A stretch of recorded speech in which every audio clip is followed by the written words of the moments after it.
for a little rest after breakfast. This is the life. Wait a sec. Isn't something important supposed to happen today? Oh, today's our big day! We're supposed to leave the Fortress of Mirapede! Come on, we've got to go complete the release procedures now!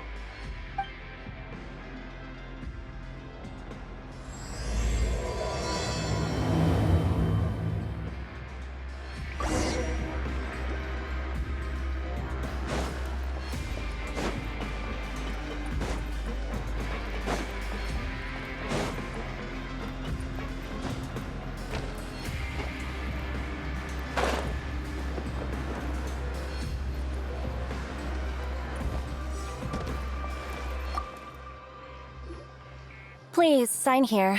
This document will be effective immediately upon signing, and you two may exit the Fortress of Mirapede via the regular channels. It's been so long since we've been to the surface. Let's hurry up and... Huh? What's happening?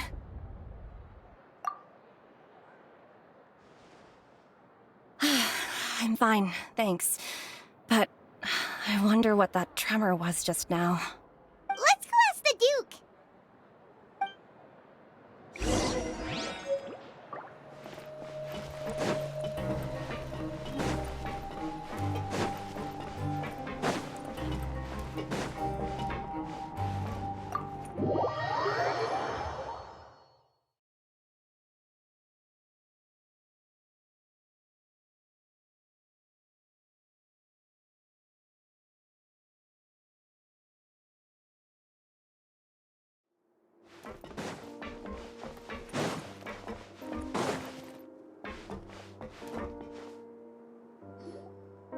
Your Grace? Ah, good to see you two.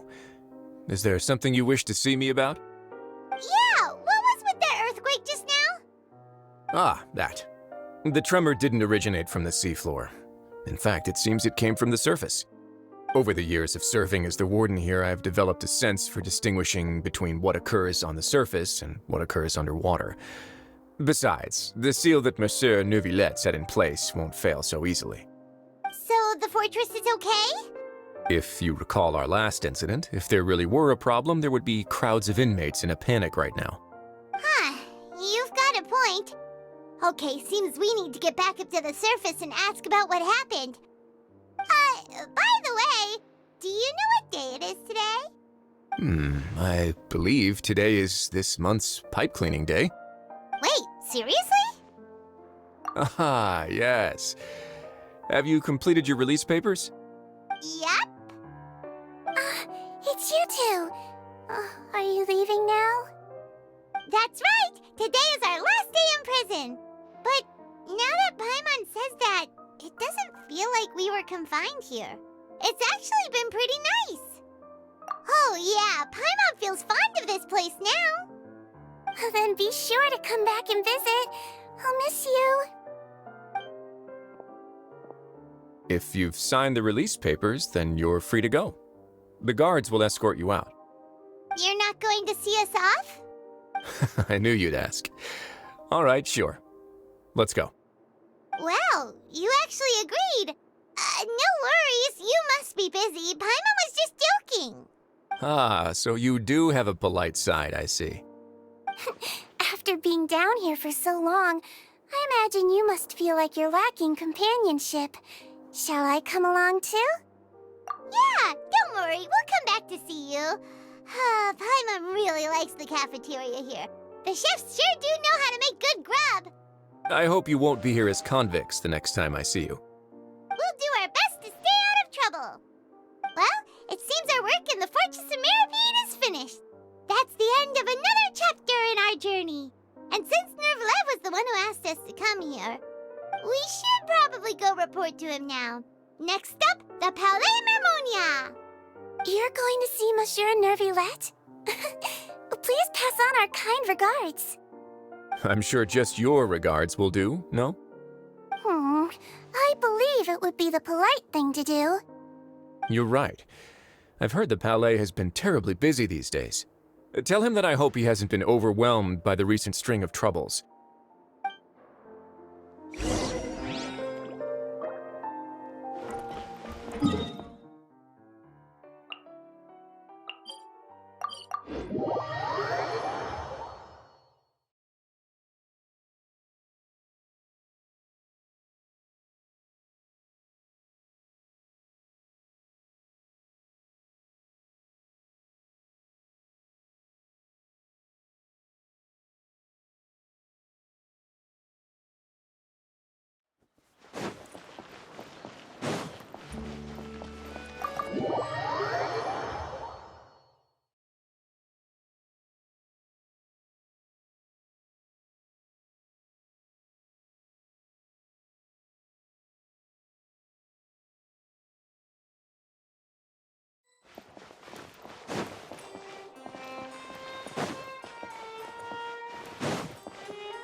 Mermonia sure is buzzing with activity today. Halt! Huh? Oh, it's you two. Apologies. Monsieur Neuvillette did say you'd be welcome at any time. Excuse me, would you mind helping me take a look at this report? I'll be right there. Sorry, I've got my hands full here. You can see yourselves in. Everyone's so busy. Seems a lot has been happening.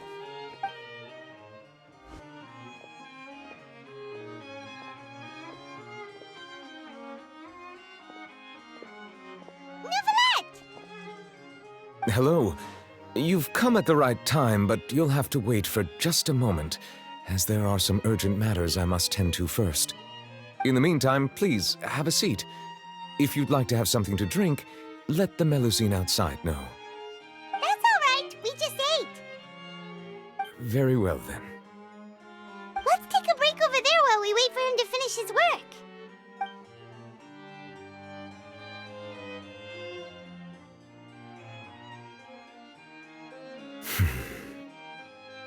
All right. That should wrap things up for now. Are you done with your work? Yes, sorry to keep you waiting. Today should be the day you were released from the Fortress of Meripede, and it appears that you have managed to complete all the release paperwork. That's right, and we came here to see you right away.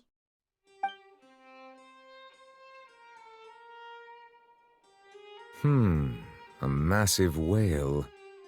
Do you have any idea what that might be?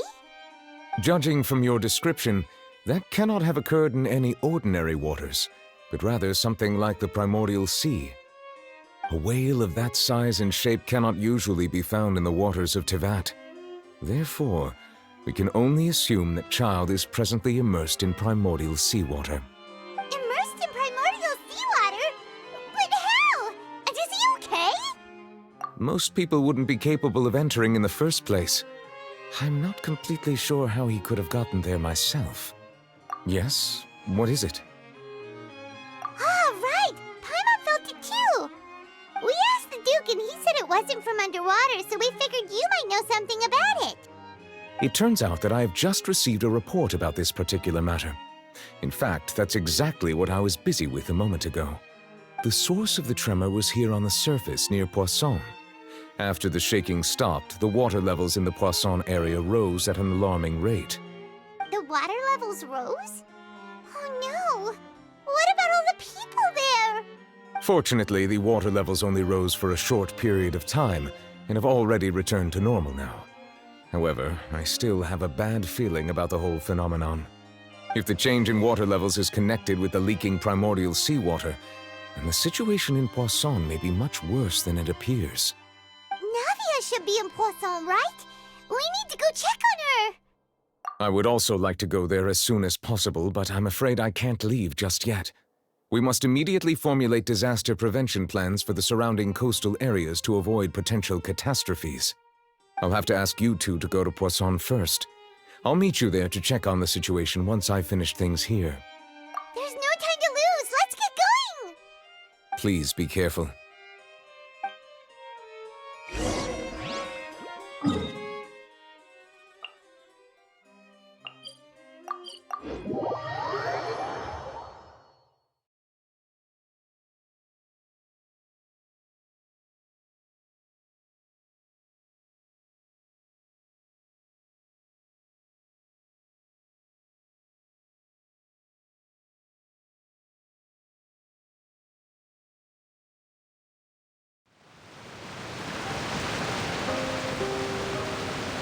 Oh no! What happened here?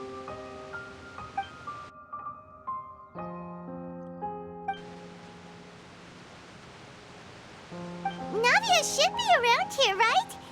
We need to make sure she's still... Paimon means we need to check on her.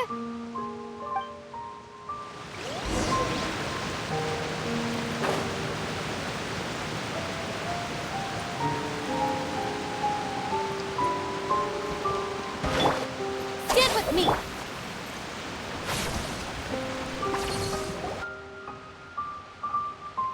We haven't seen a single soul all the way there. Oh, this is getting scary. What will I ever do now? Look, there's someone on the roof over there. Just stay put! We're coming up! Watch your balance! All right, just hurry.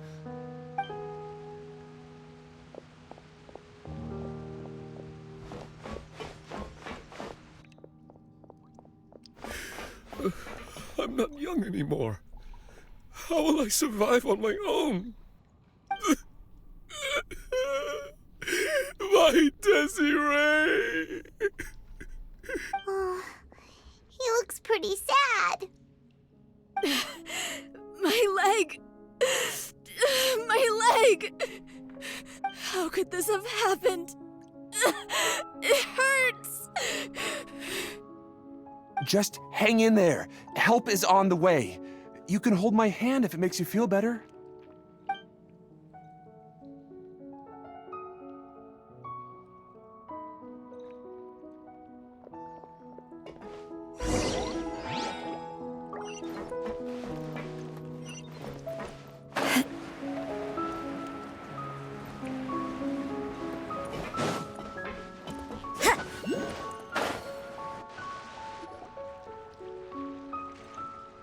Oh, it's Navia. She's over there.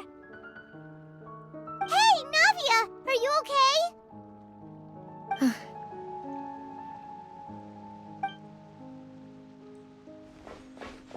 You're here. We heard there was a situation in Poisson, so we came as quickly as we could. Yes. As you can see, the water level suddenly rose. It caused quite the disturbance, in fact.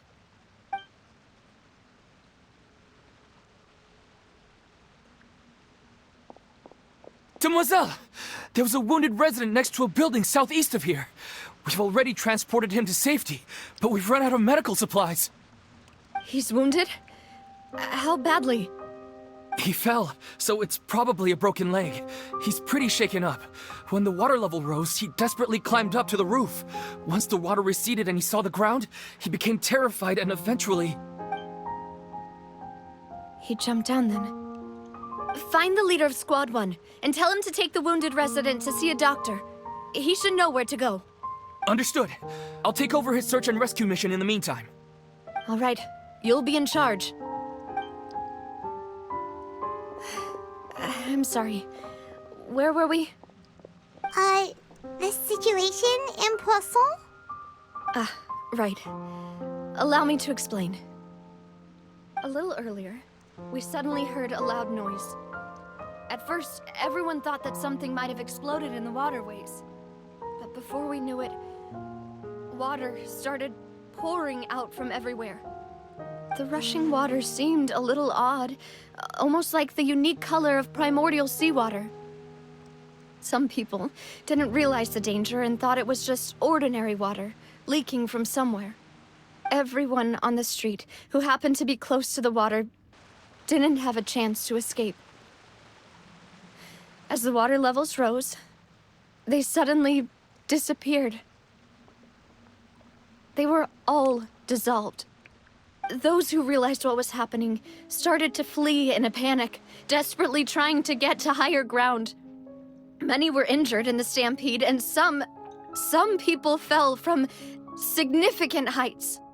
The Spina di Rosula initiated rescue operations as quickly as possible, but there have been a lot of casualties. Fortunately, the water began to recede after some time, and the chaos came to an end. The water that flooded the area contained primordial seawater, so the lower levels of Poisson are still hazardous. To ensure everyone's safety, I've asked the people there to leave as soon as possible. No one knows if this could happen again. All we can do for now is try our best to help evacuate the residents. We still haven't completed the head count, but we'll have some numbers soon. How awful. And all of this just came out of nowhere. It was quite frightening indeed. I only wish that everything that just happened was a bad dream. Is there any way we can help, Navia? Thank you for being so willing to help in a moment of crisis like this. You don't know how much it means to me. I really can't express how grateful I am. Don't say that, Navia. That's what friends are for.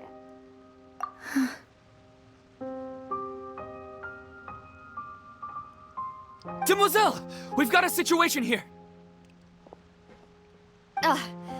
I'll be right there. Sorry, I need to go for now. And out she goes. Seems it might be a while before she can take a break.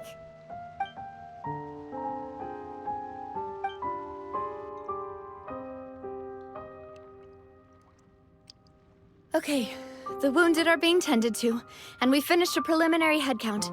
More support has just arrived, so I suppose I finally have a moment to focus on my own matters. Of course, we should remain ready for anything, and continue doing our best to rescue others. I'll be sure to have everyone at the Spina di Rosula ready to render assistance. Traveler, Paimon, would you two accompany me to my father's grave for a moment? Huh? Right now? Thank you.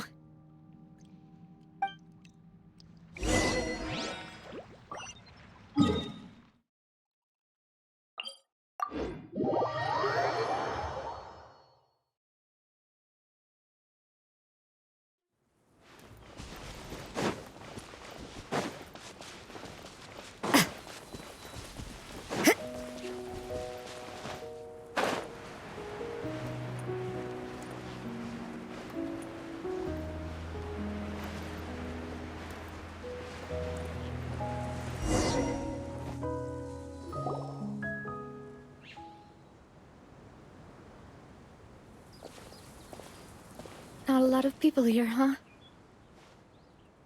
Well, given the time of day and the whole situation in Poisson, Paimon doesn't think there'd be a ton of people here visiting graves. Right. That's how things are now. The living are so exhausted that they've no strength to spare any words for the dead. Navia?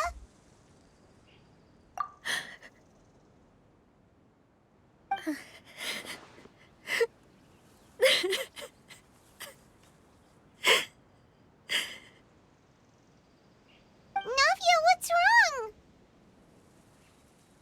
Sorry. I just... Malus and Silver. They won't ever come back here again. What should I do, Papa? Huh? What happened to them? Everyone agreed on the rescue plan, but still, I was the one who initiated it. They were helping evacuate the residents, but they couldn't leave in time. And they were caught in the seawater.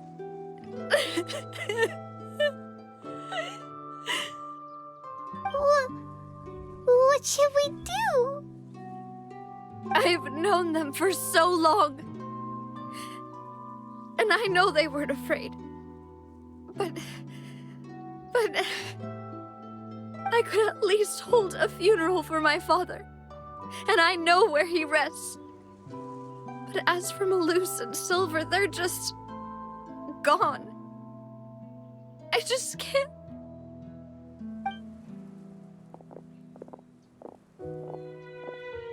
Everything looks so clean after it rains. Even the gravestones. I didn't expect that you'd enjoy a glass of red wine in front of Master Callus's grave. I can understand. Besides, the scenery here isn't half bad. See, it's not just me. I always want to bring something when I visit Papa. Perhaps we might even have a picnic. He wouldn't be angry, would he? How could Master ever be upset with you, Demoiselle? Yet the cemetery is the home of those who have passed, is it not? Everyone ends up here sooner or later, no matter who you are. Buying yourself a plot in advance, are you? No need yet. But when I do, I hope you'll let me be buried beside Master Callus, demoiselle. Hey, stop joking around. I'm quite serious. That way, it will save us both the trip to see each other whenever you visit your father's grave. That makes sense. In that case, could I be buried on his other side? After all, besides you, demoiselle, the two of us could certainly be considered Master's closest companions, no? Personally, I believe we fill those shoes just fine. Why are you bringing this up all of a sudden? Seriously. All right. I'll remember your requests. But I'd really prefer not to talk about this stuff. And what do you mean by saving me a trip?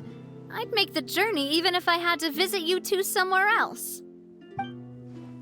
I'd promised to let them rest in peace here. But here I am breaking that promise. I'm sorry for letting you see me in a mess like this. I don't usually cry, really. Paimon doesn't know how to help you feel better. But, well, she understands how you feel. I had always thought I could make my wishes come true. But now that I think about it, that never solely relied on me. Many things can only be accomplished with someone else's help. Malus and Silver have helped me so much. But by contrast, I could do nothing for them. I'm so sorry. You can spend as much time as you need here, Navia. We'll stay with you. Thank you. Right now, you don't know how much that means. By the way, you can have a look at this. It's a list of victims from the incident that took place here. Obena, Khan, Burnett, Giverny, Francine, Karina, Daisy Ray, Joinville, Julianne, Esson, as well as Malus and Silver. So, everyone else is safe. But still... It's okay. I know what you're thinking. And you're right. We lost Malus and Silver. But we were able to save more than we anticipated. The overall outcome indicates that the cost was worth it. Right! Don't think that way, Navia. One person might be saved at the expense of another, sure, but that isn't something we should ever consider a trade. Malus and Silver were not the price for saving anyone. They're heroes. You're right. Thank you, Paimon. What you said just now was pretty amazing, actually. I'll remember your words. Oh, really? Seems you've become more eloquent in the time since we last met. The knave? What are you doing here? Is everything going well on your side? Yes, my people are carrying out the mission according to your request. All the residents of Poisson have been evacuated, and we're preparing to relocate them to higher ground. As for these supplies, we have everything taken care of. There is no need to worry. Thank you very much. Wait, do you two know each other? We just met recently. Right, Miss Navia? Usually, I would call this a coincidental encounter. But that doesn't quite fit this time. Besides, it never even crossed my mind that a Fatui Harbinger would come looking for me. Thanks to the Knave, Spina di Rosula received generous support from the Fatui, which allowed us to complete the rescue and evacuation work so quickly. Mutual aid is essential to fostering positive developments. We were already in the area, in any case, so it was nothing. That said, I must say that you're a lot sharper than you let on. I'm sure you understand what I mean. I apologize for all the ways in which I tested you previously. We've never worked with a Fatui before, and it's extremely important for us to know who we're working with. My subordinates have reported that Fatui soldiers have been observing water levels and taking head counts in various locations. I hear that they've also prepared a large amount of emergency supplies. I'm quite surprised. This is nothing to brag about, nor do I intend to. It is simply the way of powerful organizations to act forcefully, whether they are doing good or ill. You've witnessed that firsthand, in any case. As I've told this traveler before, I know of the prophecy, and I intend to prevent the impending disaster. Lending your organization a hand was a natural first step in accomplishing that. As such, do not be troubled by this token of our sincerity. Perhaps one day, you'll also be able to help me in the same way. Without your help, there would have been many more casualties. I won't forget your kindness. Furthermore, I sincerely regret what happened to Malus and Silver. I only wish that my people could have arrived a little earlier to prevent this from happening. Don't say that. You and your subordinates did everything you could. As Paimon said, Malus and Silver didn't choose to sacrifice themselves for any specific person. And they weren't the price paid for other salvation. They chose to become heroes themselves. I've never liked hearing people put it that way. It's like trying to relieve pain by saying some noble-sounding words. But right now, there's nothing more suitable. They really did become heroes. You're right. I'm sorry for your loss, Miss Navia. Water is life to Fontaine's people, and it also spells disaster. It's no wonder that people always say that prophecies represent fate. Fortunately, I've never been one for such opinions. So, you're one who will try to change fate, then? Of course. That is why I'm going to Hotel Bouffe de Thé. I still have some things to take care of, and the children need my attention. By the way, Traveler, Paimon, one more thing. All right, then we'll just... This isn't right. Paimon thought you would ask us to walk with you for a moment so you could tell us something in private.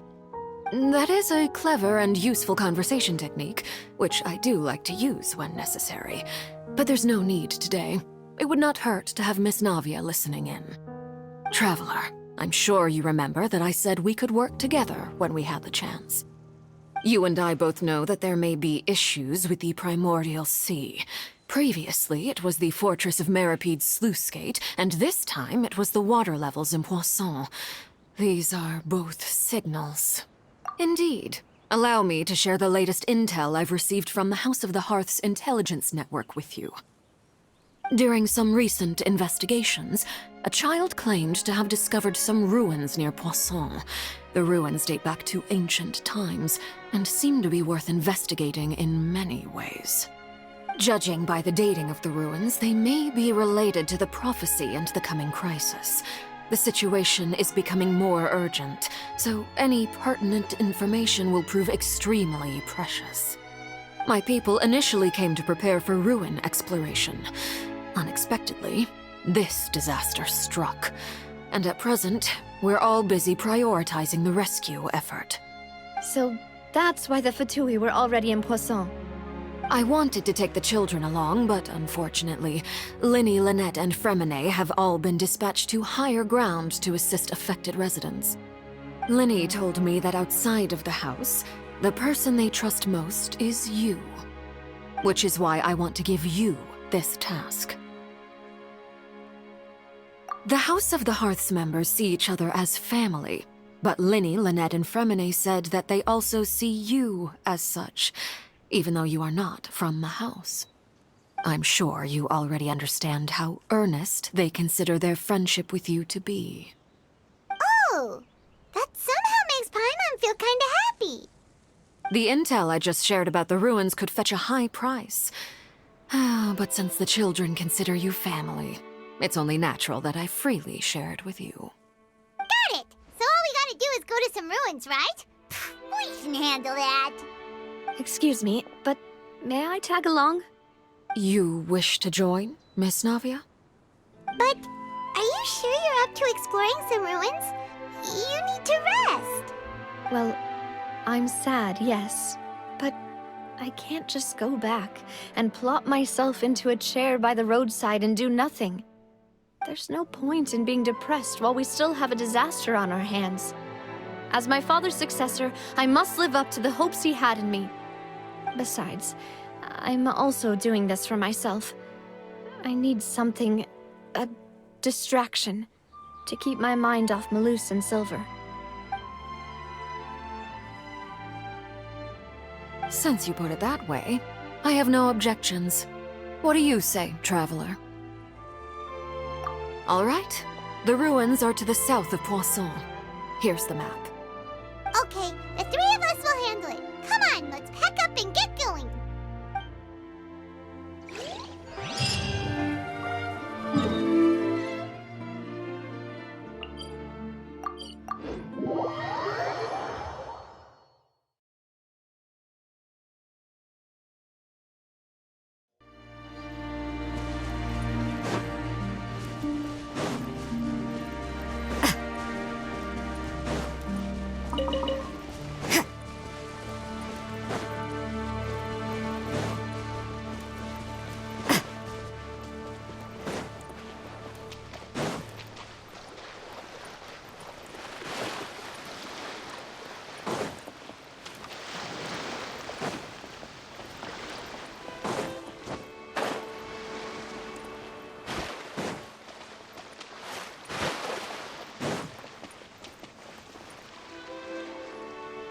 So, are these the ruins the knave was talking about?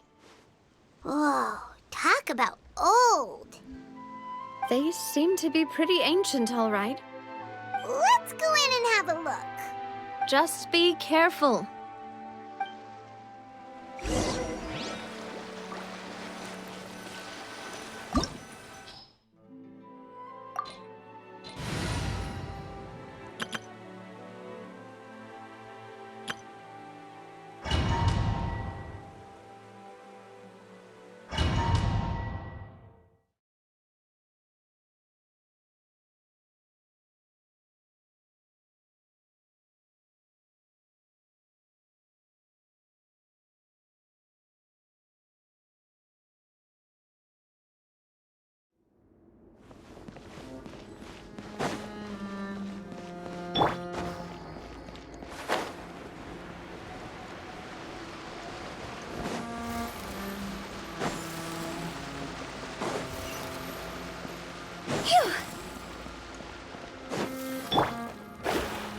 Let me stop.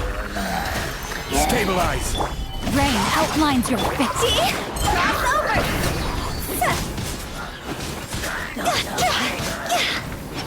Go!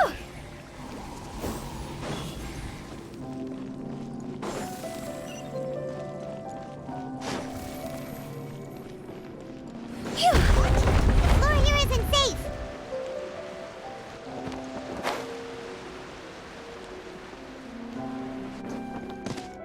Go!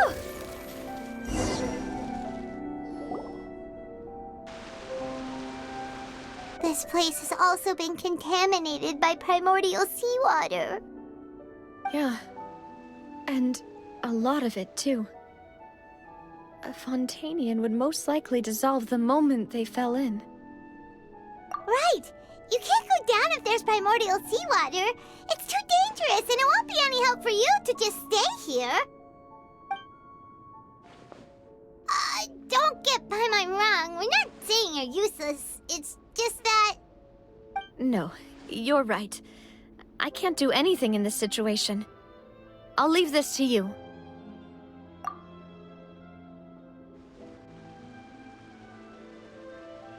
That complicates things. Maybe the only way left is forward. In that case, do you want to wait for us here?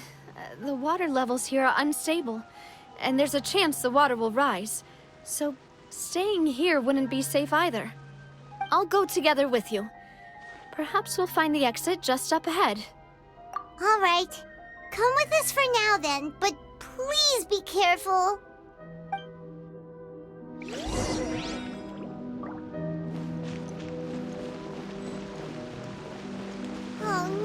It's a dead end! Let's try climbing over from the side.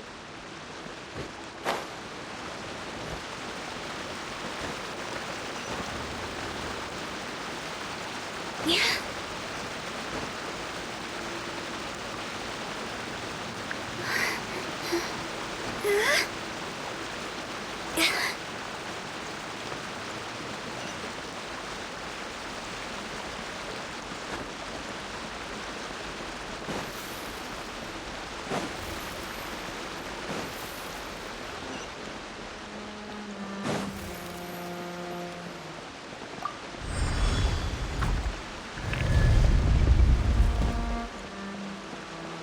Huh?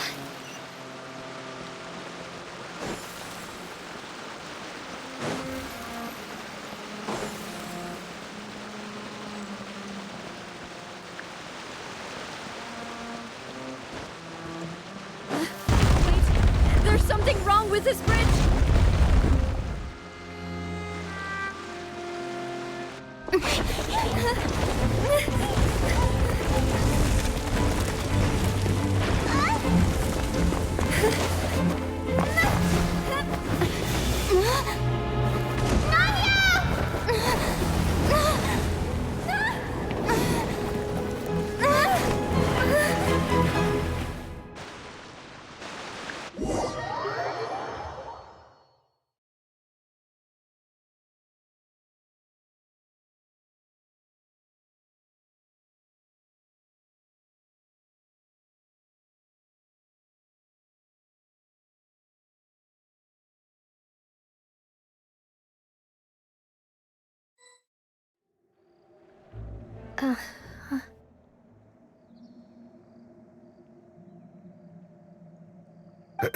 Demoiselle? Huh? Demoiselle, what are you doing here by yourself? Would you be standing here till dark if I hadn't come to get you? Maybe she just wants some time to herself, Maloose. Hmm? Oh, was I sleeping? Yes, it would appear so. I must be tired. That's quite possible. However, you were the one that suggested we go out for a walk. Oh, right. I nearly forgot.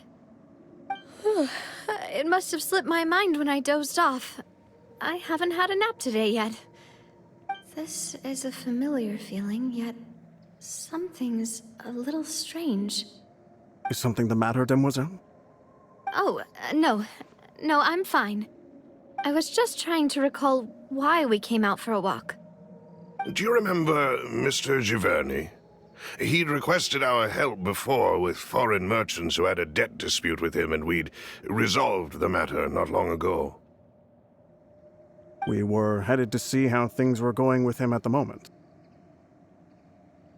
Ah, right. Yes. I remember now. Oh, Miss Navia.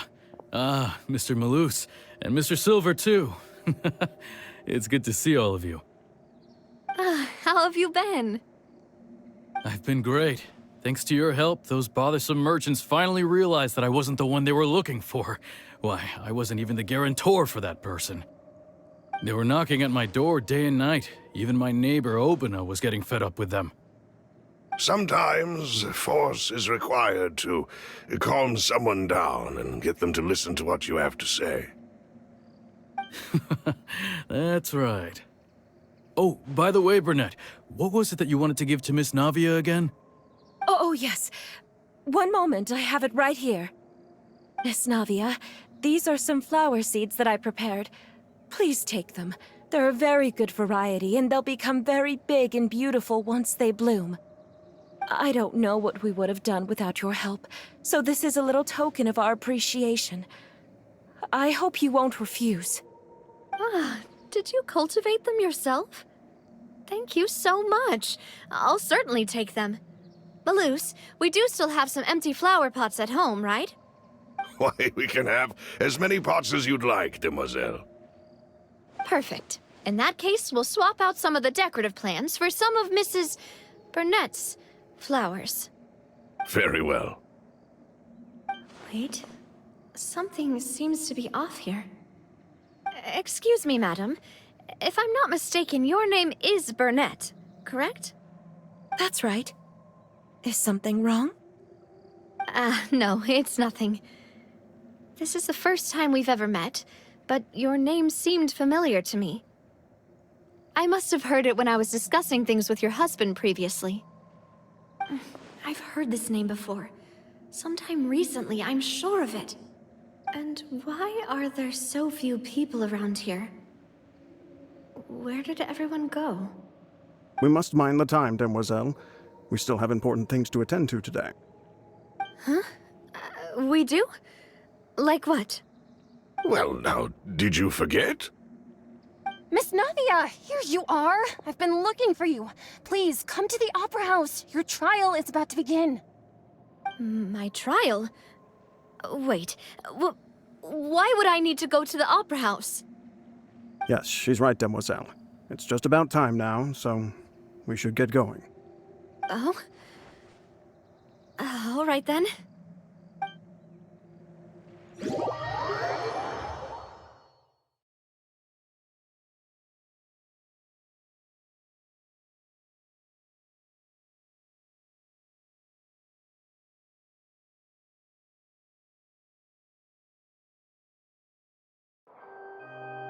Look, it's Navia! She's here! And her two attendants are with her. Goodness, everyone's finally here.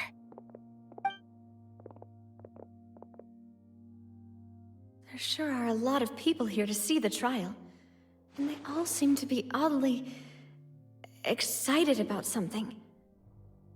I even know some of these people. Karina, Desiree, Joyville, Jolien, Essen. Why are so many people here? And why do I have no recollection of this case? And as for the judge... huh?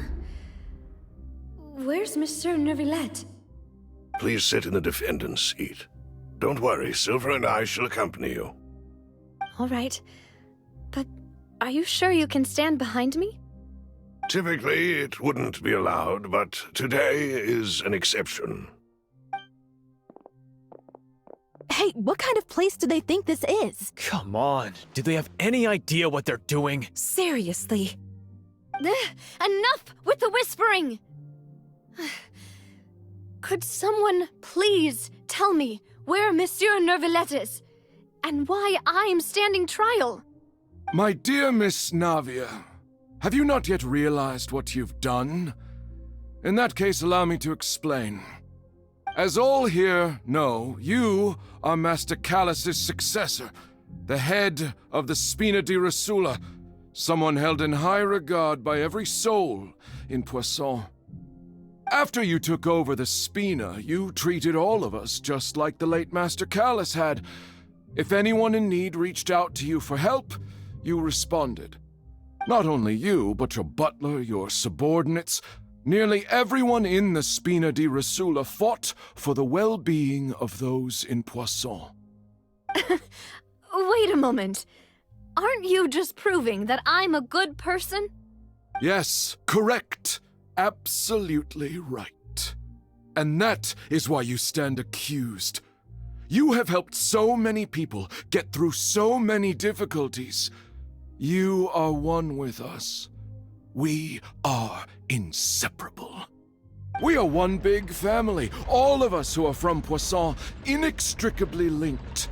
And with you being so important, we couldn't possibly do without you.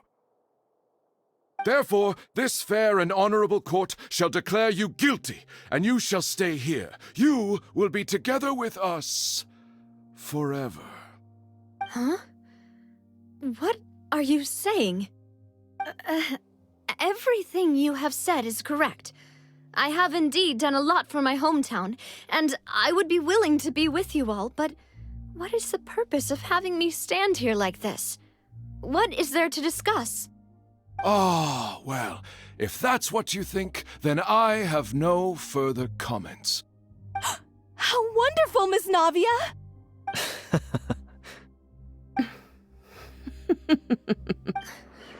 I know all these people.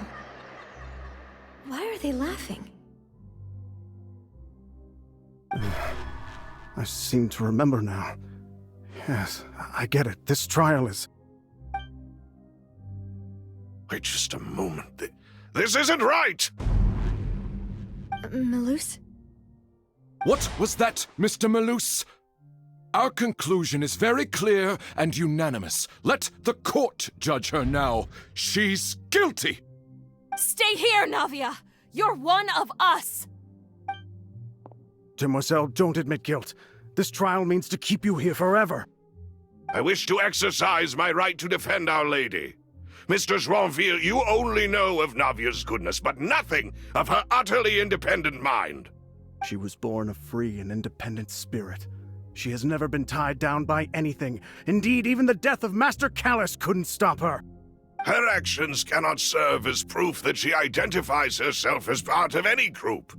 She merely acted as an individual, extending her hand to help others.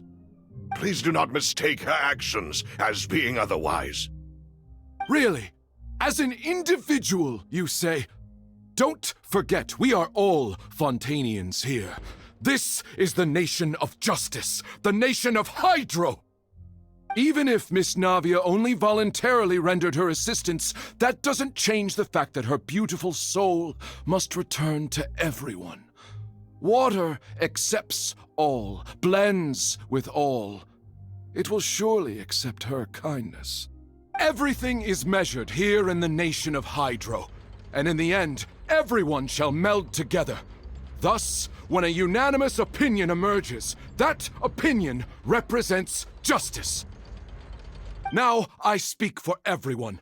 Our opinion is consistent. Navia should stay. We and Navia are one. And you would call this justice?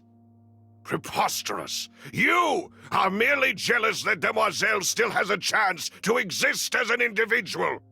Have you forgotten how much you all once longed to become individuals, to become independent? Do you mean to defy our justice? If your justice is flawed, then why should we acknowledge it? As you said, we can also have our own justice. Silver and I shall defend Demoiselle.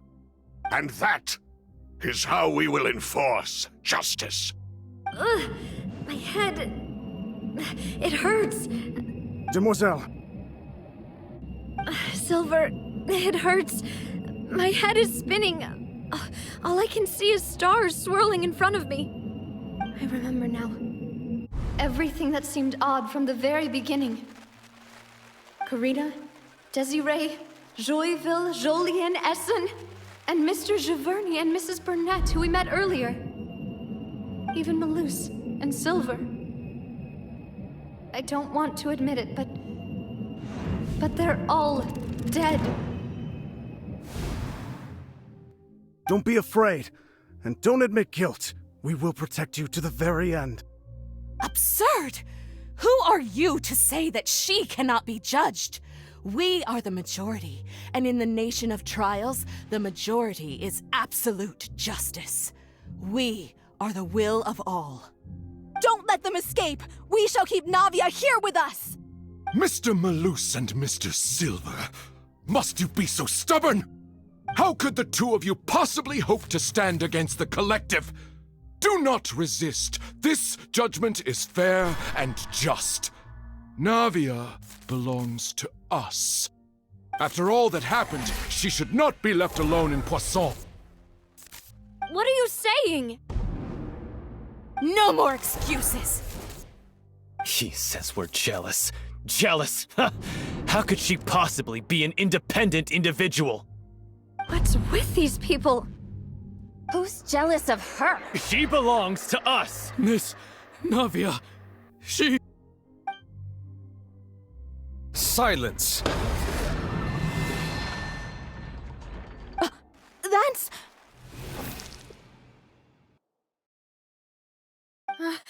Monsieur Neuvillette! Such commotion is prohibited in the court. The accusations you just presented are nonsense and cannot constitute a proper trial. The court will adjourn for the rest of the day. In this, I shall hear no objections from any unauthorized party. Our thanks, Monsieur Neuvillette. Please leave with me, Miss Navia, while there is still time. But... Go on now, demoiselle. This is your only chance to leave this place. What, can't bear to leave us behind or something? Malus. My apologies. I couldn't resist making one little joke once I realized that this shall be our last goodbye. Malus... Silver... Quickly! You must come now! Goodbye, demoiselle. Farewell.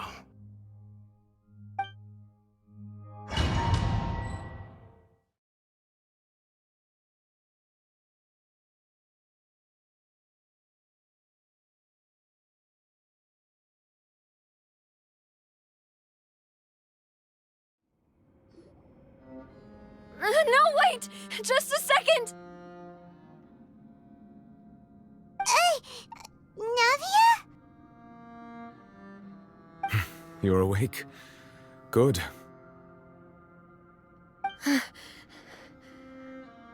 I must have been dreaming. Malus and Silver were still alive, and they were defending me at some insane trial. It looks like you're all right. Did all the sad feelings cause you to have a nightmare? Paimon could give you a hug. The ruins you were exploring suffered a cave-in. When I arrived, I found you falling toward the water. You were just about to be dissolved within, but I... What is it? I think I saw 2 Oceanids protecting you. It was only for a moment, perhaps even a fraction of a second, but they gave me the chance to retrieve you. Were it not for their intervention, I would not have been able to rescue you before your consciousness dissipated. Wait, did you say Oceanids? You mean like what happened with Vache? Perhaps those 2 Oceanids were the people you saw in your dream. I always told them that they didn't have to protect me. To think that they'd keep doing so even after death. Please come with me.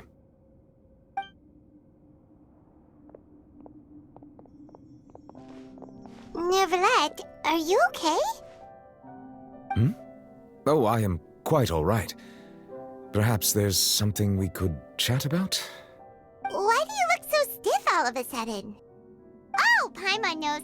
You're the type who feels awkward when there's nothing to talk about, right? I merely thought that we should give Navia some time to herself. Huh? Why didn't you just say so then? Don't you think it's even more awkward to call us over like this and then have nothing to talk about? I suppose so. Ah, Sigewinne. I hope all is well with her these days. Her work in the Fortress of Meropide has not been too much for her, has it? No way, don't worry. She's doing fine down there. She's an amazing head nurse. I see. Well, that is good. I have always worried that Sigewinne would need a lot of time to understand the world of humanity, just as I have. Oh, and the Duke also says hi. Even though Sigewinne made him do that. He hopes that you haven't been overwhelmed by all that's happened lately. Thank you. I have indeed been busy lately, and I also hope that everything is going well in the Fortress of Meropide. He still doesn't know what to talk about. Let's chat about something else then. So, Neuvillette, you're probably quite the swimmer, huh? Yes, of course. This isn't going anywhere. Let's try something else. How did you find these ruins? Did the knave tell you? Yes, in fact. I had arranged to meet you in Poisson, but when I arrived, I discovered that the Fatui were helping the residents evacuate. They had even transported a large quantity of supplies to the area. Amid my astonishment, I ran into the knave, and we had a chat. She informed me that she had asked you to investigate the ancient ruins here. Yeah, we originally planned to meet up with you, but we thought you might still be busy with all those official documents. We didn't think exploring the ruins would take very long, and who would have thought you'd wrap things up so quickly?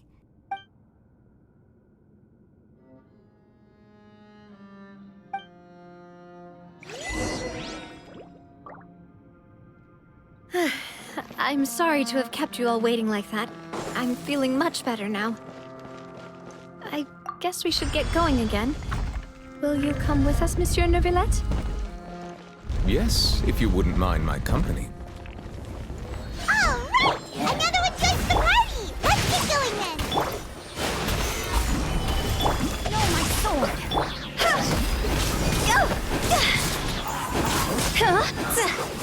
Dada Kondala.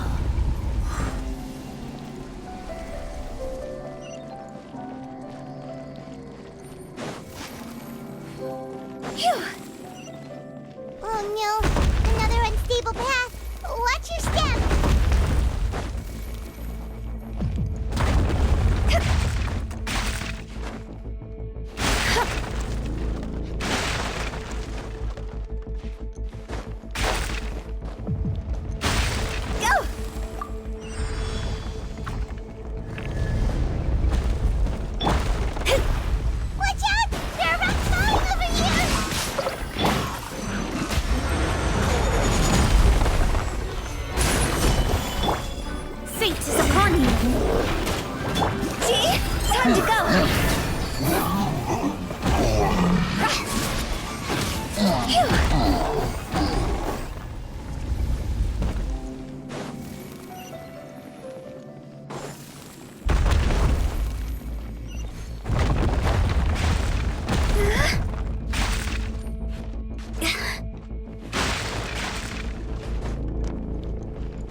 Shadows of fate! No, my sword! Rain outlines your fate! Rick!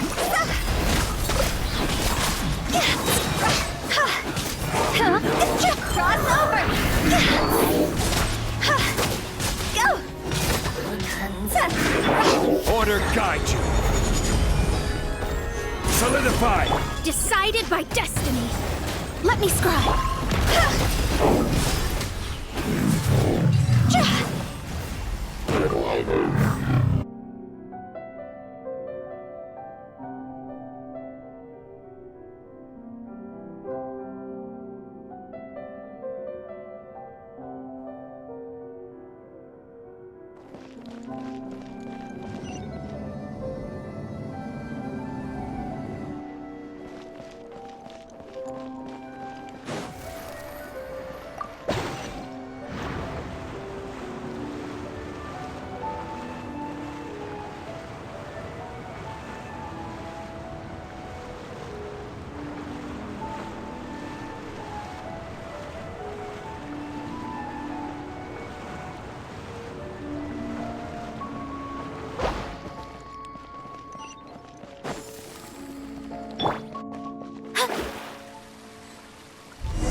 Looks like we've reached the end. This is the place. There should not be any other hidden spaces in the vicinity. The path sure had some twists and turns, but it turns out that this place isn't actually that big.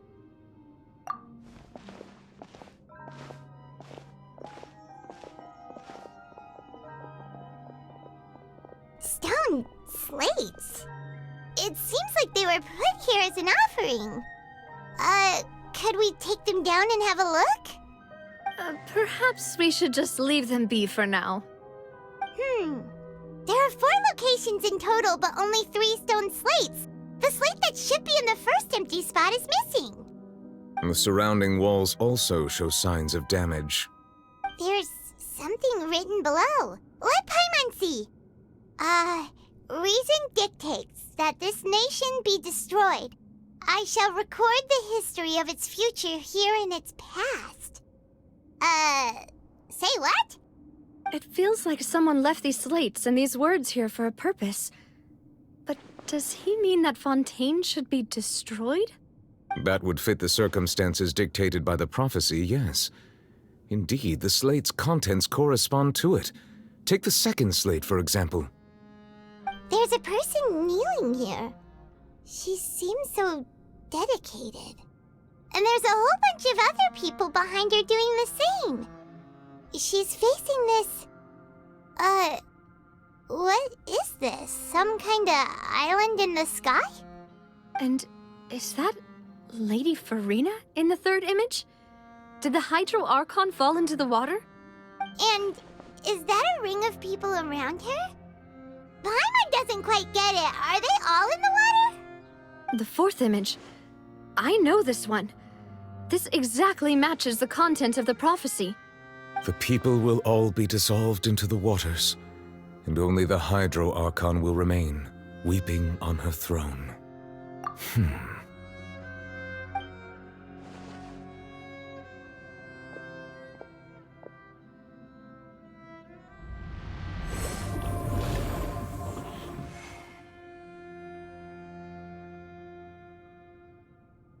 More information should be hidden in these slates, but I fear I cannot easily uncover it, most likely due to us missing the first slate.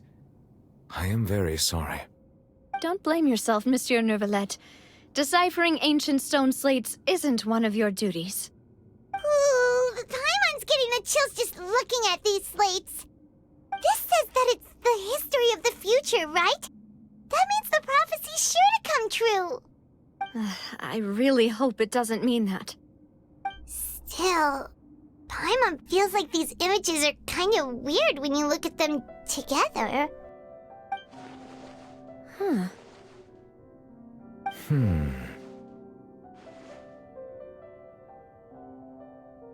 That's right! If the images are in chronological order, shouldn't the fourth, the waters drowning Fontaine, come before the third, where the Hydro Archon herself falls into the water? And yet the order is reversed here. If we go by timing, Lady Farina only emerges in the third image. That means that the person in the second image might be the previous Hydro Archon. Egeria, then. I had never met her, but her appearance here does match the records. The previous Archon kneeling before the floating island in the skies, as if confessing a sin. Did she herself commit that sin? And if not, why would she be in such a posture? Also, I'm still wondering why these ancient stone slates are here at all. Judging from their contents, could this place be the origin of the prophecy?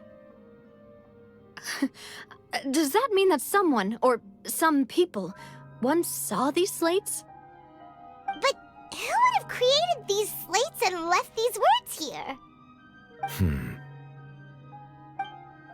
It seems that any further clues will have to come from Farina.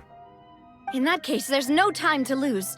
There's nothing else to be gained here, so let's head back first. Yeah, we better get somewhere safe for now.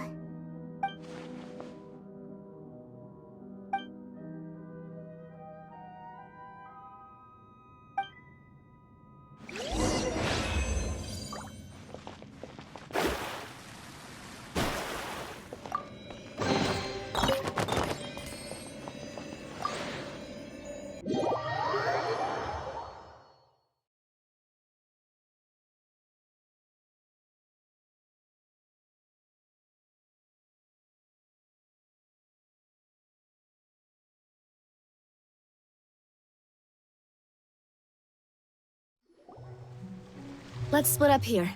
I'm going to check on what's happening with the Spina. You know how it is. There's some things you just need to be there for yourself. You still have energy for that, Navia? Paimon's already beat. Just head back to the Fleuve Cendre and have a rest then. Thanks for keeping me company all this time. I'll depart as well. Thanks for your hard work today. Rest well, everyone. Traveler, I will go talk to Farina tomorrow morning to ask about the stone slates. I'm sure that you're concerned about this matter as well. If you have time, drop by my office. I will share the results of our discussion with you. Are you really gonna talk to her about this directly? Will that be a problem? Paimon's getting a little scared now that it's come to this. She has long been harboring secrets and will not give them up easily, which makes it all the more my duty to ensure that she understands the present situation. Alright, we'll leave it in your hands then. You're probably the best person to talk to her anyway. I will be carefully considering my words tonight. Traveler, Paimon, our safe house at the Fleuve Cendre is always open to you, as ever. So please don't think you're an imposition. All right. I'll be on my way then.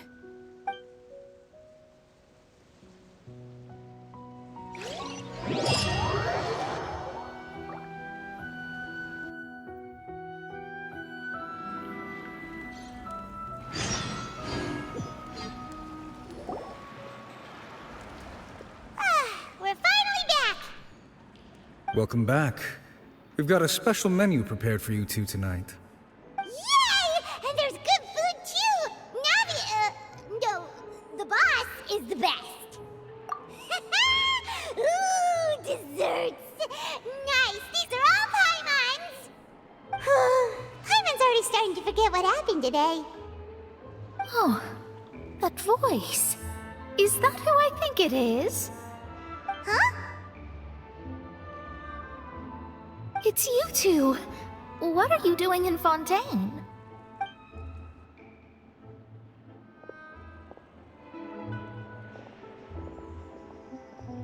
Mona?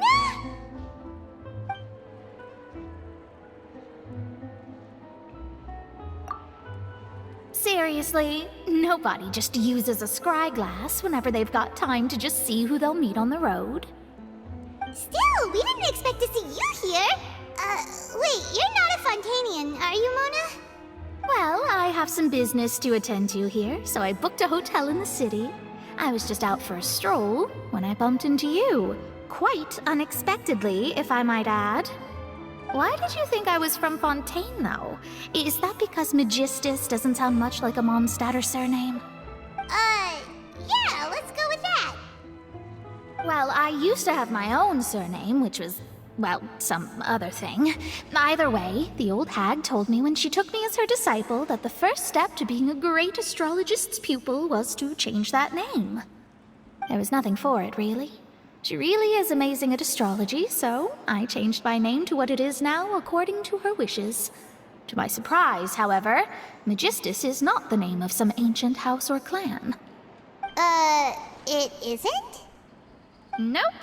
Although it is used by us in place of surnames, it generally just means great.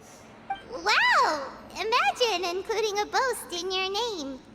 Wait, are you gonna have to put that into your genealogy as well? I reckon so.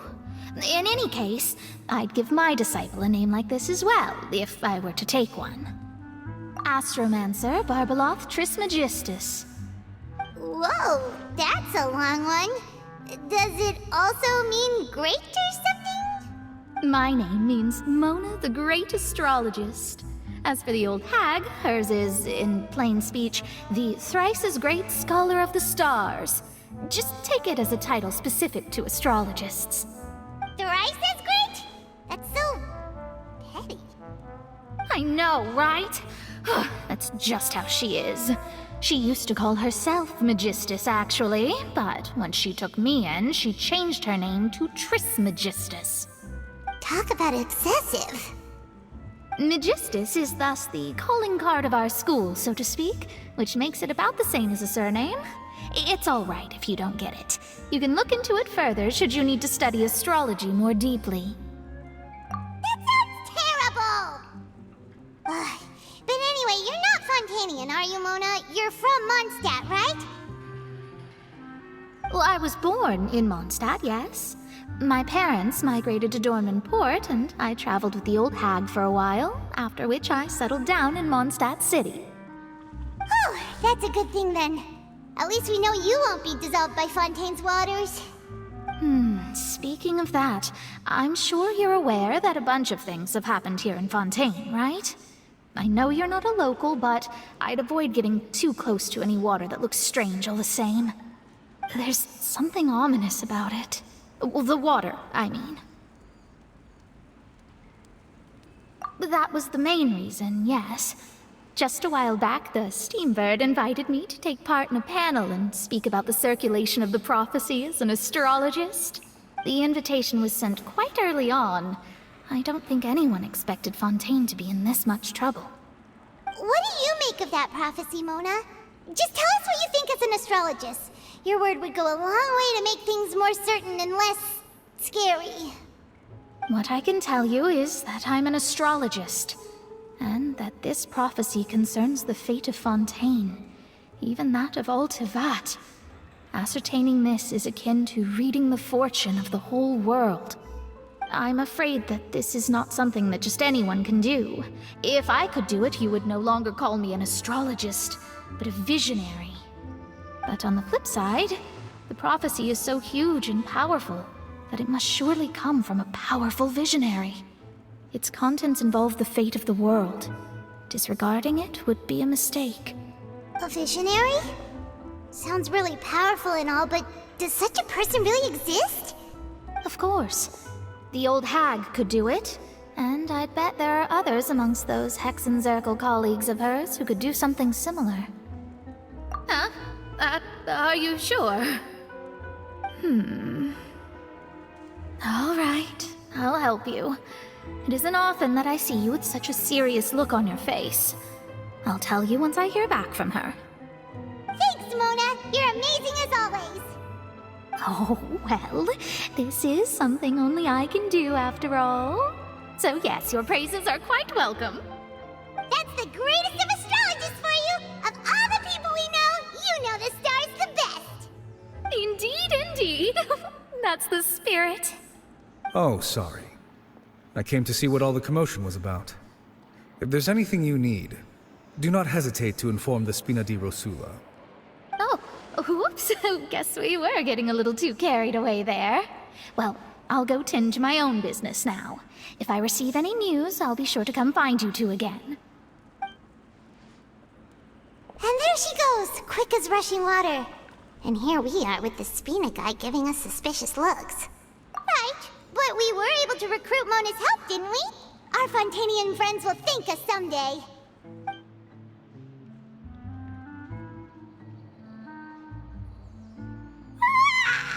Good morning. To be honest, Paimon's still feeling kind of sleepy. But it's time to get up, Traveler. We agreed to go see Neuvillette, so let's pack it up and get going.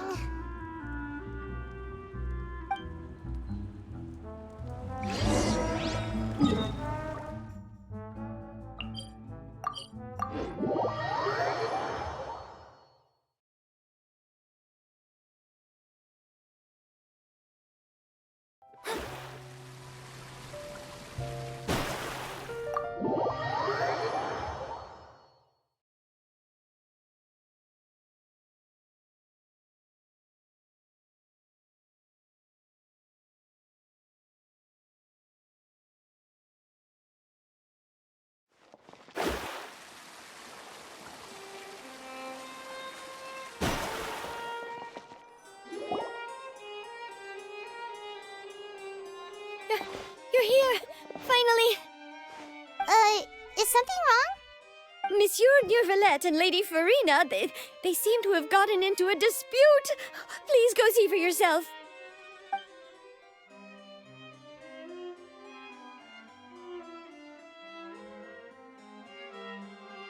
Like I said, I've already explained everything! And yet the problem has not been properly solved. There is little space for excuses between us. It is not my intention to offend you, but please, tell me where you stand. You are the Hydro Archon Focalor, are you not? Look at this. This is a list of the victims from the recent Poisson incident.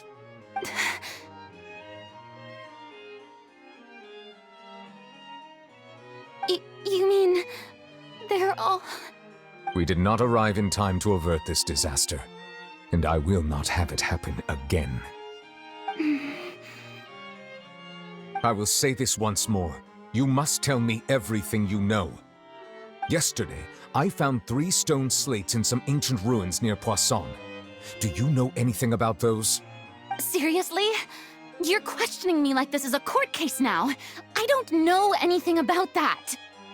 But you found them in some ancient ruins, you say? That's correct, which is why I came to ask you some questions. There should have been 4 slates, but one of them was missing. The other 3 feature different images that seem to correlate to the prophecy. The prophecy? The second of these slates depicts the previous Hydro Archon Egeria kneeling before a floating island in the sky, as if confessing something. Do you know nothing of this either? I don't. I've never seen such slates. I'll ask you again. Do you really have no information regarding the previous Archon? My deciphering of the slates indicates that the Hydro Archon Egeria once had to confess to, or apologize for, a certain sin. If anyone would know about it, it should be you. All gods don't have the same secrets, you know. She was herself and I'm me. Is it really so strange that I know nothing? I understand your concerns, but I'm sorry. I just don't have anything to tell you. Forgive me for saying this now, Lady Farina, but I have long known of your various secret investigations into certain matters.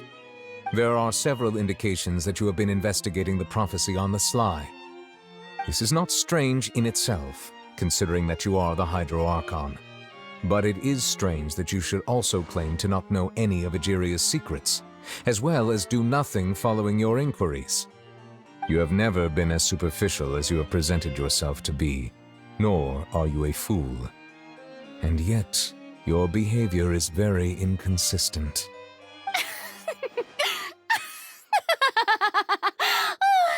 So you've been watching me all this time, have you? I didn't think you were that type. You... Well, since you know about my secret investigations, then you should know I'm actually working to take care of it. There's no point questioning or suspecting me.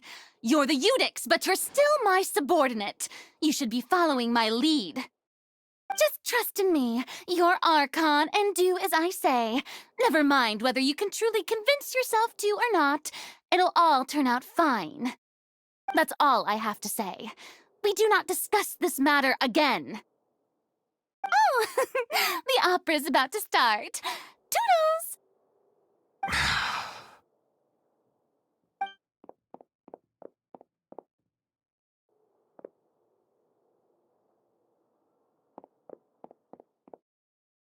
Did Farina not notice us standing by the door? Wonder what's up with her. She was smiling. She didn't seem in the mood to care if we were listening in or not. I assume you've been outside for a while now? Oh, you noticed. Seems Farina didn't even realize we were here. She was in a great panic, though I cannot discern the reason. Our discussion reached impasses time and again, a state of affairs that we cannot allow to continue. Still, I do not understand. Dialogue is the basis for understanding, so why did she keep refusing to engage? Everyone in her inner circle has noticed that she is hiding some secret. The issue is her attitude. I fear that she will not reveal anything unless absolutely forced to. We may have to create a situation in which she will have no choice but to speak. Oh? Like what? Normally, people will only reveal the truth when standing trial. Perhaps we must have the Hydro Archon experience just such a scenario. But Farina's seen so many trials, and she's really good at dodging questions. How do we make sure that she won't just slip away at the first chance she gets? We will need to consider this thoroughly, join forces with various parties, and then do what we can. If at all possible, I would prefer to recuse myself from this affair, but we must prevent the prophecy from coming to pass. This may be cruel to her, but all Fontaine is in crisis. The information a god possesses is too precious, and so we must take a chance on this. But who will lend us their aid to do such a thing?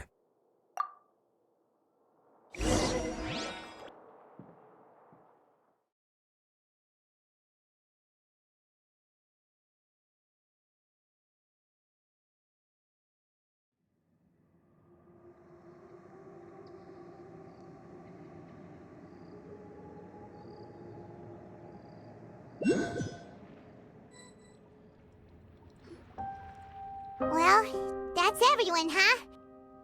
Speaking of which, it was pretty smart of you to think of hiding here. Poisson was just involved in a disaster, so it's presently devoid of people. That naturally makes it the best choice. And here you are drinking tea like it's the most natural thing in the world, huh?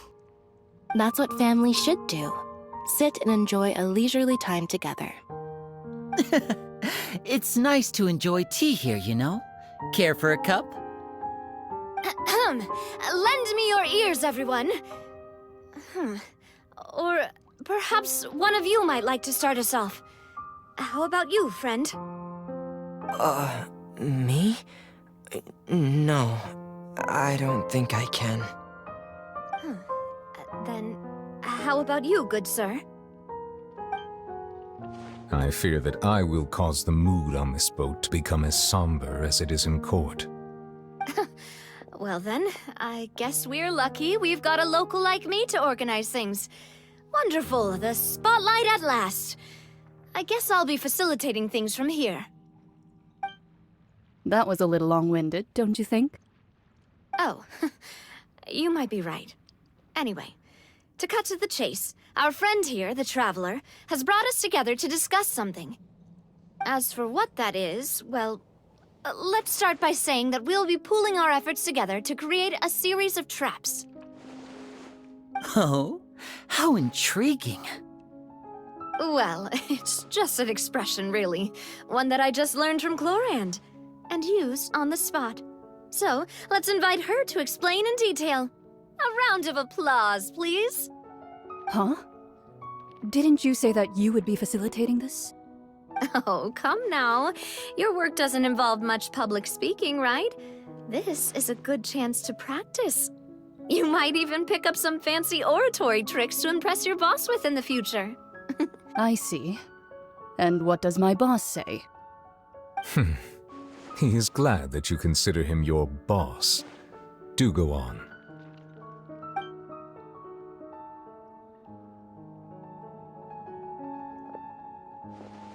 In that case, do any of you have experience hunting? Not that I recall.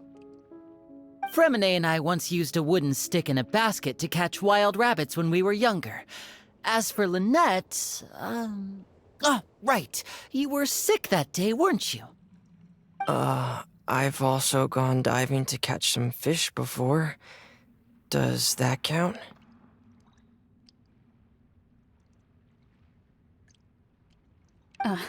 I'm afraid not. You may or may not have heard, but Fontaine once played host to a group known as the Marechaussee Hunters. Though that was their name, they did not hunt animals, but rather various monsters left behind by the ancient dynasty of King Remus. Today, Fontaine's monster population has already thinned greatly, so the hunters have blended back into society, taking up arms in other lines of work. They even left a unique methodology of hunting in their wake. A trap comprises of the following components: bait, a trigger, and a containment device. Sometimes a lethal implement will also be necessary to deal with the prey. So, if we were to build a trap together, right now, what would you choose to build it with? For me, I would prefer something basket-shaped. Pigeons and rabbits will see the bait and naturally enter the snare. Our line of work requires a deft hand, and we're some of the best in the industry, so you can count on our techniques. You used some of those techniques while moving the people of Poisson, didn't you? My subordinates mentioned that you even performed some magic for the bawling children. Yes, and I even managed to gather some intelligence in the meantime. I'm quite the multitasker if I do say so myself. I'm afraid I can't claim that as my strong suit. I prefer more stable methods, Like placing bait in the water and waiting for the fish to come within reach. That's the kind of method I would count on. Calm and steady. Exactly the kind of person who would catch loads of fish. And I can be their assistant. With discretion, I'm sure. I'd probably use some sort of mechanical animal. Papa once bought me some small clockwork squirrels, mice, and such. When placed in the forest, they can attract others of their kind. I remember that you liked those too, didn't you? I did. And that would be a good way to go about it. If they're realistic enough, animals of the same kind will follow them all the way to the trap. What about you, Monsieur Neuvillette? I fear I do not have any related experience.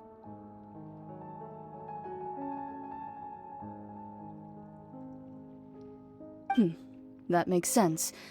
You usually solve problems directly, without the use of any such tricks. But I do have one more question for you, monsieur. If we were to create a trap now, how would you design it? I would like for it to be effective, but bring no harm to the prey. A more gentle trap would be ideal. Kind, as always. However, our intention doesn't necessarily change the containment device and the type of implement we need. If we wanted to kill the prey in one strike, we would need a powerful implement. However, that also goes for prey that must be captured and safely contained. Wait, why's that? Only a hunter who's a true expert at subduing their prey can snare it without harming it. The line that divides life and death is often exceedingly thin. So, are we going hunting together? We hadn't thought of seeing ourselves as hunters. It kinda works, but maybe it's still not the best metaphor. If our means of capturing and dealing with our prey is to put them on trial, then the hunting metaphor is actually quite accurate. But we shall require much more courage than any hunter to judge a god, a being whose seat is an exalted throne. Oh, so that's what's going on. Sounds very interesting.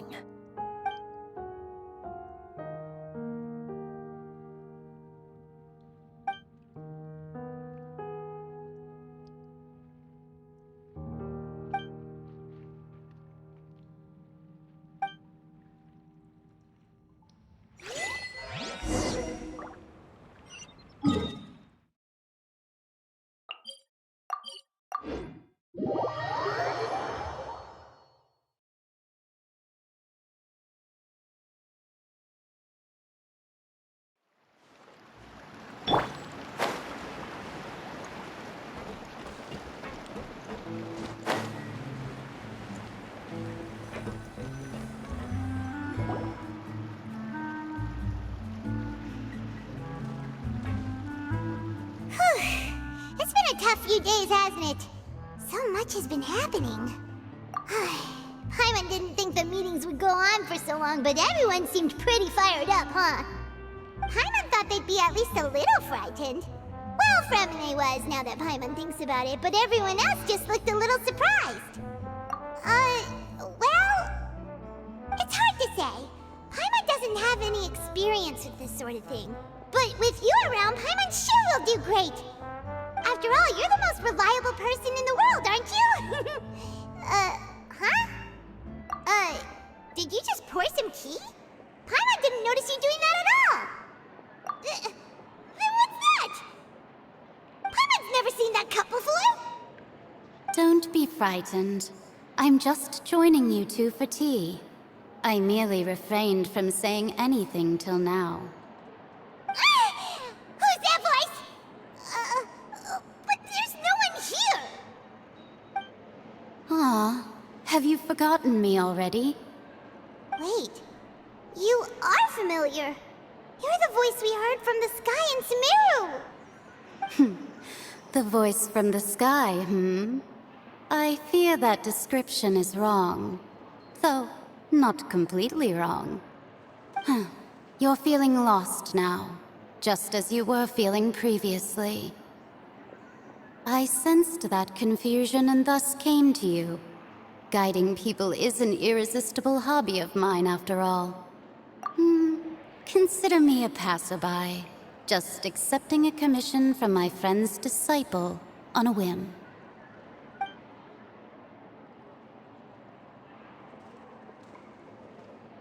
The prophecy. Yes, what has been prophesied will be fulfilled. You may view such things as the history of the future. What?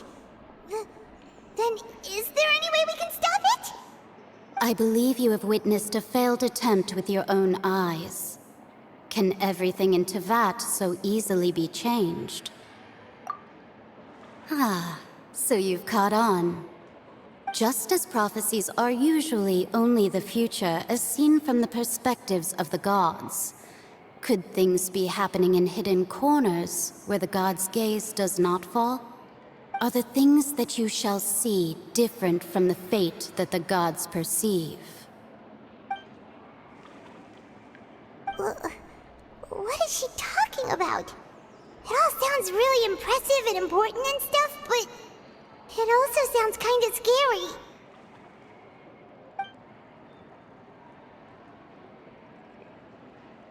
I believe that you understand, right? Some things are insignificant, but others you must reach out to change. Ultimately, fate shall serve as your only guide, no matter what will happen in Tevat's future. All you need to do is to play your part. This was good tea, by the way. Thank you for your hospitality.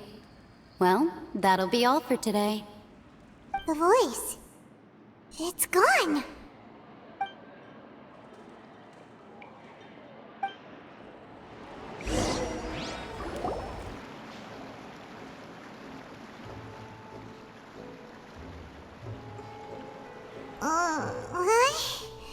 I want to hear someone talking.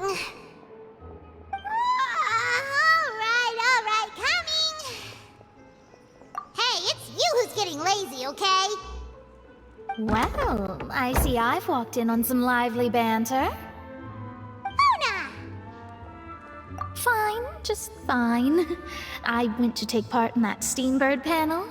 It turned out to be more interesting than I expected. Not all Fontainians are pessimistic about this. One journalist mentioned that sitting around and waiting for the end to come would be wrong, and that they should make their own rescue preparations. I agreed, so we had a brief chat with her. Did she have pink hair by any chance?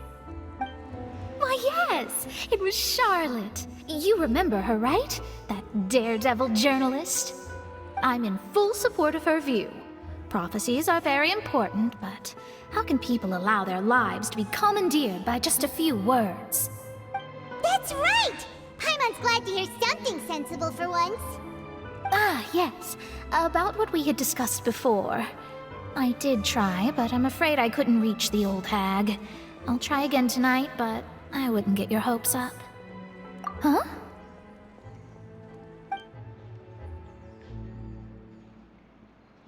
Goodness gracious. Are you serious? She said that even the god's gaze has blind spots. Pretty bold if you ask Paimon. Most people would believe the gods to be all-knowing, right?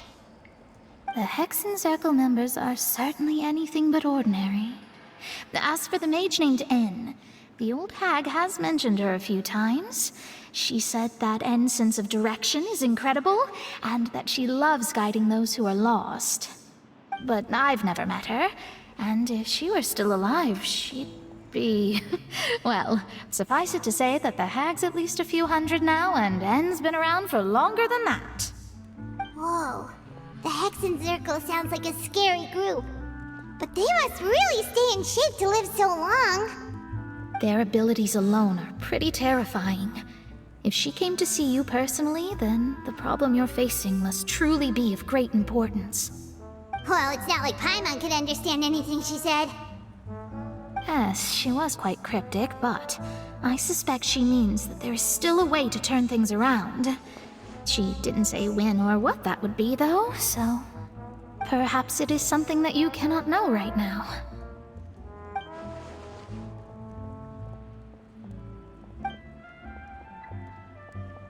Traveler, Paimon, Are you two alright? Oh, we're fine. We're just a little down right now.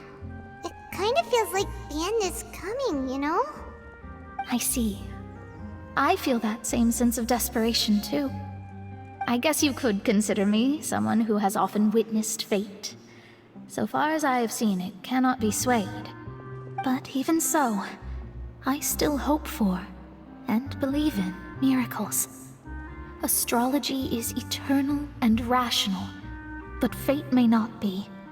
It is cruel, but it can also be beautiful. Perhaps that's what En was trying to tell you. Not to lose heart, and to believe that what you are seeing playing out before you is not yet set in stone. I did originally think of steering clear of all this, but I couldn't. Even if this is all futile, I still wish to help everyone. If we don't struggle to the last, then how can we face the end when it comes? Huh. You do have a point. There I go, talking about astrological principles again. Sorry about that. The moment I start talking about work-related stuff. I need to get going. It was worth trying to comfort you, even if only a little. I believe that you'll help those who are struggling in the same way I did. I suppose that might be why we always seem to meet by coincidence. Paimon feels kind of moved by what Mona said, but also kind of sad too. Hey, Traveler, Paimon suddenly feels like going outside for a walk. Let's go. Let's walk around the city, shall we? There's a few spots we always like to walk by.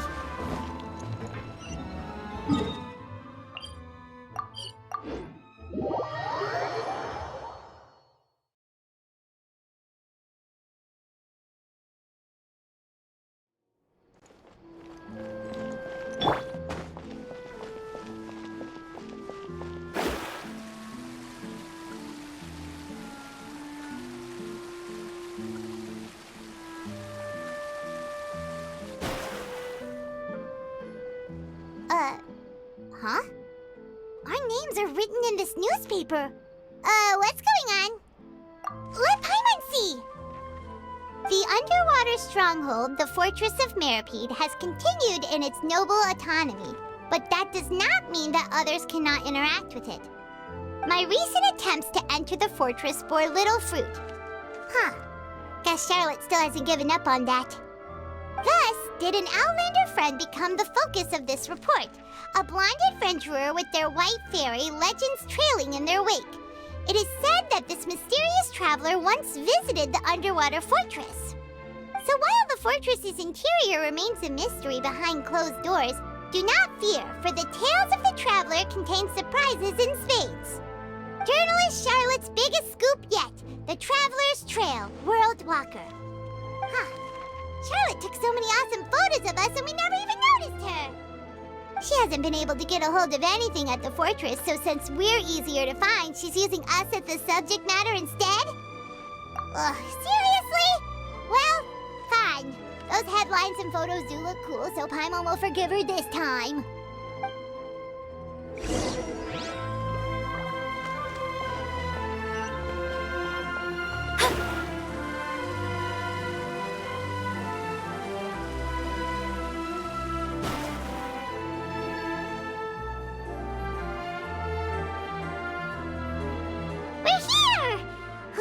Paimon's hungry. Should we go in and get something to eat?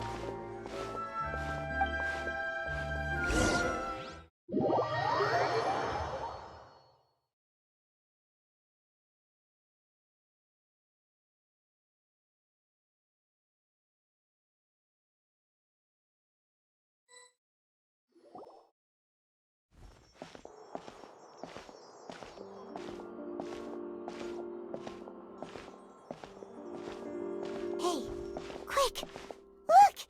That's the limited edition only 16 slices a day cake! It was so delicious the last time we tried it, despite the tense situation we were in. Let's give it another go. Paimon's sure it'll be great. One slice of cake, please.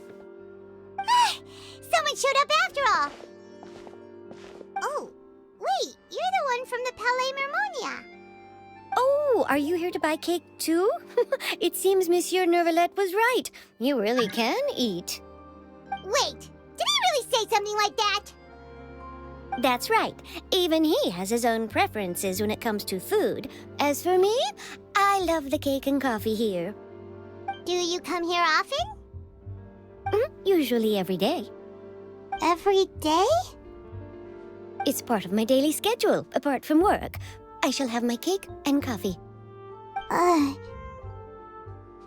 what if someone told you one day that this place would be closing soon, and you wouldn't get to eat cake here anymore? What would you think? But why would it close? Well, Paimon doesn't know either, but maybe the waters will rise tomorrow. You know, like in the prophecy. Oh, the prophecy. To be honest, I haven't paid much attention to that. No, still, even if there'd be no more cake tomorrow, that wouldn't keep me from having some today. No, it's the same for eating in general. You might not be able to eat tomorrow, but if you can do so today, then you should carry on. That's what people call living, you know. Huh. Don't be sad. Excuse me, could I have 2 more slices of cake to go? These 2 slices are for you. Sijuin said that this kind of expression you're making is what humans call being sad. Oh, you know Sijuin? I sure do. She was born before me, and she sometimes comes to the surface to teach us things about humans. She said that humans are creatures that are saddened easily, yes, and you can only lift their spirits by feeding them delicious food. So please try the cakes here. I've got something else to do, so I'll be going now. You two try to stay in a good mood after eating, all right? Bye.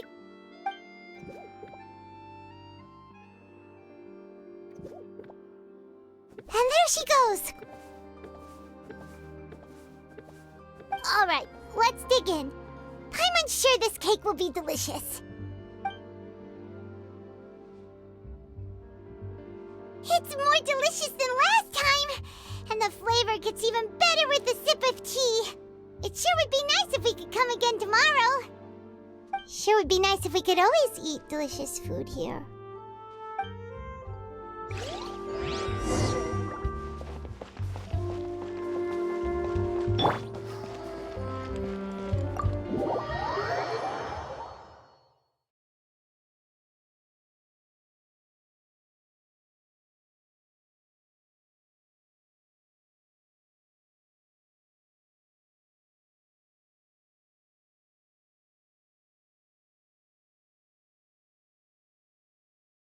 Oh, we're near the Steambird office.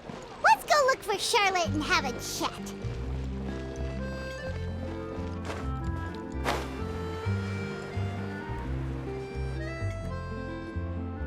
Wow! If it isn't the Traveler and Paimon! Oh, have you seen the article I wrote about you? Ha!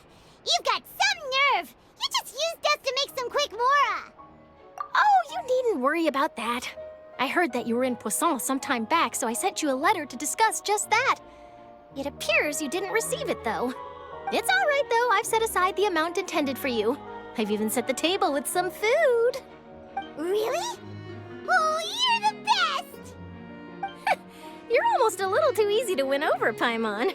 If I were a journalist with ulterior motives, you'd be in trouble now, you know.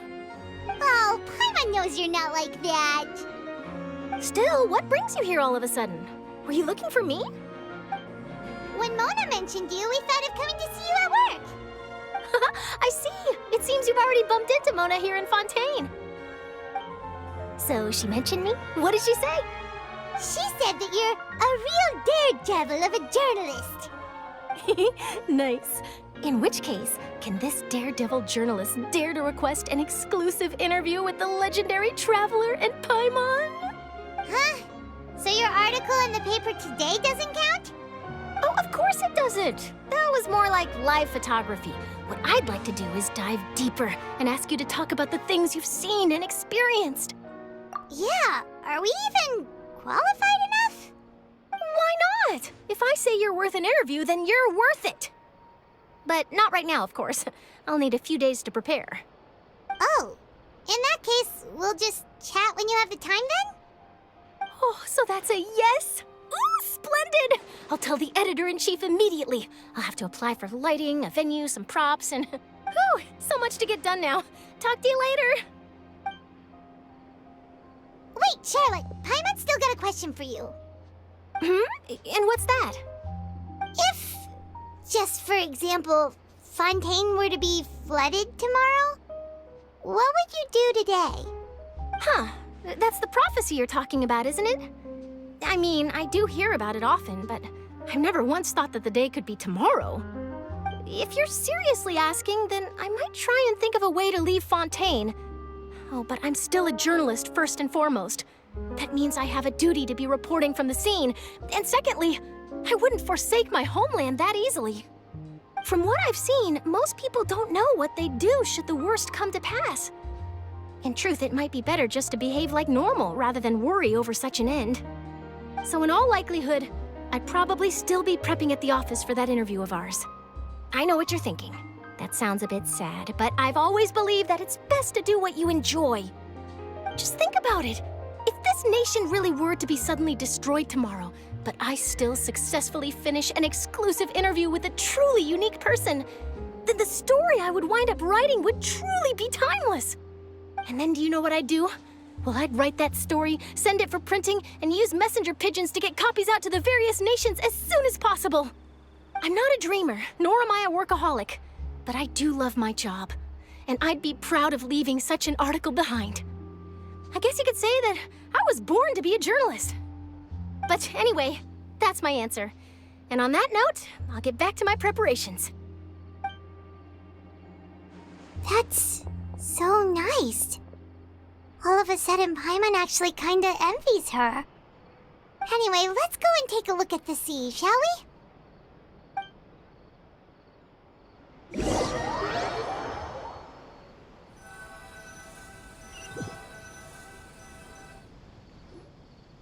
The sea breeze and scenery can be a pretty soothing combo, huh? Paimon's been thinking. If it wasn't Fontaine, but all of Tevat that would be destroyed tomorrow, where would we go and what would we do? No, Paimon should ask, if you could choose, what would you like to do?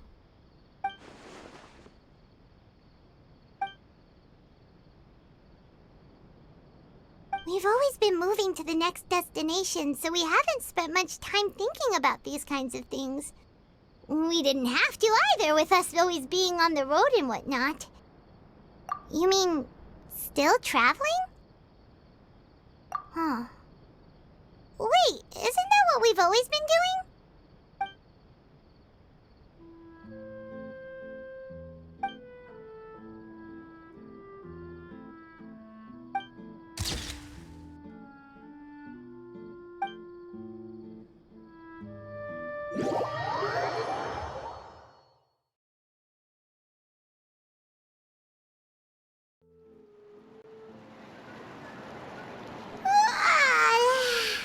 Feels like you'll grow mold if you stay here long enough.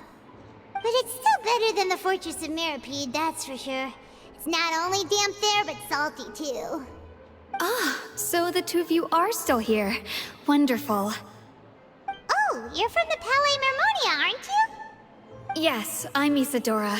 Monsieur Nervillat sent me to look for you two before.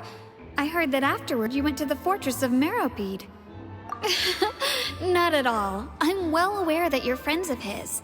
Actually, I'm here to pass along a message from him. Yes, inside the Opera House. The Maréchaussée Phantom has declared the incident a small-scale riot. A riot? Well, that said, I don't personally think it was that serious. Lady Farina was watching a performance at the Opera House, and while she was resting during an intermission, some other audience members suddenly started harassing her, loudly accusing her of doing nothing about the prophecy crisis. And before she could respond, others started to join in. The crowd continued to grow, and protests against the Hydro Archon started to break out. So people have started to put the blame on Farina. Guess they finally found an outlet for the pressure they've been under due to the prophecy. I agree. People will naturally rely on gods, as is customary. But the moment people feel threatened, gods are also the first to be blamed. So what happened after that? Is Farina okay? Seeing that the situation was spiraling out of control and that further argument was pointless, she claimed that she'd gotten tired of this and left in a hurry. The Marechaussee Phantom had their hands full maintaining order and did not catch where Lady Farina had gone. Only when things had stabilized did we realize that she had gone missing. So, you mean she's still missing? That's right. The Marechaussee has dispatched many people to search for her, but we don't have any leads yet. That said, I don't think there's much to worry about. She is a god after all. Even if she were to fall into the hands of rioters, what could ordinary people do to her? Good. Monsieur Nervillet sent me to tell you about the situation, but he didn't say anything else. Don't worry, this is more than enough to go on. Thanks for keeping us informed. Ah, is that so? Well, all right then. In that case, you two take care. I'll be heading back to the Palais now.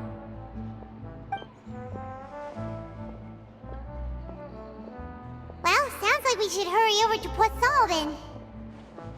If we know Farina, she won't try to fix things in this situation. Instead, she'll look for a place to wait out the heat. And, as we also know, she may be loud and dramatic, but she doesn't have a heart of stone. When Nervillet was talking to her in the Palais Mermonia, and she heard about Poisson, she couldn't hide her sadness and remorse. It would be hard for her to ignore being accused by the public today. Paimon thinks Farina's probably taken the opportunity to slip away to Poisson and try to relieve the sense of guilt that she's feeling. Huh! Well, what do you think? Paimon knows the answer, of course, but Paimon can do the analysis to back it up, too. Cool, huh? In that case, there's not a moment to lose. Poisson, here we come!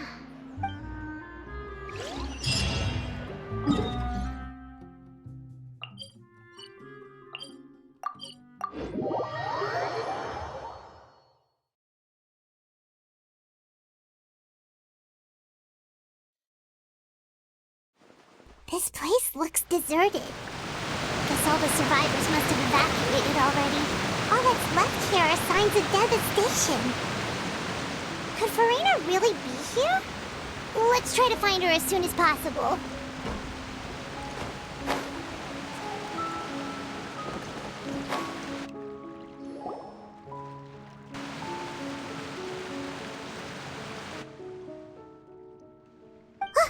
That's Farina, right over there! She really is here all on her own.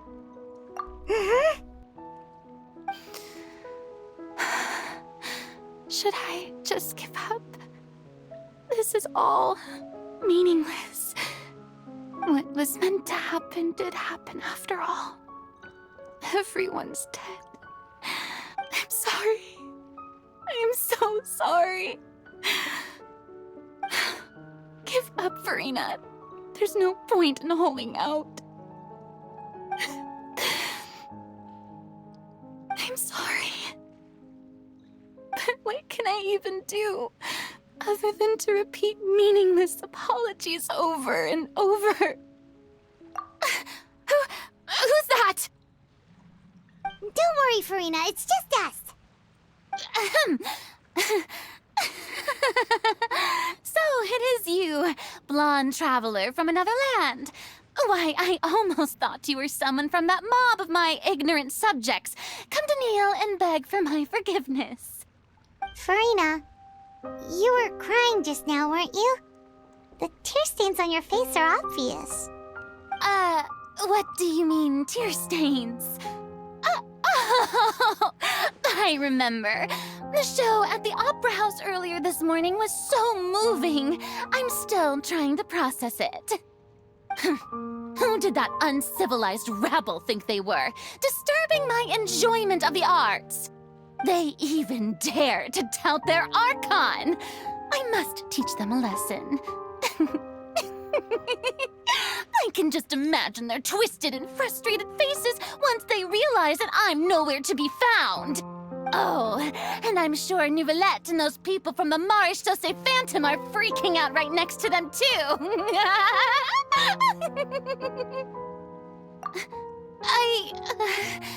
Of course not. Hey, there she is! The Hydro Archon's over there! Quick, after her! Farina, those people seem to be after you. They are? They're just some rabid fans who want to cut the line because they haven't been able to meet me in person, aren't they? That's against the rules. I can't let them get their way. Farina just ran off! Quick, we have to catch up with her!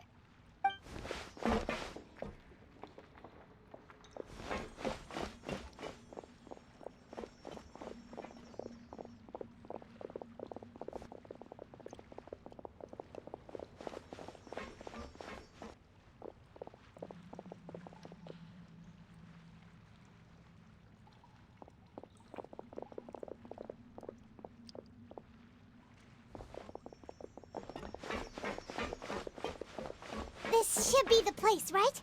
Hey, Farina! There's a good hiding spot over here. Quick, come to Paimon before the rest of them catch up to you. What is this place? Hurry, they're almost here! Fine. I suppose haste is warranted. Lead the way.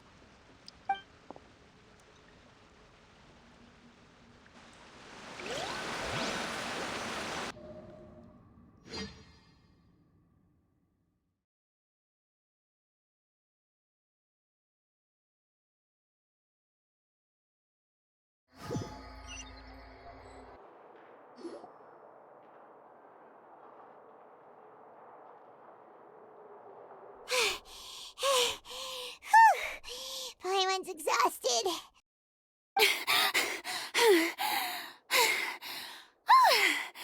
I'm so tired. I totally thought they had caught me. No, I mean, I merely gave in to the sheer enthusiasm they displayed. You're right. Yep, that's a good girl.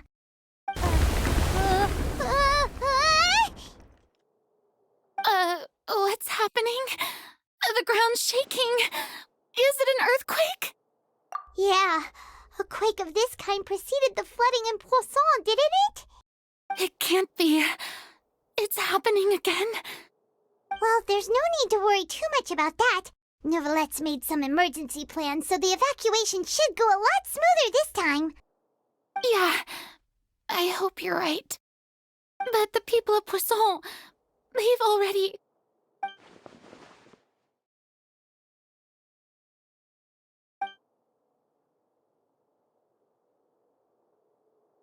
It's true. I've been investigating the prophecy for hundreds of years. I once had informants all over Tevat, searching for clues and feeding information back to me. I've tried all kinds of ways, too, to hold back the sea. Anything to keep the coastline from advancing. But all my efforts proved to be futile in the end. Really, the truth has been clear to me for a very long time. We cannot make an enemy of the divine. No matter what we do, the will of the heavenly principles will have its way, and the prophecy shall be fulfilled. Give up. I do love the sound of that phrase. It would mean finally coming to terms with fate, but also for me to finally be free. Indeed, I've thought about giving up so many times, especially after we almost lost Poisson. Fate is really unreasonable, isn't it? It has no heart and obeys no rules. The prophecy has only just started to come true, and so many people have already lost their lives. But just now, it all became clear to me. I still don't have the right to come to terms with fate on behalf of everyone else. As long as the final moment hasn't come, it's still not too late. Don't worry. I will keep hope alive for everyone until the very end. Well, that's enough for now. I got the impulse to play the stricken maiden, but honestly, considering my rank and station, that wasn't a good fit at all. Don't take any of what I just said seriously. How could I possibly let Fontaine fall to the whims of trivial prophecy? Come on! Paimon could have sworn you were actually being honest just now.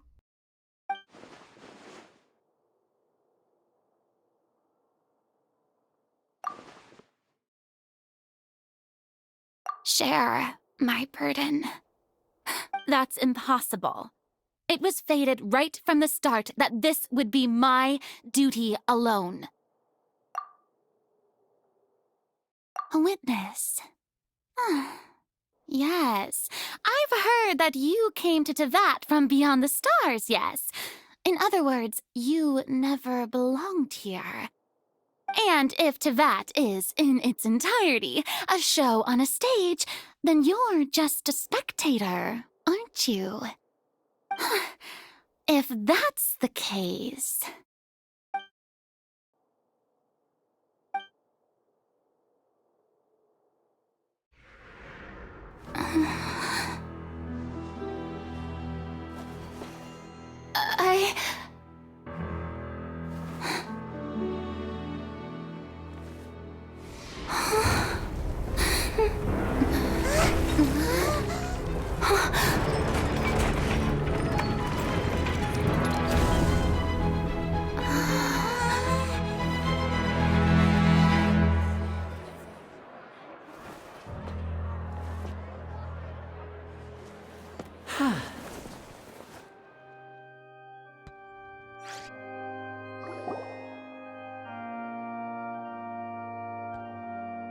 Ladies and gentlemen, this concludes my opening performance.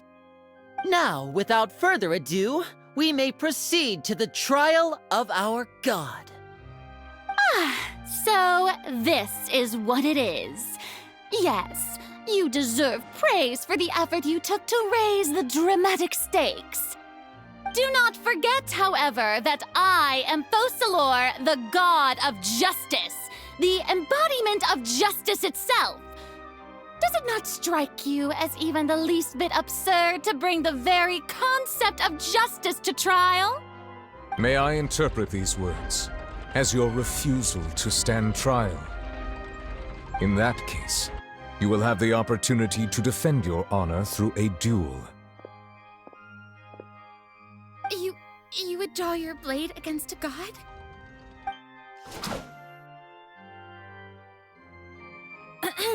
I see. It seems like you have made up your mind.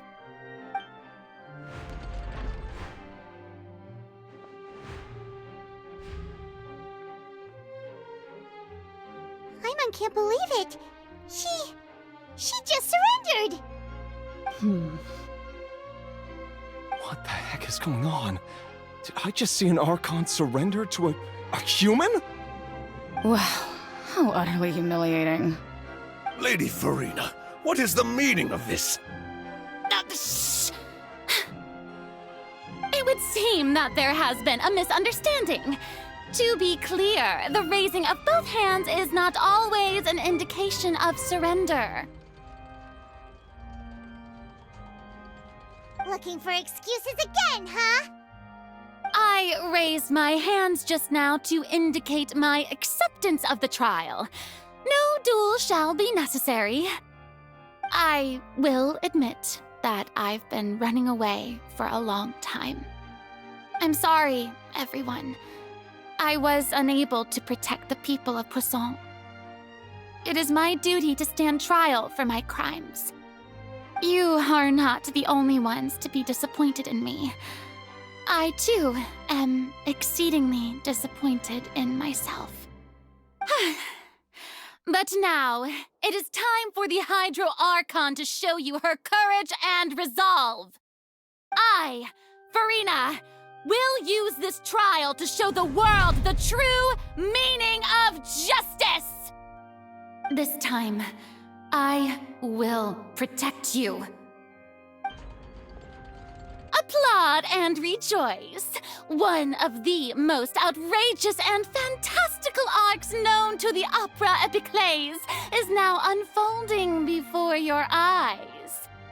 Mark my words, this shall be one of the most exhilarating and brilliant shows ever to grace the stage of Fontaine! The trial of the Hydro Archon, Focalor, will now begin! Woohoo! Oh, now we're making history!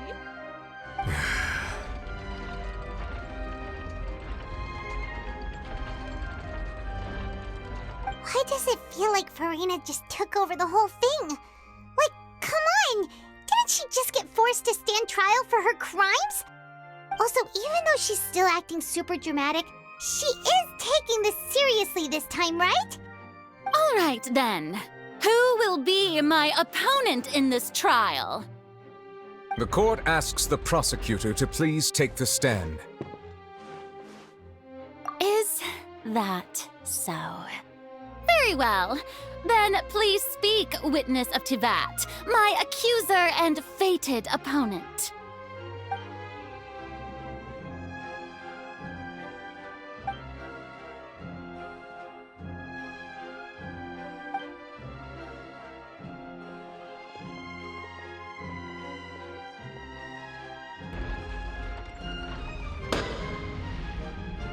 Also, please allow me to ask, as a final question before the trial begins. Just how much work did you do to force me onto this stage? Well, we did do a lot of prep after the meeting that day. I can go over the tasks assigned to the Spina di Rosula, since they were rather straightforward and easy. Navia, the president of the Spina di Rosula. Most of the people who participated in the disturbance this morning were my subordinates.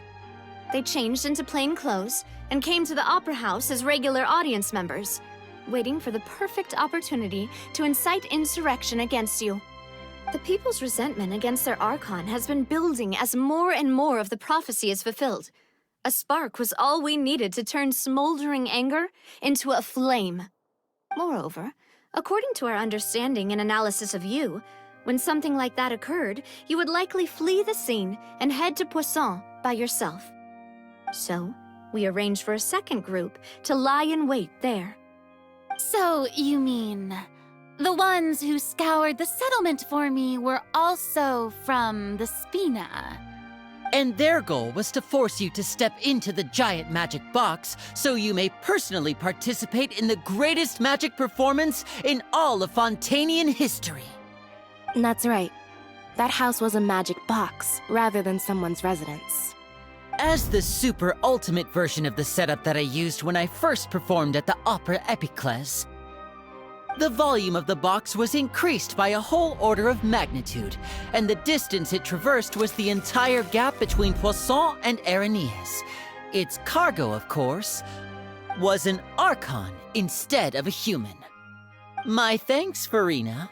Without your help, we could never have pulled off such an extraordinary performance. You're welcome?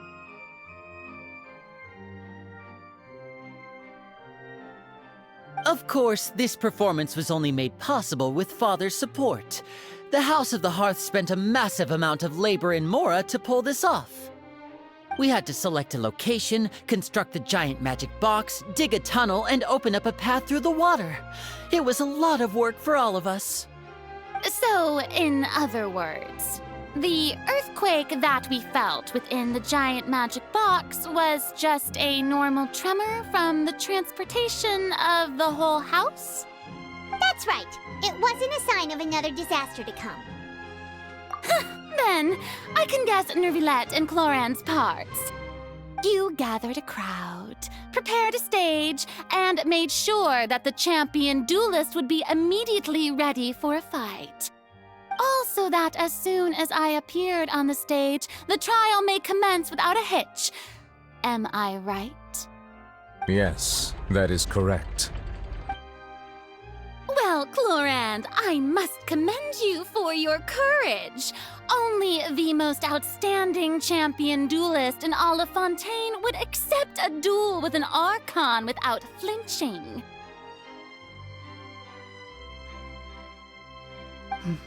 Thank you.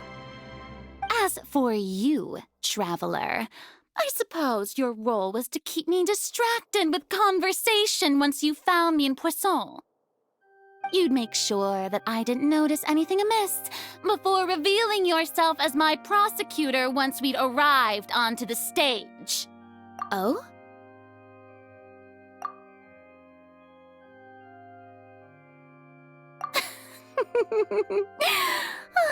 Is that so? Then I suppose I must have missed my final chance. It's fine. It matters not. What's done is done. The stage is already set, so there's no reason to disappoint the audience. Let's see this trial through to the very end.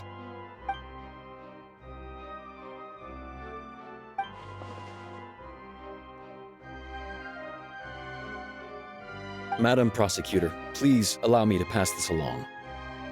This is a document that Miss Charlotte applied for and received permission to share with you during the trial. According to her, it should speed up the proceedings. Huh? Charlotte wanted to give us something? Oh, so she's here too! Hey, Charlotte! Oh, let Paimon see. Isn't this the exclusive interview that she did with us before? So she's already finished it, huh? Wait, then that means this document is a perfect timeline of everything that's happened ever since we stepped foot in Fontaine! So in other words, we can refer to this anthology of evidence every time we want to use something from our journey as evidence for an argument! Let's quickly confirm the information in it. Just think of it as a refresher, alright? You defeated the Hydro Archon in the very first duels you took part in at the Opera House. That's one for the history books, all right. I didn't think that you'd wind up getting to the bottom of the case I'd been following all this time. I guess you could also see this as a happy coincidence. This is the first time Monsieur Neuvillette had a difference of opinion with the Oratrice. Even the Hydro Archon can't figure it out. A Fatui Harbinger. She's an extraordinary person. Her instinct must mean something. The fortress of Meripede was almost destroyed in a single day. That I didn't witness that scene personally will always be a source of professional regret, I think. According to Monsieur Neuvillette, both Child and that whale should have been in the primordial sea at that time. I nearly lost my awesome friend Navia. To be honest, that still gives me shivers. The words of someone as extraordinary as a witch can probably only be truly understood when something surreal happens to you.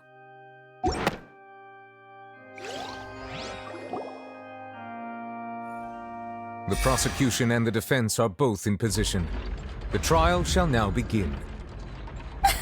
Oh, come on, Neuvillette. There's no need to repeat all the unimportant legalese.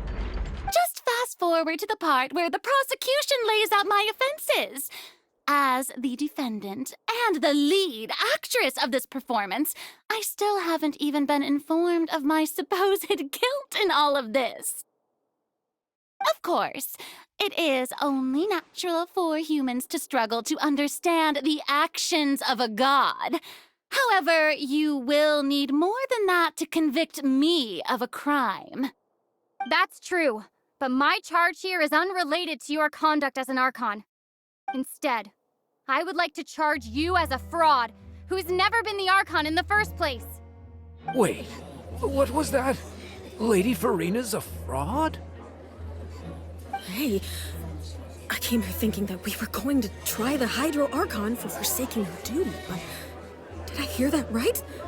She's not our Archon at all? Charge accepted. Lady Farina, do you plead guilty to the charge? Lady Farina. I plead not guilty. How can I be guilty? There is no way that I, Focalor, otherwise known as Farina de Fontaine, a member of the Seven and the Regina of all waters, kindreds, peoples, and laws of Fontaine, could be anything other than your true Archon. Yeah, even though Lady Farina can be rather eccentric, isn't it going too far to doubt her very identity? Yeah, I've never questioned her identity either. Sure, Lady Farina can be super irresponsible, but what grounds does that prosecutor have to make such a huge claim?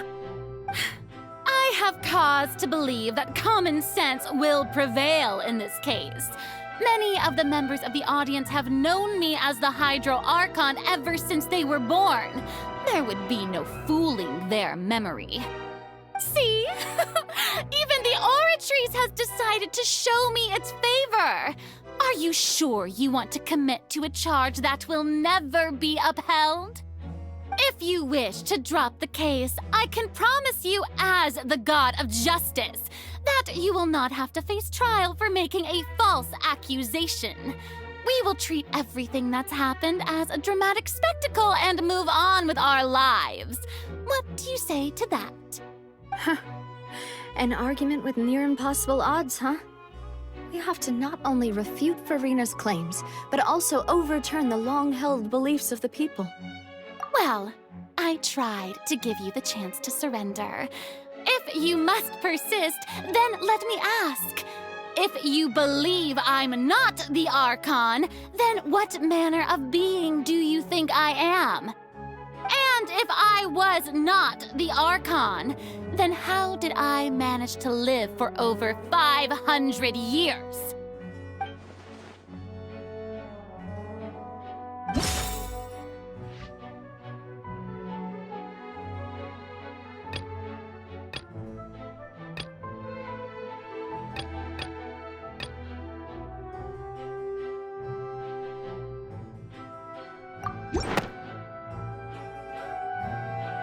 First of all, you may be a member of another long-lived race, which would allow you to naturally possess an extended lifespan.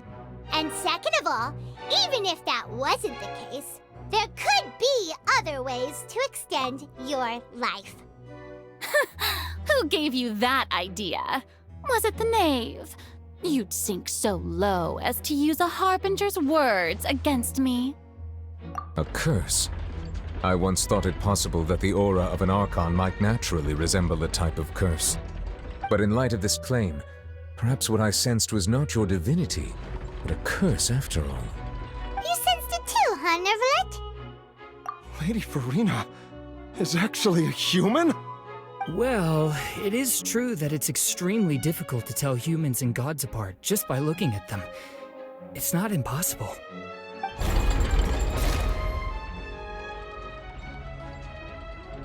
Well, don't start celebrating too early now. Even if I have been carrying a curse like you said, how does that prove that I am merely a human being? Besides, everyone knows that the main difference between a human and a god is the possession of authority. Gods can do what humans cannot. That's why they're worshipped as gods. For centuries, manifestations of my authority have served the nation of Fontaine. One need only to turn their eyes towards the Oratrice Mécanique d'Analyse Cardinal in this very opera house, or consider the endemnitium that is used in every aspect of life.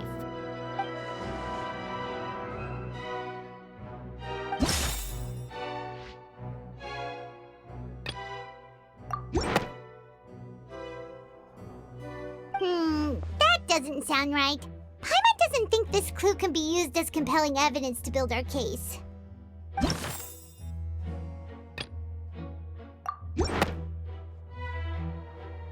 tried to reference the Oratrice, but weren't you as confused as all the rest of us when the Oratrice declared Child to be guilty without any proof? Otherwise, you should have come up with a good explanation for that by now. Didn't I make myself clear at the time? The decisions of the gods are naturally difficult for humans to comprehend. There is no need to provide an explanation. Lady Farina, I believe a reminder of your current circumstances is in order. While the court is in session, the principles of justice and the law must come before all else. While you are an Archon, you are also first and foremost the defendant in this trial.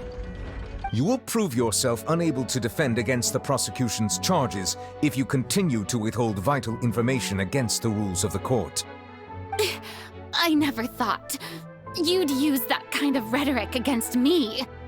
That was no trick of rhetoric, Lady Farina. I've merely reiterated the rules of the court. Rules that all should respect and follow. So, you neither knew why Child was declared guilty, nor did you understand the structure and operations of the Oratrice. Instead of having been created by you, the manifestations of authority you mentioned have been made by the real Hydro Archon, haven't they? The real Hydro Archon? Well, now you're really losing me. It is true that I did not know why the Oratrice gave out a guilty verdict that day. But the Oratrice handed out that verdict unilaterally, and it has been operating independently ever since it was first created. You can't argue that just because a divine creation is flawed, that the god behind it must also be no god at all. She's still throwing out all kinds of excuses. Seems like she's confident that we won't be able to produce proof that she has no power over the Oratrice. My power as an Archon. There are many ordinary citizens in the audience. How can I just carelessly demonstrate the formidable power of an Archon?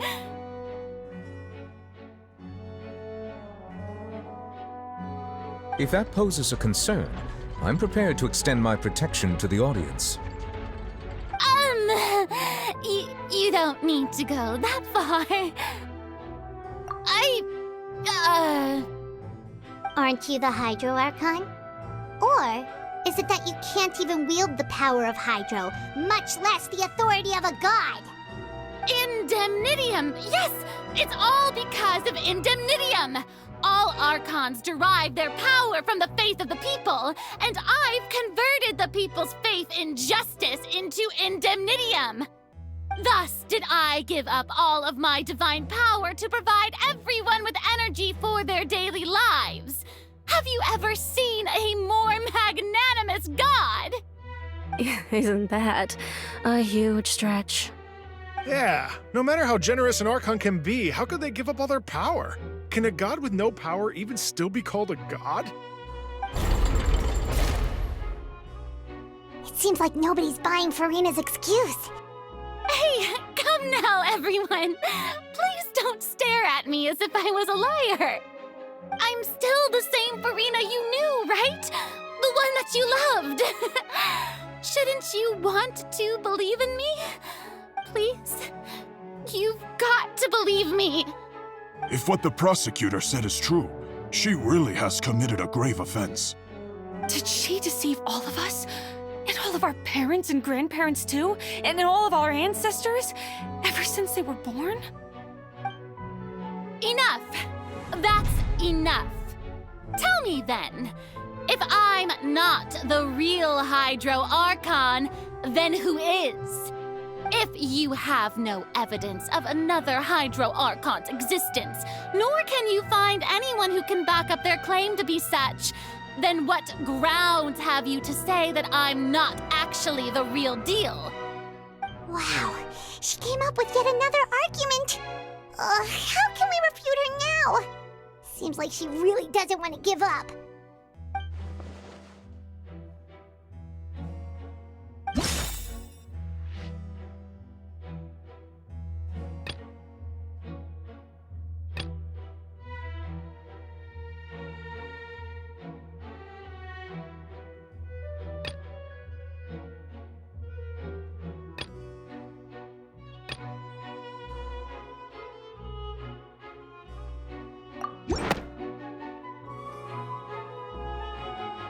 It has been established that all Fontainians can dissolve in water from the primordial sea. And that means Since you insist on claiming to be a god and not a human, then there's a method that you can use right here and now to eliminate all suspicions of you being the latter. Miss Navia, please apply to serve as a temporary attorney for the prosecution before addressing the court. Though you act in partnership with the prosecutor, you must still adhere to proper procedure. Super sorry, Monsieur Chief Justice. I swear this really will be the last time that I'll speak out of turn. Now, I've brought some seawater from Poisson. As everyone knows, a massive flood struck the area not long ago, taking many lives, including those of some of my closest friends. So, Miss Farina, would you dare to touch some of the seawater? If we are to believe that you are indeed the real Hydro Archon, touching the seawater would have no effect on you. All it should do is strengthen your case. But if you don't dare to touch it, then we would have basically proved the reverse. Oh, and I must remind you that after the disaster at Poisson, nobody wants to see any more people dissolve. I do hope you'll act prudently and choose the simpler path of admitting guilt. Navia from the Spina di Rasula. The Spina has governed Poisson for many years. I guess her suggestion is valid. If Lady Farina is indeed just a human, she's probably Fontainian like all the rest of us. Would she really dare to try?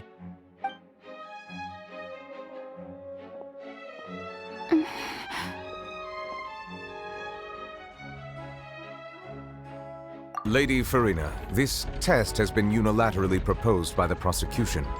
As it falls outside the realm of standard court proceedings, you possess the right to decline participation. Well, of course he had to tell her that. But refusing to participate is basically the same as a confession of guilt. She's just staring at the water without saying a single word. It really does seem like she's quite terrified of it. That could only mean... What's going on? Is she really planning to... That's not what we thought she would...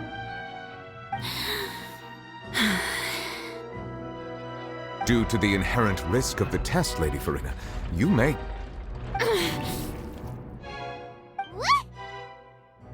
Hey!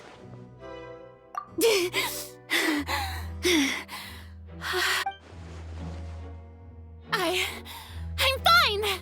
Look at me, everyone! My hand is still here! I haven't been dissolved! Will you believe me now? I really am your Archon! I'm nothing like a normal human who would fall apart as soon as they touch this water! Really? Was this not the most obvious thing in the world? Miss Siegewin? If you are present, Miss Siegewin, please come forward and attend to the defendant. Siegewin? Don't be nervous. It'll just take a few seconds. Let me see. That should be enough. Please announce the results of your evaluation to the court, Miss Siegewin. As everyone doubtlessly saw, Miss Farina was displaying symptoms of hyperventilation and flushed skin.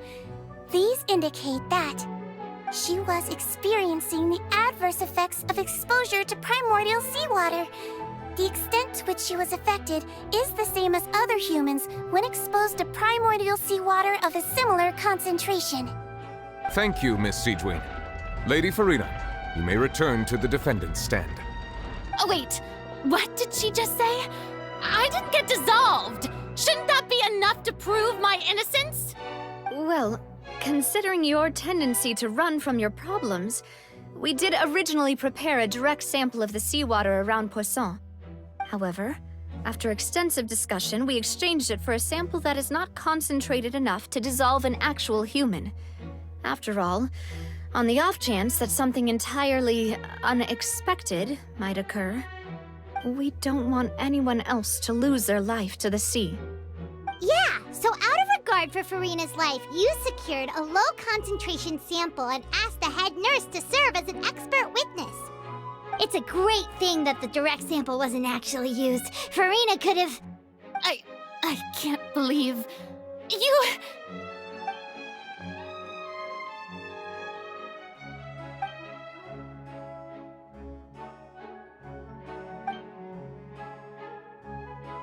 Listen to me! Listen to me, everyone!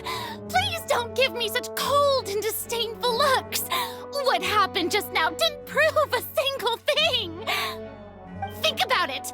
How can you conclusively prove that an Archon can't also be affected by the primordial seawater? Also, if I was really just a human, why would I dare to just put my hand in that kind of water?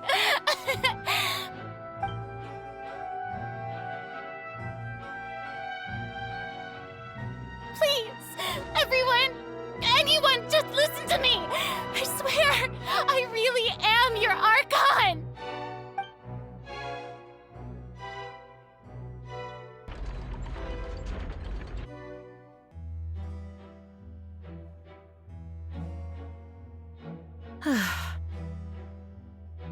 I don't think anything she says at this point will sway anyone.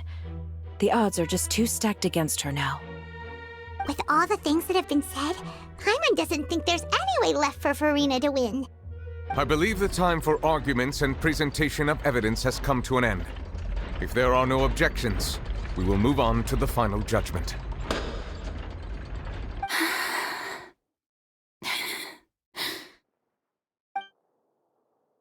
I don't think anything she says at this point will sway anyone. She's too stacked against her now.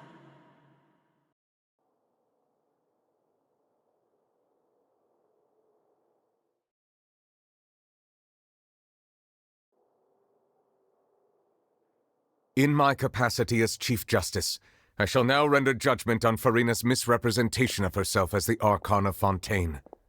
As a human who knowingly deceived her fellow citizens, Farina is guilty.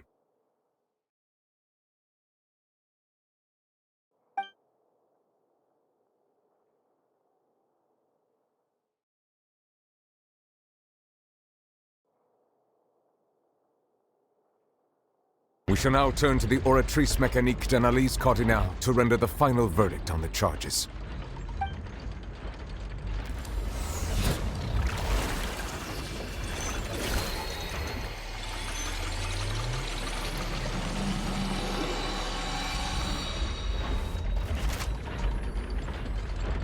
According to the judgment of the Oratrice Mécanique d'Analyse Cardinale, Farina is...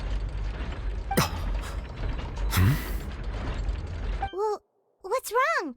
What's the Oratrice's verdict?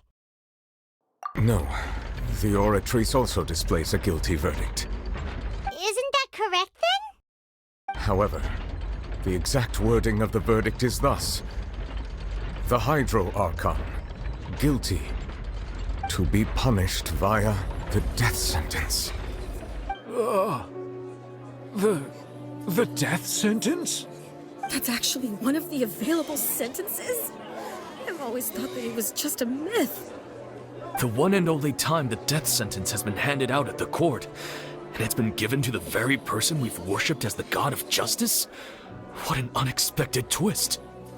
Farina's been sentenced to death by the Oratrice? We just wanted to use the trial to show her the seriousness of things so she'd tell us the truth. How did things escalate this quickly? This outcome is indeed quite strange.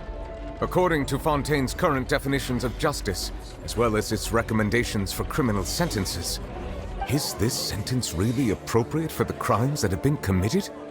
Yeah! Even Vacher wasn't sentenced to death by the Oratrice. You know, the real evil mastermind behind the serial disappearances case. Indeed. Not only is Farina's sentence overly excessive, the very point of our trial today was also to prove that Farina has never been the Hydro Archon in the first place. But now, the Oratrice seems to have deliberately invoked the title of the Hydro Archon. What does this mean?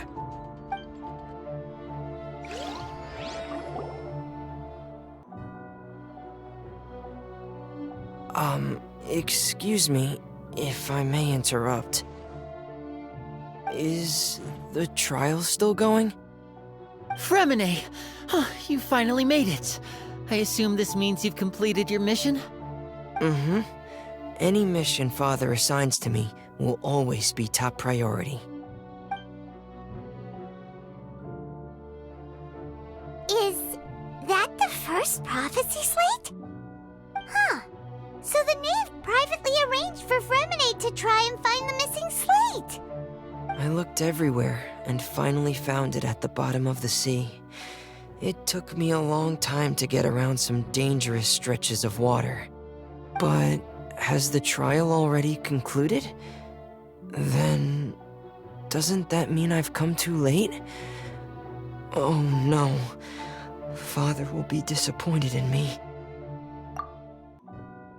Thank you for your hard work, Mr. Fremine. Please allow me to review the record left on the slate. Traveler, I believe that you have already seen the other existing slates, and would like you to come here and confirm their contents. Huh? So what do you see? What is it?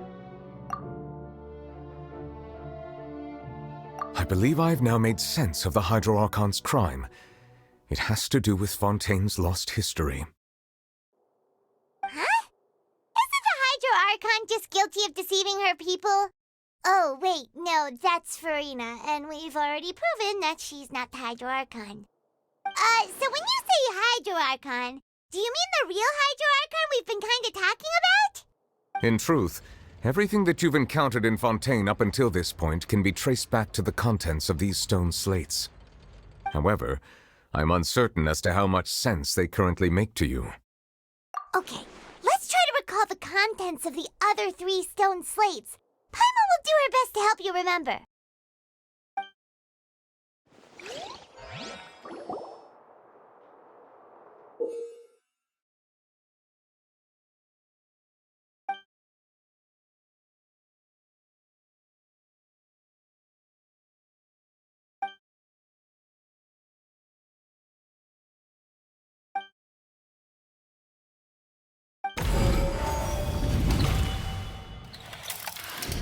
The first stone slate describes what you just said. It seems to show the previous Hydro Archon using her divine power, and then the Oceanids turn into humans. Does that mean that Fontainians are transformed Oceanids? Oh, Paimon wasn't expecting that. But if Oceanids can turn into humans, then perhaps this process can be reversed as well. The second stone slate shows Celestia floating in the sky, and the Hydro Archon and her people worshipping it together. But the heavens still brought judgment down upon them.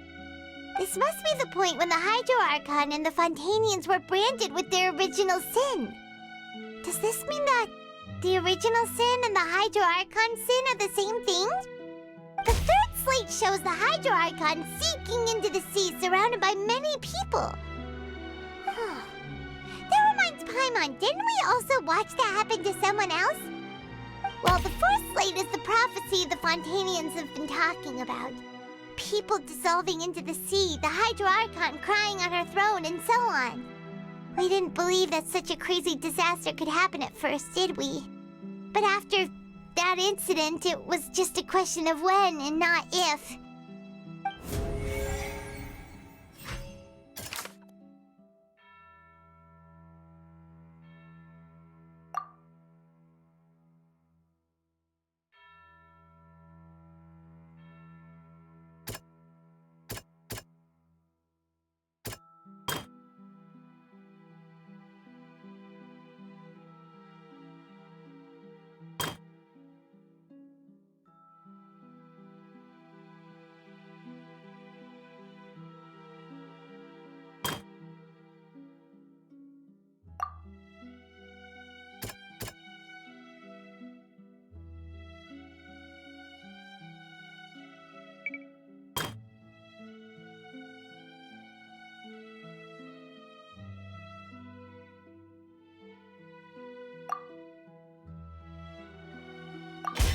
We know from the case of the serial disappearances of young women that Fontainians can be dissolved in primordial seawater. And this might be the reason that Fontainians can dissolve.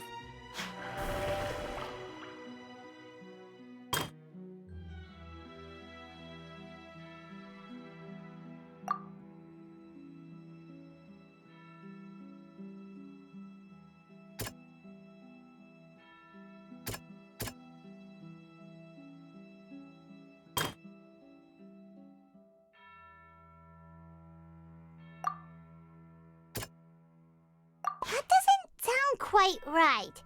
Let's think about this some more.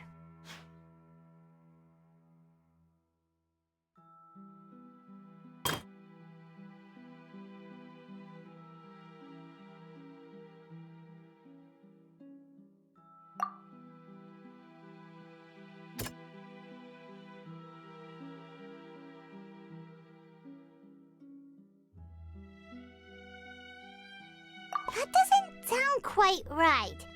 Let's think about this some more.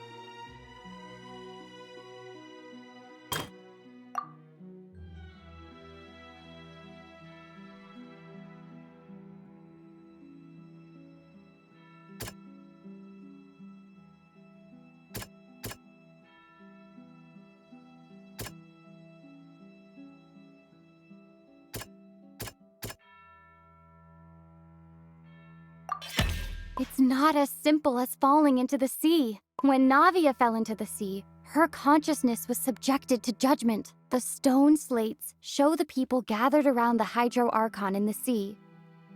Could that be alluding to the same thing?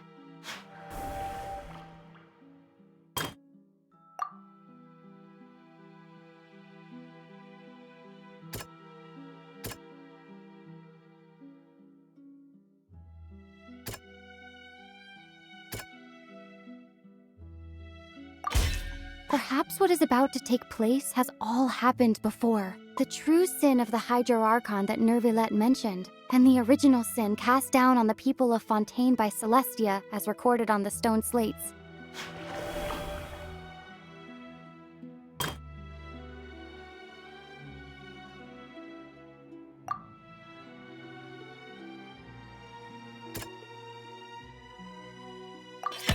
The prophecy from the stone slates found its way into society, but not many people believed it at first. The fortress of Meropide was nearly flooded with primordial seawater, which we know can cause Fontainians to dissolve. It seems increasingly likely that the prophecy may come true. If we hadn't dealt with it in time, things could have gone very badly.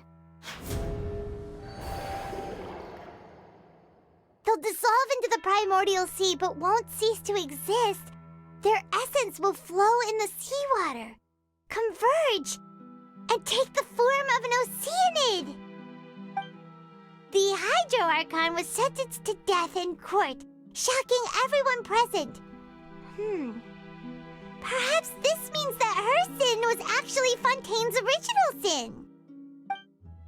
Navia fell into the water inside those ruins, and she nearly dissolved. She was surrounded by the people of Poisson in a court within her consciousness, and was forced to take part in a trial meant to make her stay. The eruption of the primordial sea at the fortress of Meropide was the surest sign that the prophecy was about to come to pass no matter what. The prophecy's contents can all be verified by recent events. If we combine what we know together, loads of truths should come to light.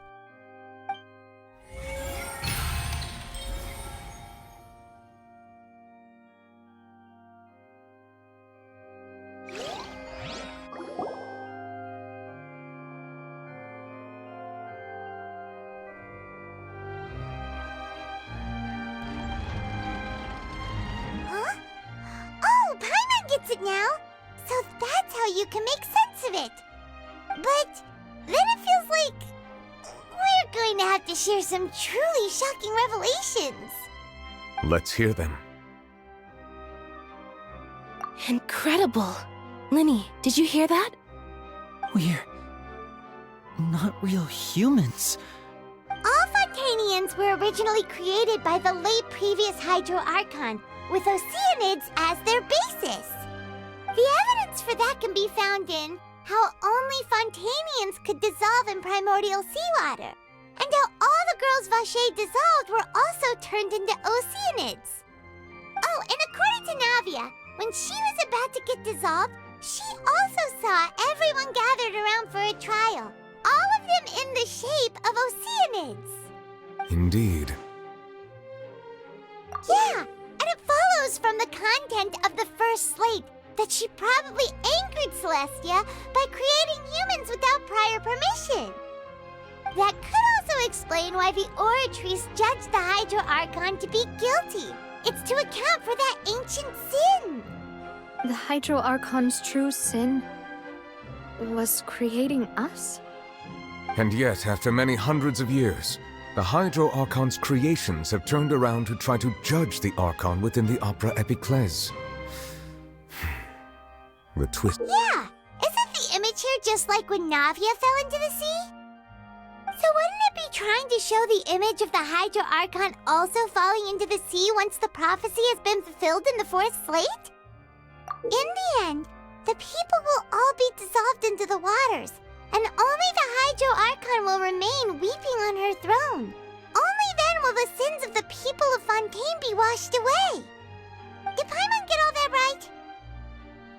You've made some keen deductions. I must say, given how much you still don't know, it is impressive that you've already managed to connect so many pieces of the truth. However, while you were able to decode all the information on the slates, they've also been etched with an additional layer of hidden information using a different power source. When we were at the ruins, I tried to decipher the hidden information recorded in the slates. But since we only had 3 slates at the time, I was unable to come to a full conclusion. Now that the slate collection is complete, I shall make another attempt to decipher the narrative recorded within. If everything goes well, we should finally be informed of the unadulterated truth.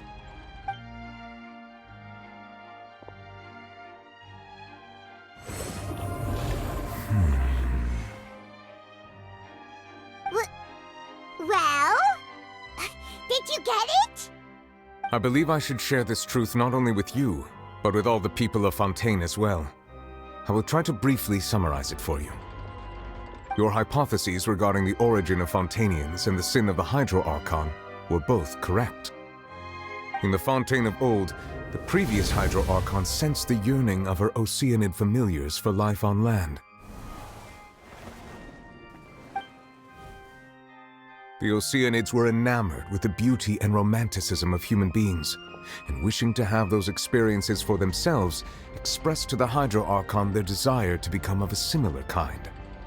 However, even though water as an element is intricately linked with the power of life, the Hydro Archon, as one of the 7, did not possess the authority to create a new form of human life. Not one to give in, she eventually found a way to create permanent humanoid bodies for her familiars by appropriating the power of this planet's primordial sea. She poured primordial seawater into the Oceanids' blood vessels, creating humanoid mimics in the process.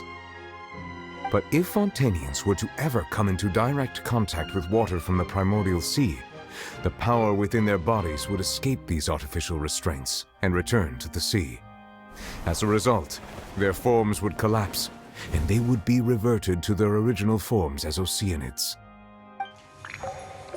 Of course, the Hydro Archon never received permission from the heavenly principles to create a new human race.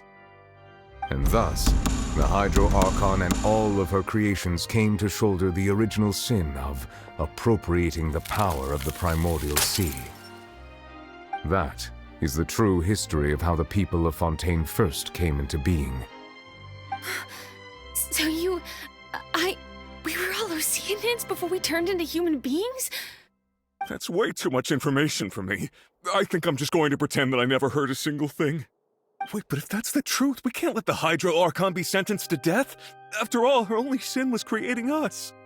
This really might be too much information for your regular Fontainian, but it does answer a lot of our questions. Alas, your hypothesis regarding the 3rd and 4th stone slates was inaccurate. The slates' respective positions are, in fact, correct. A key point of the visual on the 3rd slate is how all the individuals depicted in the water are humans rather than Oceanids. They have not been dissolved, which implies that the water depicted in this slate is not water from the primordial sea. The nation of Fontaine is the nation of Hydro, as well as the nation of trials and justice. Instead of being the literal element, the water in the scene symbolizes judgment and justice. You may also recall Navia's experience. When she fell into the sea, her consciousness was surrounded by that of many others who intended to hold a trial to determine her fate. Therefore, the meaning of the third slate is that the people of Fontaine shall try the Hydro Archon at the court of justice. Yes, it refers to our present situation. I think I'm following now. So, what you're saying is, even though we decided to put on this trial to avoid fulfilling the prophecy, in truth, everything we've done has happened exactly as the prophecy foretold. So now, it seems, we're the ones making sure it comes true. What should we do? Huh. No matter what, the prophecy will be fulfilled. Is this what it feels like to be a prisoner of fate?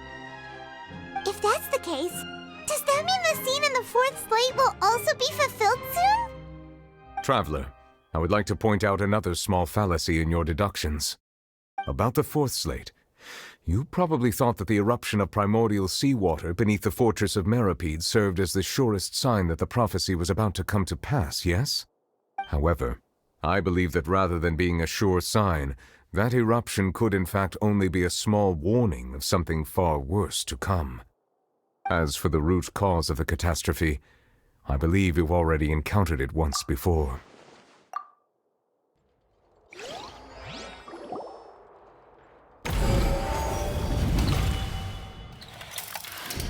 This eruption was just a small warning of the things to come. We must find the root cause of the disaster.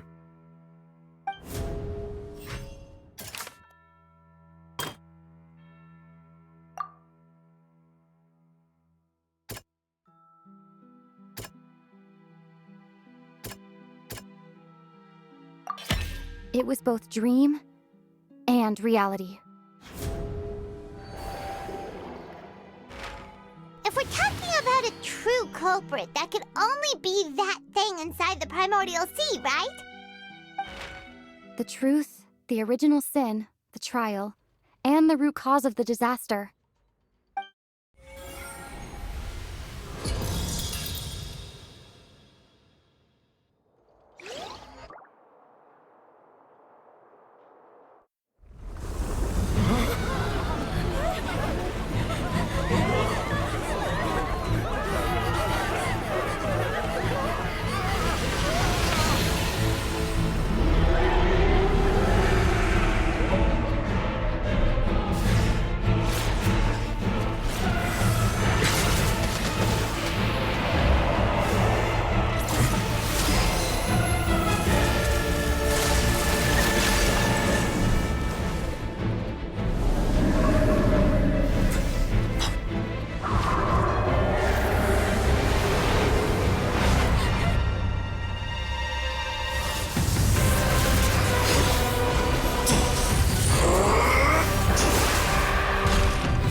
That was way too close!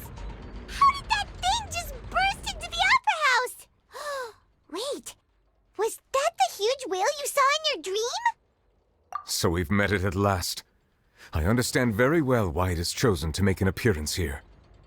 That whale does not belong to Tevat. It is a monster that has traversed the stars, weeping all the while. It has been greedily consuming the energy from the planet's primordial sea, using it to grow. That is the main cause for the rising sea levels. And once it has finished consuming all of the energy contained within the sea, its next step will be... You said that when the Hydro Archon first created Fontainians out of Oceanids, she filled their blood vessels with primordial seawater. Precisely. That whale finds the blood of Fontainians nigh impossible to resist. Therefore, when it left the primordial sea, it decided to make its next stop a packed opera house full of food. Food in the form of Fontainians. We just barely managed to push it back, right? In that case, won't it come back to target the people again once it's managed to recover its strength? That is correct. Indeed, it is more accurate to say that we should thank that Harbinger for buying us some time. Without him, the whale would have likely come onto land far sooner. From the way he looked, he must have been fighting the creature for quite a long time. That battle maniac. We've always known that he had a special connection with that whale, but we definitely didn't expect it to help us out like this. Anyway, now that we know that this whale is the actual cause of the disaster recorded in the prophecy, all we need to do to stop the prophecy would be to find a way to beat it up, right? It is too late. It had already absorbed too much of the primordial sea's energy before we could notice it. At this point, it has become practically integrated with the sea itself. Even if the entirety of Tevat were to be destroyed, it could still survive and swim off towards some other world. That's not something I will accept. We've already done everything we can, and we even found the true culprit. We've come so far. You can't just tell me that the last hurdle is some impossible foe. That's just not fair. Indeed, that's not how a grand performance should end. I'll fight it to the end, no matter what.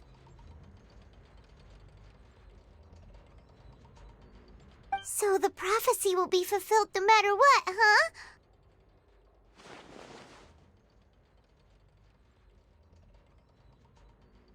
The prophecy. Yes, what has been prophesied will be fulfilled. You may view such things as the history of the future.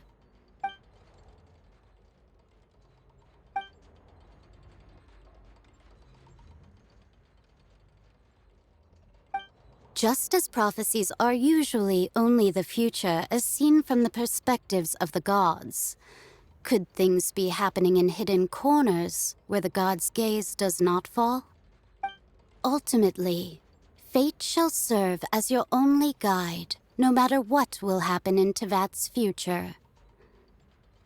All you need to do is to play your part.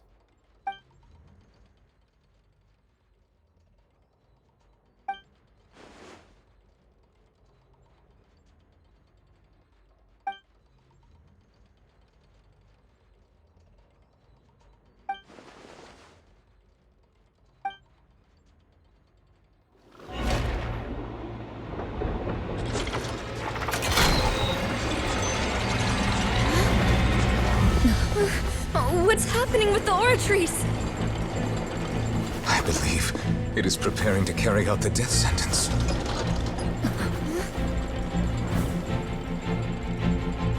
Farina!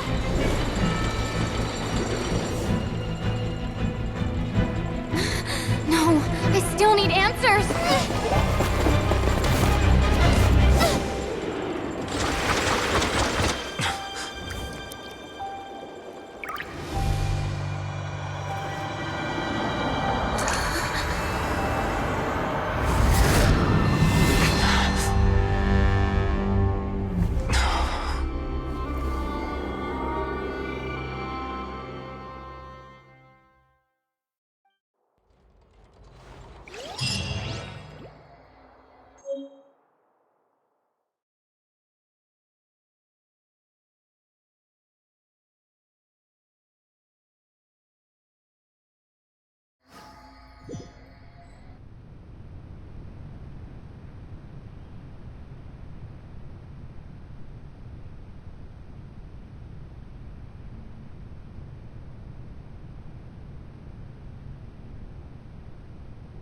You...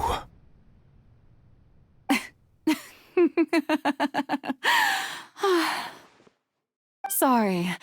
That shocked expression on your face is just too amusing.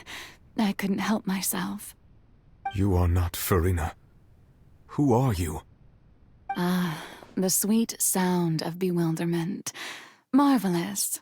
A sure sign that my attempt to deceive everyone was a resounding success. But to answer your question, I am Focalor.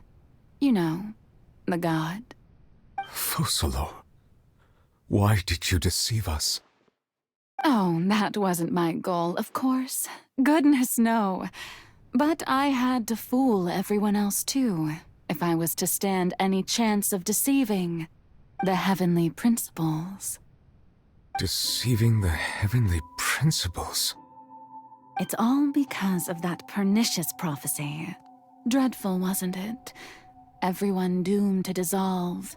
Fontaine condemned to be flooded. One was not amused. In fact, one was positively bemused when that problem was thrust upon me by my dearest predecessor. That's the former Hydro Archon Egeria for the uninitiated. It hardly gets more disastrous than a preordained national catastrophe, now does it? She knew full well that the prophecy would surely come to pass.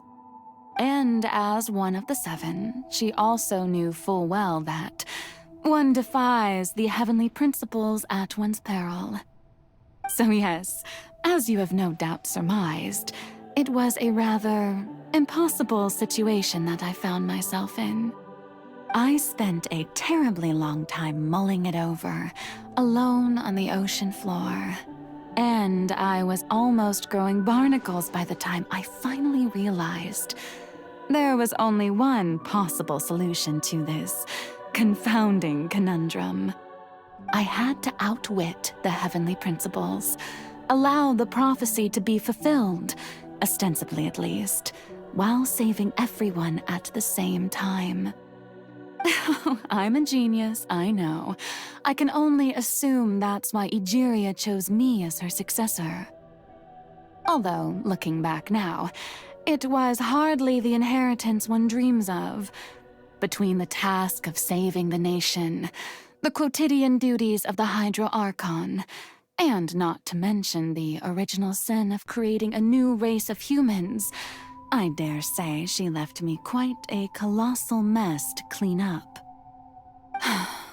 But one can only play the hand one is dealt. I did not choose this, any more than I chose to be one of her Oceanid familiars. So you were also once one of the Oceanids, transformed into a human by Egeria's hand? Yes, I was. I always dreamed of becoming human. And I still do, even now. In my eyes, to be human is to be part of the greatest opera ever known. After becoming a god, I separated my divinity from my body and spirit, leaving behind only a self that was as naive and bewildered as my past self on her first day as a human being. The me you see before you now is that divinity. And the human counterpart I left behind, I named Farina. She could feel joy, sorrow, and everything in between. She could be as vain and conceited, or as meek and vulnerable as she wished. Her strengths were of a kind only a human could possess, as were her shortcomings. But in my eyes, Farina's humanity was what made her perfect. She was perfectly human in every way. The person I always wanted to be. Anyway, so then I cursed her.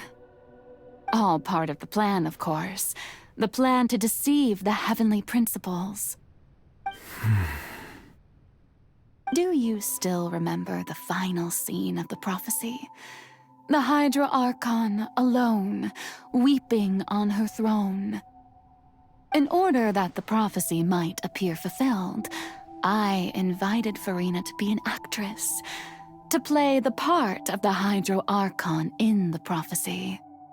Under the curse I placed on her, So long as I, Focalor's divinity, continued to exist, she could not die. But nor was she free to live her life in the pursuit of happiness. Instead, she was forced to take the stage in the opera house, to embrace the role of leading lady, to forever play the part of the god from the prophecy, all to create a deceitful appearance of that prophecy coming to pass. I suppose now you probably understand why your court is called the Opera Epiclese. But Farina is only human, isn't she? Even though she has had a long life, her mind is no stronger than that of any other ordinary human being. I cannot begin to fathom what she has had to endure. It must have been torture for her. It has indeed. And although she is, in a sense, me in human form, I most definitely owe her an apology for it.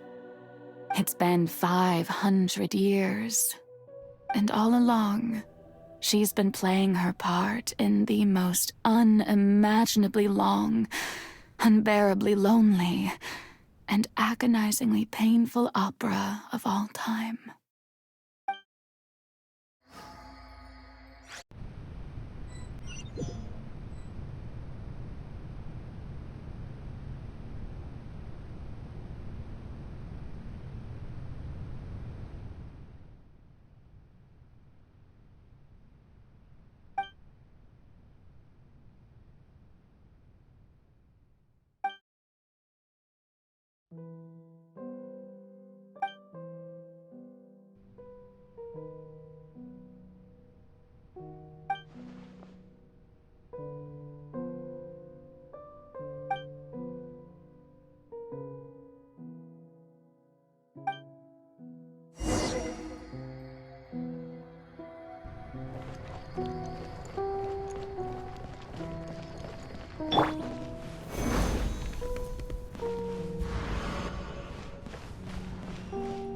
Crumble!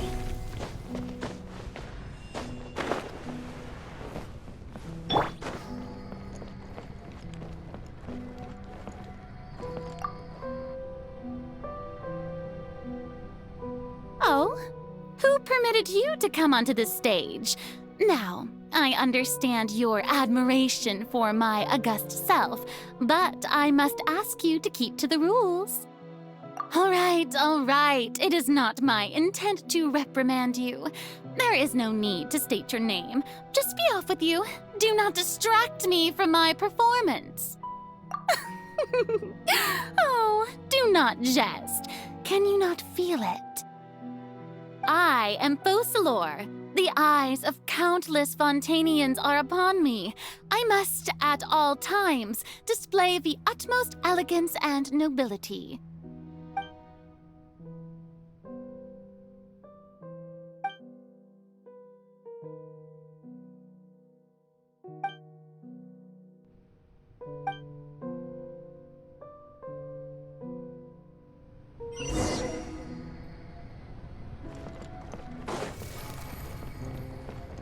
Dear audience, the performance is experiencing a technical difficulty, but worry not.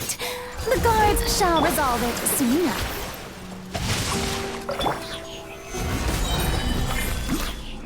I will have order. Let me weave you a verse. Huh?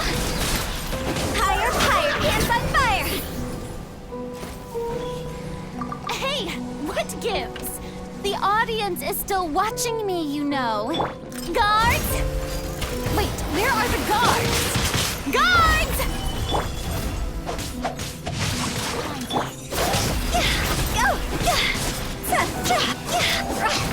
Go! Phew! Go!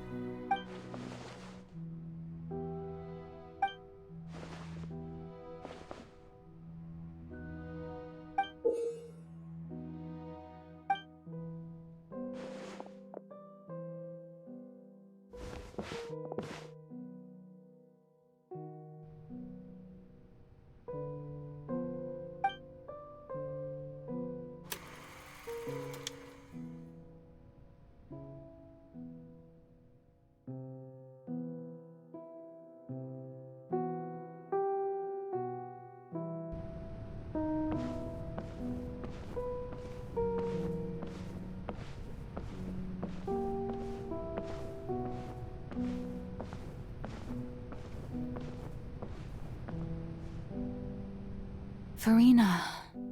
Farina. Huh? Who's that? Who's calling me? Where are you? Be not nervous. Be not afraid. I am before you. Wait a moment. You're near me? How can this be?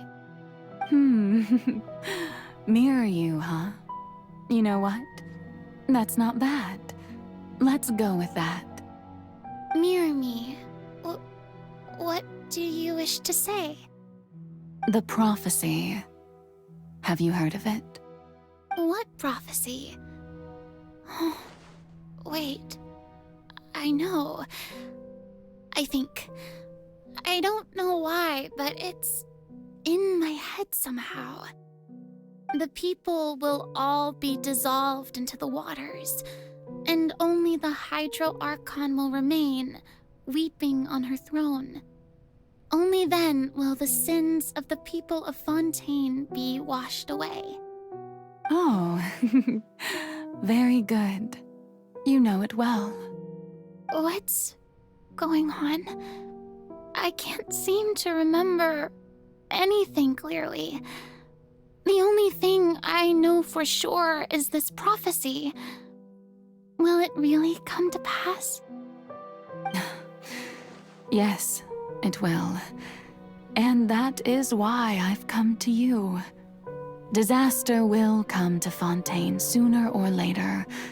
Things will develop just as the prophecy declared. There is no escaping it. But doesn't that mean everyone will die? I'm a Fontainian just like them. Will I dissolve too? Oh, don't worry. Magical meetings exist in this world precisely to give people a chance to turn things around. It is the reason why you met me today. I will tell you how to save everyone, but you may have to suffer somewhat. Oh, so there's still hope after all. Goodness, you frightened me. You spoke so much and with so much certainty. As for the suffering, well, I will admit that the first thing that came to mind was, why do I have to be the one to suffer? But if the prophecy will come true, I'll also die anyway, right? So if I've already met you as my magical meeting in this world, if there were scales, with all the people of Fontaine on one side and my pain on the other, is it not obvious where the scales should tilt? You truly are the perfect human, my ideal. I suppose this would also be the justice that belongs to you. Huh? Don't worry, it's nothing. Listen well. Fontaine has just lost its Hydro Archon. I need you to play a role, that of the new Archon. Play as a god? That's right. You must begin a never-ending masquerade. You must never let anyone suspect your identity. If you can keep it up, then I shall have my way of defying this prophecy. But should your identity be revealed, then all hope will be lost. But how will I do this? A human assuming the role of a god without being exposed. Don't worry. What you must do is not to turn yourself into a real god. You simply need to play the role of a god as humans imagine them to be. Being a human yourself, I'm sure you already know what such an entity would be like. Remember, your true challenge will not be pursuing divinity, but contending against humanity. I'm still not sure I understand, but I'll try. I'll try to do this. So, how long am I going to have to play this role? To accomplish this mission, you will have to stay on the stage for many, many years. You will endure and not grow old until your task ends. But I promise you, all will eventually end in a magnificent and dramatic trial, and everyone will be saved. A trial, huh? How exciting. I'll be looking forward to it.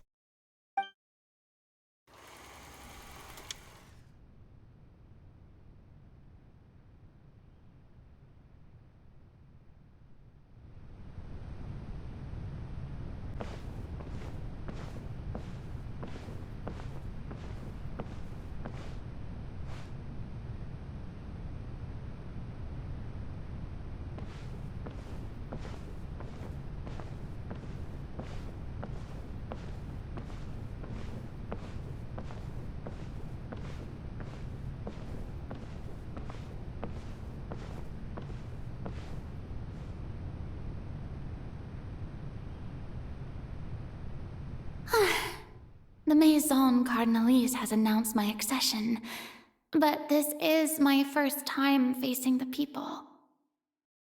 What should I say to most appear like a god? To be honest, I still don't know. Perhaps I should first try to act natural. Ladies and gentlemen, good evening, and welcome to the Opera Epiclese. I'm sure you've all heard about how I have taken on the role of Hydro Archon.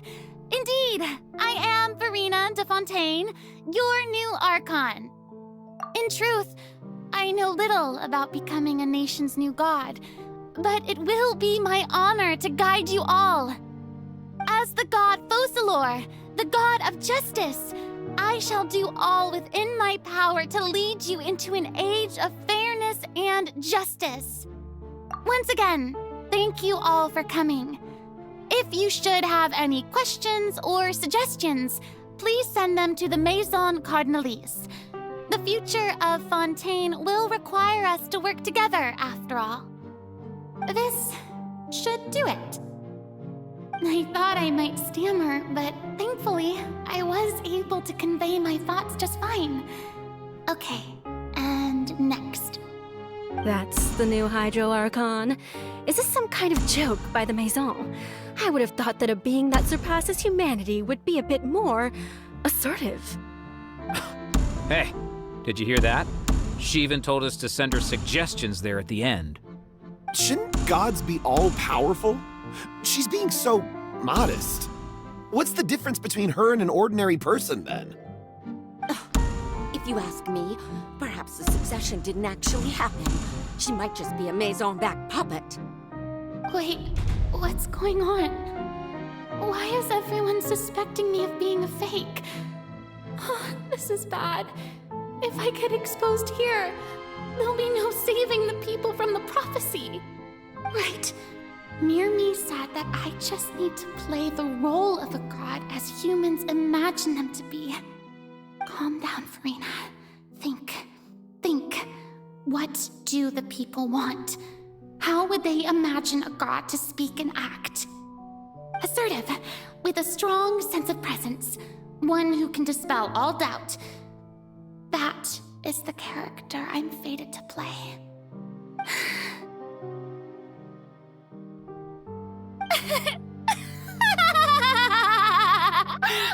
Oh, very good, my people. Only ones such as you are deserving of my rule. Now, I was wondering if some weak puppet were to one day come onto the stage and claim ownership of this opera house, would the children of Fontaine follow them? Well, it seems that you would all see right through them. Having passed my test, you are qualified to witness wondrous trials alongside my august self, here in this opera house. You may consider my previous act a door gift of sorts. I thought it was a debut that suited the atmosphere. Now then, let us be reintroduced. Ah, so that was just a performance. How could I have forgotten that we were inside an opera house? A personality? It's quite shocking, to be honest, but I suppose it's a better look than before. Such a fascinating and bold deity. How wonderful! Our future may yet be bright after all. It seems I've turned them around. Best follow this flow and restart my accession speech. My dear people, whether you acknowledge me or not, whether you trust me or nay, I say to you, keep faith in your ardor for justice. We have heard it said that this nation's sins can no longer be washed away. Well, I say that justice is most fragrant when it blooms amid sin. The scales of justice should not weigh heavy in the hands of its God. On one side, it must carry fairness and justice. And on the other, praise and applause. May law be the prayer on our lips. May judgment be our worship. Let us light the fires and drink to the future of Fontaine. There is no trouble in this world that justice cannot solve. All that is needed is for you, my people, to believe in it, heart and soul. So long as I, the Archon Focalor, stand within the Opera Epiclese, so long as I stand before the Oratrice, I shall even judge the gods of this world!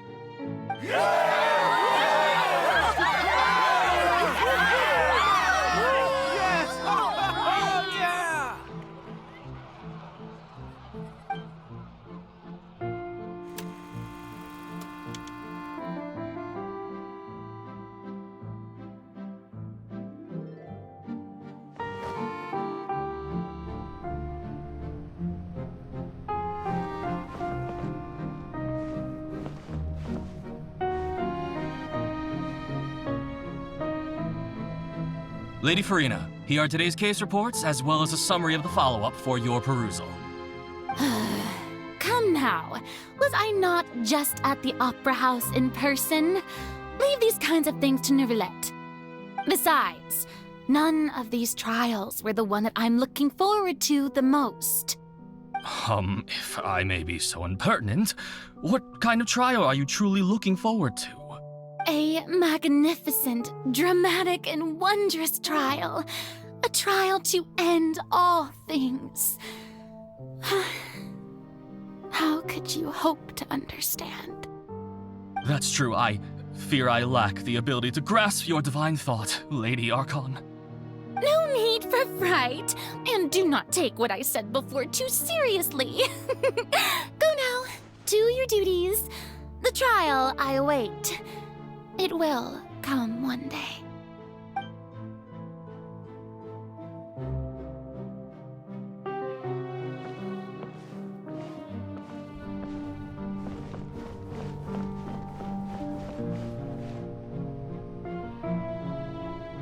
Lady Farina, I don't know what to say.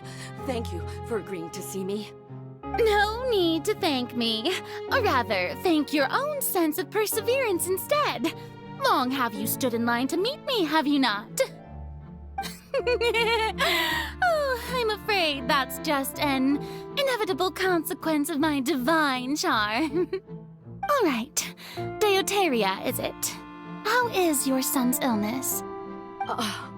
You remembered me, and you knew of my family, too. He is doing much better now. In fact, he is far more of an ardent believer than I. He was the one who forced me to seek an audience with you, and to bring your words back to him. Oh, good. Very good. If this should happen again in the future, please do not hesitate to come and tell me. Going down to citizens' homes every so often, while not usual practice, should serve as a fine change of pace. Ah, you're such a gentle and wise god. Thank you once again, on behalf of my son.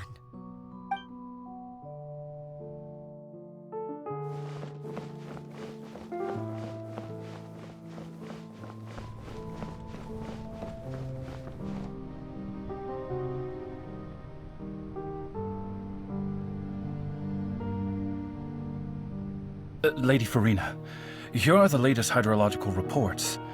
As for the specific parameters you asked to take note of, I'm afraid things still don't look good.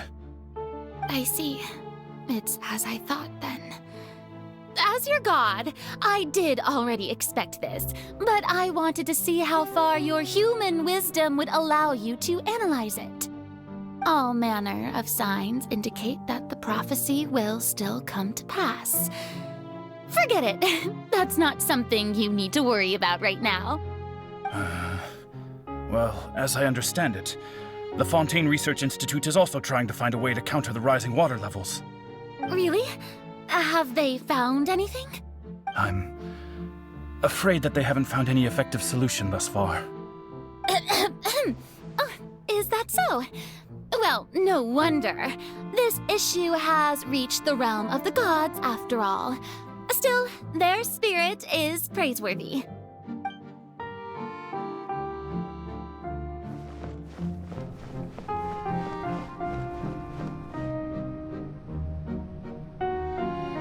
The day is finally over.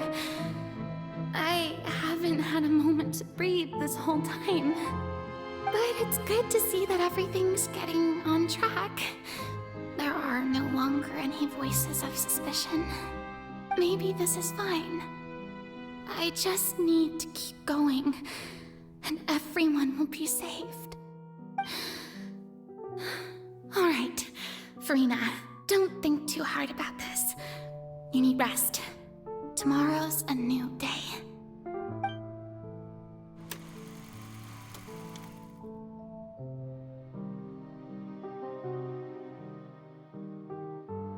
Lady Farina, here are the new trial reports for the latest cases, as well as a summary of the follow-up. There'll be no need for that. I've seen them already. There's no need to go back over scenes I've witnessed in person before. Lady Farina, I've waited so long for this chance to see you in this manner. Indeed, my dear, loyal citizen. This joyous moment is an honor for us both.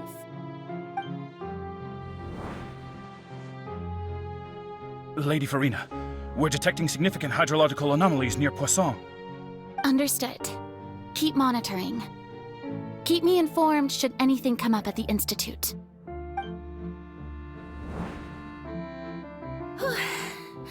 I don't think I let anything slip today.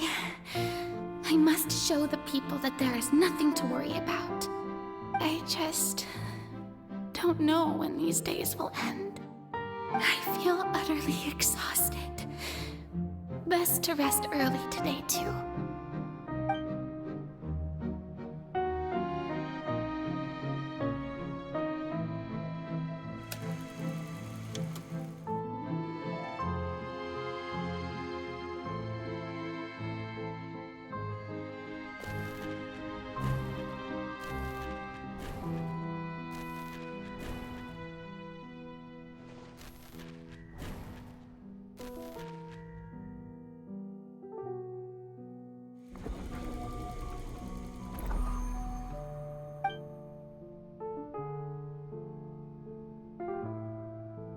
Lady Farina, it's like a dream being able to speak with you up close like this.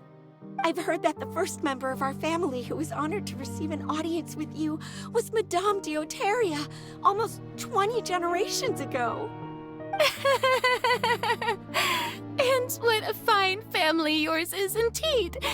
It brings me great joy to meet such a faithful believer, a descendant of a line most ardent. Surely you exaggerate, Lady Farina. My lady? What is it, good citizen? Are you crying? Uh-huh. Oh, really now? I didn't even notice. This must be the overflow of hydro from my person. Well, can't quite help being the god whose dominion is the waters, can I? No wonder. No wonder. A manifestation of your power, then. Oh, Archon, I am honored to have witnessed it. Honored indeed.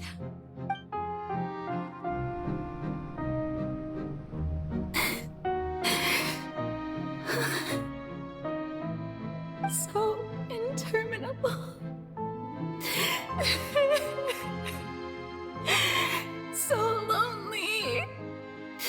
Just how much longer? Hundreds of years must have passed by now. Perhaps the show must go on for hundreds more. I never imagined that it would hurt so much. Have I reached my limit? No. Perhaps I reached it long ago. Today I didn't even notice my own tears. I want to tell someone, anyone, about this. But would that not destroy all I've done so far? I've conducted so many investigations across the centuries. But there's not even a sliver of hope that we might break the prophecy. All I can do is keep heart. I must maintain this act. It is the only way to save Fontaine. Please, mirror me. You have to succeed.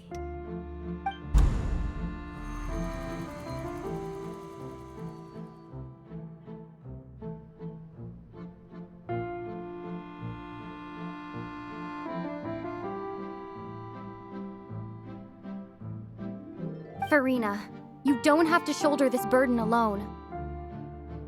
Although I don't know what you might be keeping from everyone, your people are more than willing to share your burden with you.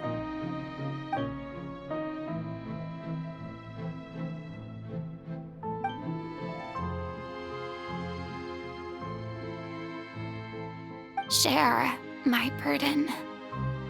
That's impossible. It was fated right from the start that this would be my duty alone. But even if your burden doesn't need to be shared, you can still choose to confide in someone. Just share it with me. I'm what you'd call a witness. A witness? Yes, I've heard that you came to Tevat from beyond the stars, yes. In other words, you never belonged here. And if Tevat is, in its entirety, a show on a stage, then you're just a spectator, aren't you? If that's the case... She's right. I could confide in her, couldn't I? But if things don't play out as expected, the people of Fontaine will be the ones to pay the price. No, Farina, you shouldn't be selfish. But what if it's really all right? Farina, you've worked so hard for so long. Surely it would be okay to put yourself first for once. Just this once. Is it such an outrageous thing to do anyway? To find someone in whom you can confide your frustrations and sorrows? Surely it could not hurt. If you let this opportunity slip through your fingers, it might never come by again. Think about it long and hard.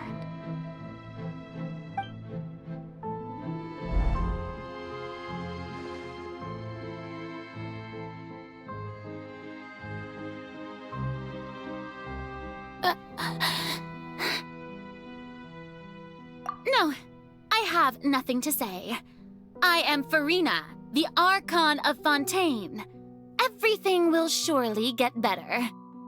All you need to do, dear spectator, is to witness my performance until the curtains fall.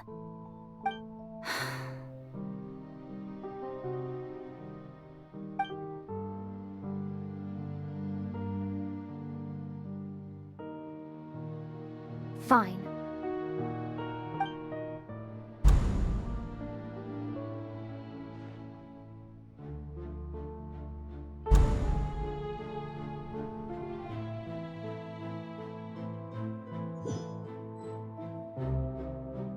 So even Farina doesn't know the truth? You've never once let her in on the full plan? Yes, it had to be done. To deceive the heavenly principles, you must first deceive yourself. She did very well. If she had let her resolve falter even once in these 5 centuries, Fontaine would have been doomed to the most tragic fate. It seems that trusting humanity was the right decision after all. I believe that I understand how your deception works, but that is only half the truth, is it not? How would you build on this foundation to save the people of Fontaine? That is the most important thing. Ah, good. Of course, the Iudex of Fontaine has pinpointed the crux of the issue. I'm sure you've long sensed that the Oratrice is no simple machine, yes? I've always suspected that it had its own consciousness, and Lenny did mention that he heard a human voice within the core chamber. It now seems that that person was you, hidden within the machine all along. Am I right? And then I became one with the Oratrice, taking Fontaine's gnosis with me. Yes, it would seem so, wouldn't it? Alas, your understanding of this device still lacks sufficient depth. In truth, it is no enactor of justice. It is, in fact, a device created to kill the god of justice. I beg your pardon? Oh, you have it. And to be more precise, not only will the Oratrice take down the god of justice, it will also take down the divine throne upon which she has been placed. I mean, did you think I would be the sort to enjoy peaceful repose while Farina suffered? My work over these last 500 years has been to constantly accumulate indemnitium within the Oratrice. But really, some have already discovered that only a small fraction of the energy generated by the device was ever used to provide power to Fontaine. The vast majority had to be, accumulated to enact this death sentence. It was all a part of your plan, then? Both the trial and the sentence? Indeed.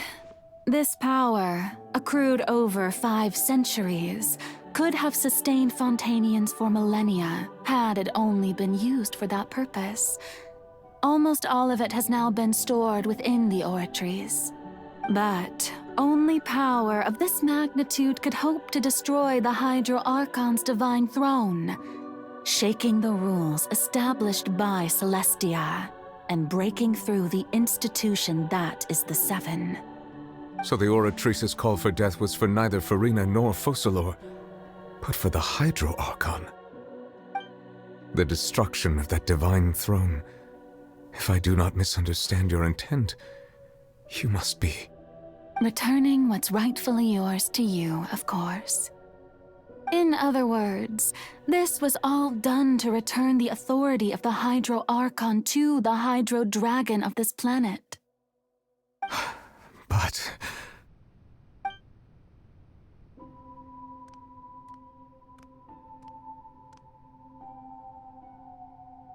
Oh, what? Getting sad again, are we? The authority of the ancient dragons shall soon be yours once more, O Hydro Dragon Sovereign. And this is the face you make. All you've done throughout the years is just so you can sacrifice yourself at the very end. I've never quite seen it that way, you know.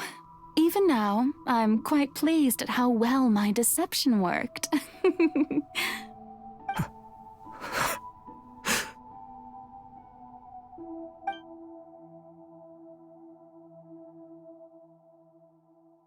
Hydro Dragon, don't cry. I must say, had it been within my rights, I would have loved to judge the heavenly principles themselves. Were they not guilty of essentially the same crime? Egeria stole the power of the primordial sea, and the heavenly principles stole the power you ancient dragons possessed. I, for my part, am the god of justice. And is it not just that your original powers should be returned to you? Speaking of justice, I have always believed that justice lies in the process of pursuing human existence itself. So, if the theft of the primordial sea's might was Fontaine's original sin, then, leaving matters of procedural right and wrong aside, the descent of the Fontainians as humans and their right to exist in this world would be Fontaine's original justice.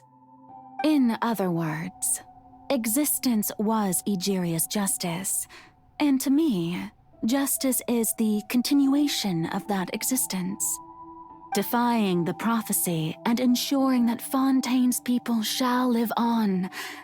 That should be the justice enthroned over all others. At this point, we, whether it be myself or all other Fontainians, have shouldered the burden of this sin for far too long. Iudex Neuvillette, the highest judge in our land, when you regain your full power as an elemental sovereign, what verdict shall you pass upon us?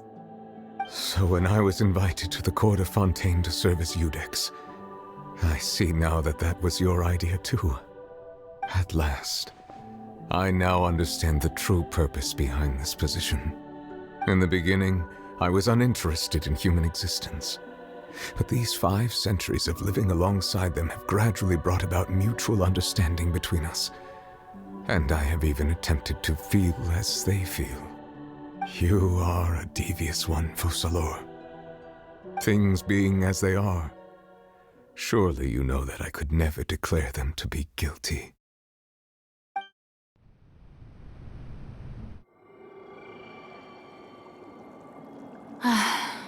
The hour of my execution is almost here. For the sinner, the curtain call has come. I know I may not sound it, but faced with death, I find myself a little afraid. Perhaps this is one thing both gods and humans have in common.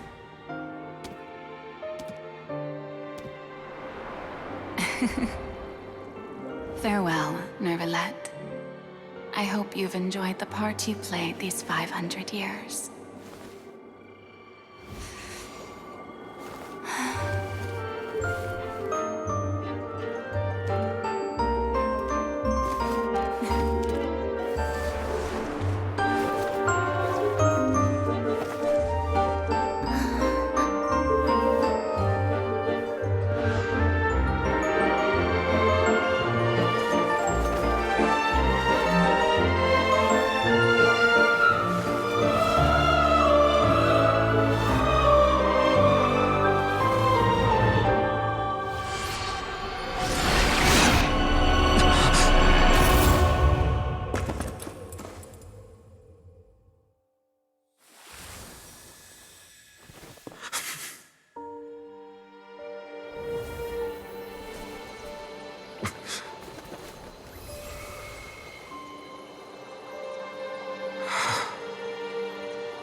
Judex Nuvelet, hereby declare,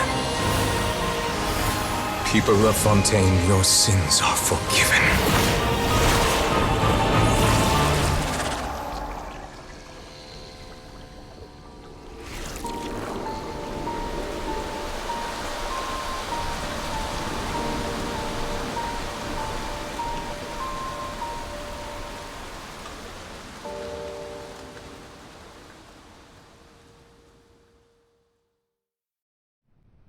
Osmanthus.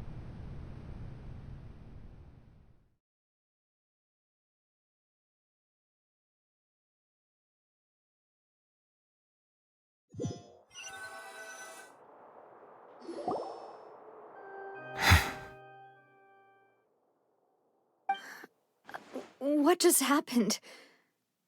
Has the death sentence been carried out? Was that bright light some sort of misdirection? I have a feeling that something huge just happened. But since we're all still alive and haven't been dissolved, I assume whatever happened was good for us. It's time to end this. We must mete out punishment to that beast. Didn't you say just a moment ago that it can't be defeated? I have gained the strength sufficient to deal with it. Through certain means, I now have the ability to separate the power of the Primordial Sea from that creature. We should seize the opportunity to pursue our quarry. Traveler, now that the oratories can no longer function, I require an executor to help me mete out justice. The root of the calamities befalling Fontaine, the beast that enacts the prophecy. Its name is the all-devouring narwhal. Come with me, traveler. The hour of execution has come.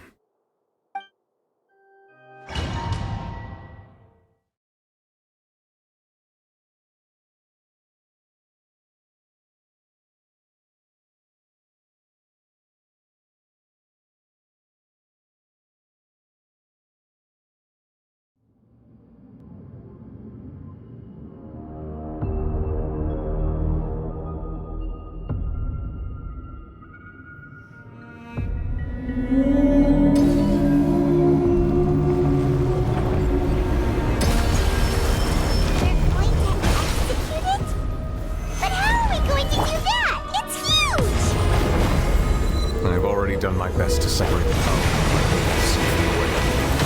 Considering the size of the beast, I cannot reach the power source. Unless we can find a way to attack it from within. I shall share a part of the ancient dragon's power with you. We shall look for an opening together. I can feel its sorrow turning into hostility.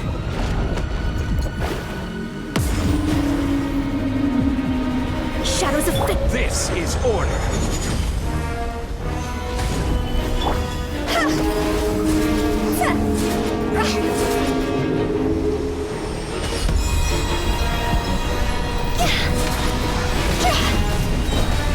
Time to go.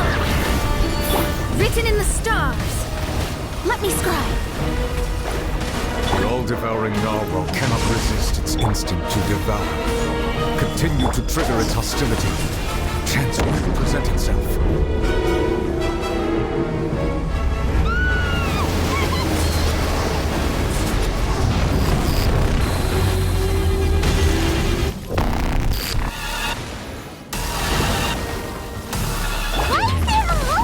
Thingy over there.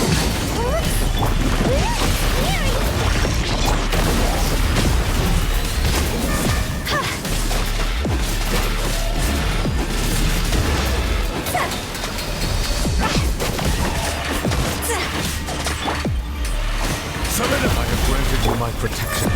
Do not fear. Seize the moment and use my power to suppress its root from within. No, my sword!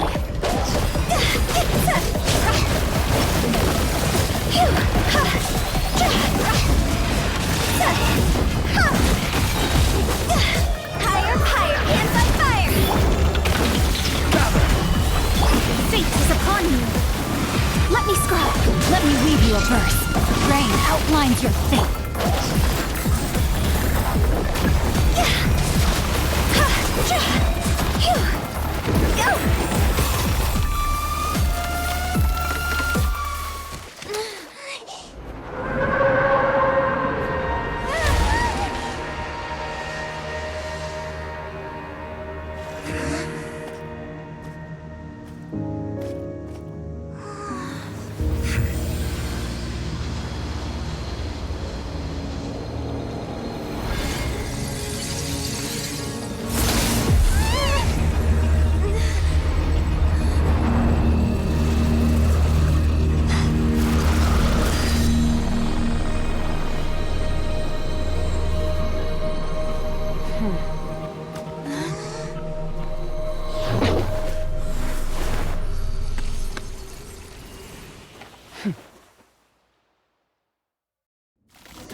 Thanks for helping with the cleanup.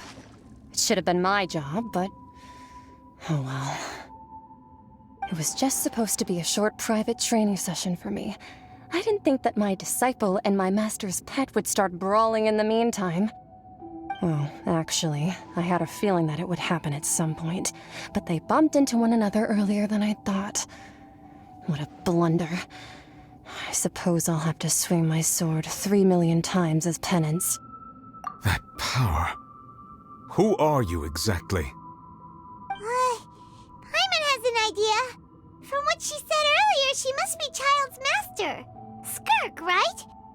It's just that he gave us the impression that she was the less talkative person. I simply did not have anything to say to the weak. But you, on the other hand, managed to defeat the all-devouring narwhal without using power from beyond this world. So you may speak to me as equals. I have to agree. It's a strange use of a planet's primordial waters just to raise an all-devouring narwhal. That kind of power is wasted on it. It's not cooperative. It eats too much. And I have more important things to do with my time than pet sitting. The only thing that creature has going for it is its looks. All in all, it fails as a pet. Miss Skirk? I think you might have missed the point. The point being? Well, being that this pet almost destroyed an entire nation. So what sort of person is your master? Well, Child's master's master. Wait, is that right? Oh, right. So you don't know him. Sorry, I assumed you did. His name is Sertologi. Huh? I am unfamiliar with that name. Huh. So Master isn't sufficiently famous. How should I describe him then? Have you heard of the name The Fowl? The Fowl? Still nothing? Well, how about the Visionary? Vetterfulnir then? Or Gold Rhindaughter? Ooh, that one we've heard! Rhindaughter's part of the Hexen Circle. She's Albedo's mom, right? Oh, so you do know that name. To be honest, I also heard all of those names and titles from my master. I don't actually know them either. But I suppose you understand now, yes? My master is likely a similar sort to Rhindaughter. They are both pursuing some form of perfection. Wait, didn't you also mention a visionary person? Paimon didn't quite catch their name. Actually, never mind that. I believe it expedient to inform you that the all-devouring narwhal used up nearly all its strength fighting you. Such roiling hydro energies will prove difficult for the planet's deep seas to digest. As such, the Fontaine back on the surface has most likely been thrown into chaos. In other words, the prophecy that you've been fretting over should now be in full swing. What?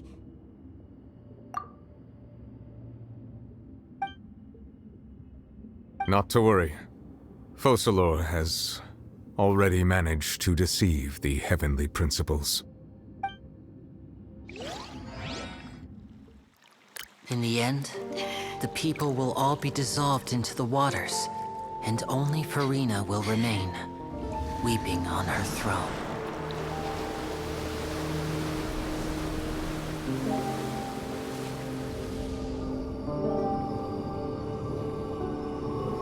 Only then will the sins of the people of Fontaine be washed away.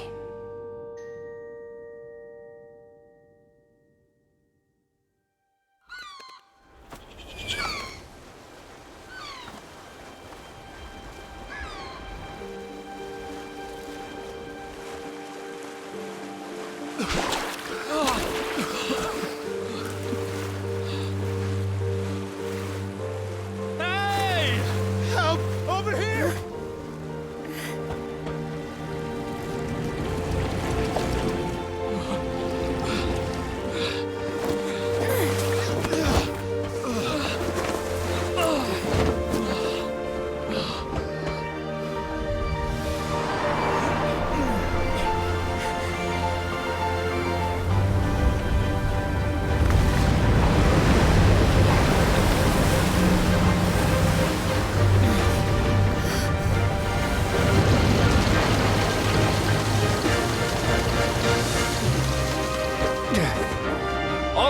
Initiate emergency rescue!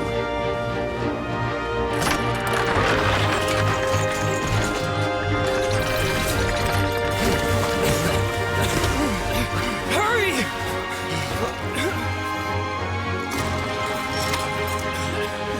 Hey, lend a hand!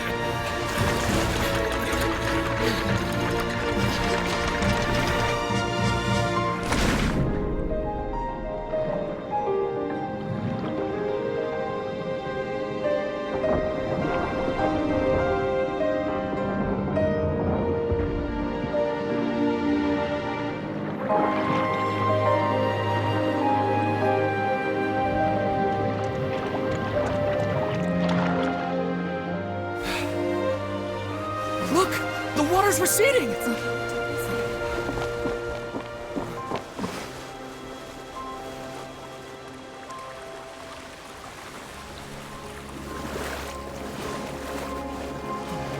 It's a miracle! Water's receding.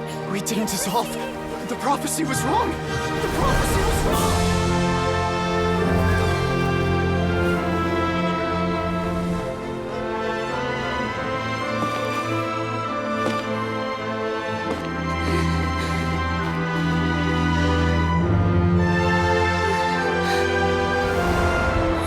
Are you alright? We're saved. The prophecy was wrong.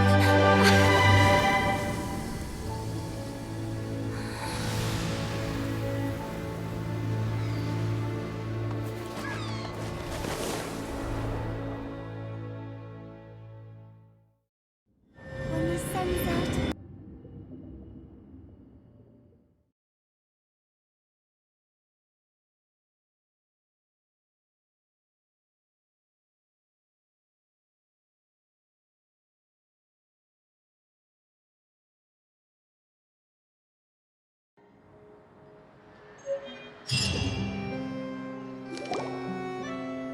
The soil renewed.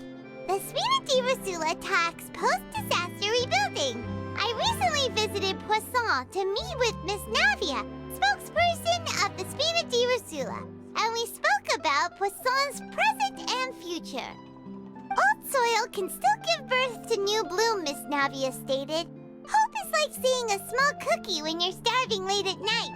You just need a little of it. Skyship Winglet, lunar brain of the Fontaine Research Institute. The various disputes that have arisen on account of Mr. Edwin have suddenly become a shield over the Institute, with Jurier turning out to be a once-overlooked hidden gem.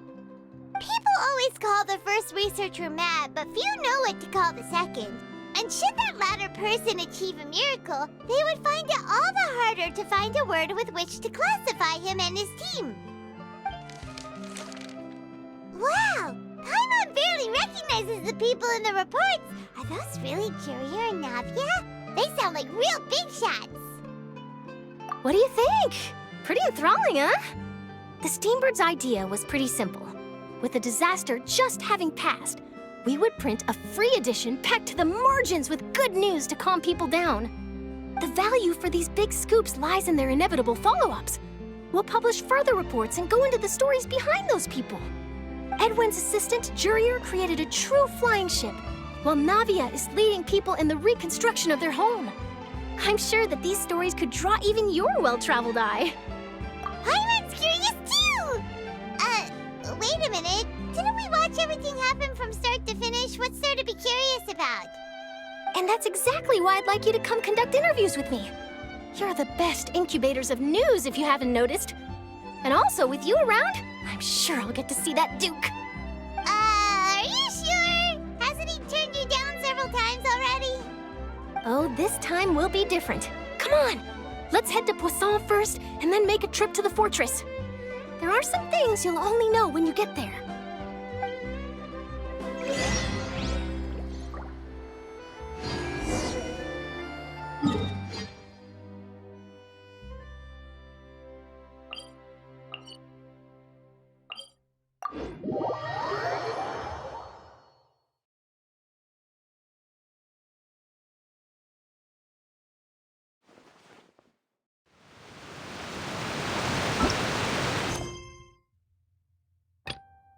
Navia!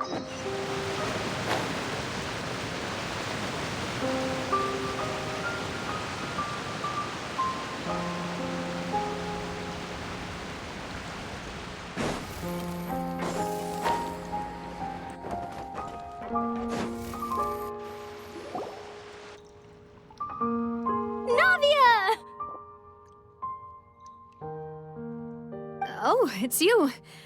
What brings you all here? Hey, we're just having a look around. I'm here to update myself on how things are going here.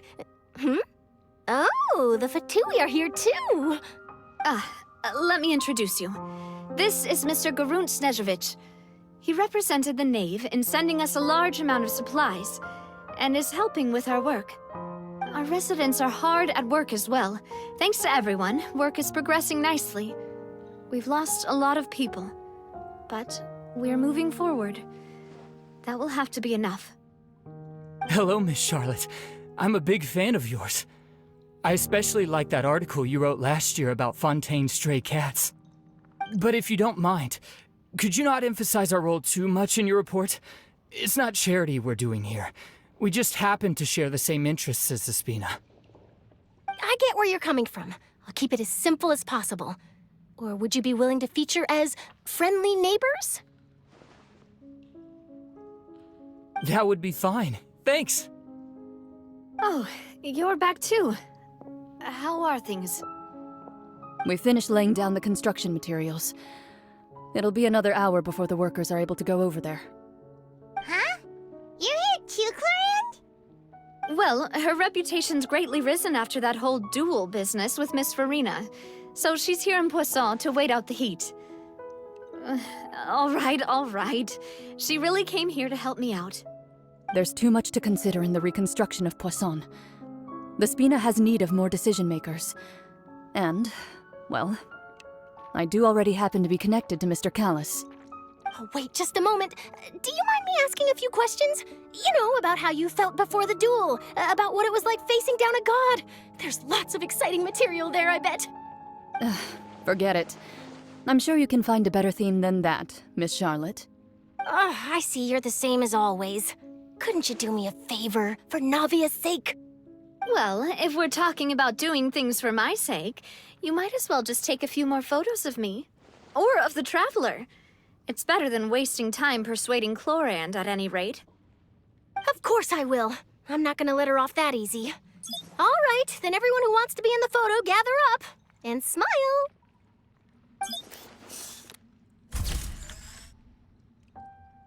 How did it go? Was it a good shot? Did Paimon look cute in it? Not bad. Your addition really helped the composition of the picture.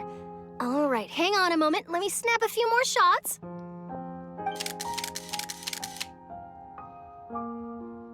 All right, that should do it. I'll be back here later anyway, so let's call it a day.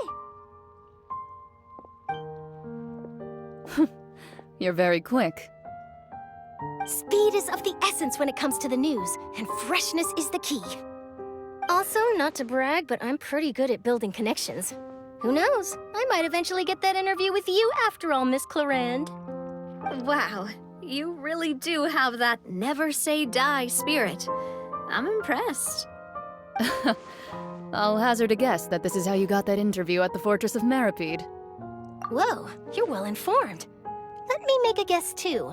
I asked Sijuin, who told Monsieur Nervillet, and he told you, right? That's a very complete information chain. In truth, all Monsieur Neuvillette asked me was, when did the fortress become so friendly towards the media? I told him that it was best not to speak too soon. There's no guarantee that Ridsley will make a personal appearance. You're right. I've got to treasure every moment I have with them. In which case, I'll be making a move first. Stay safe now. And tell me if you hear anything interesting. I'll treat you to afternoon tea in exchange.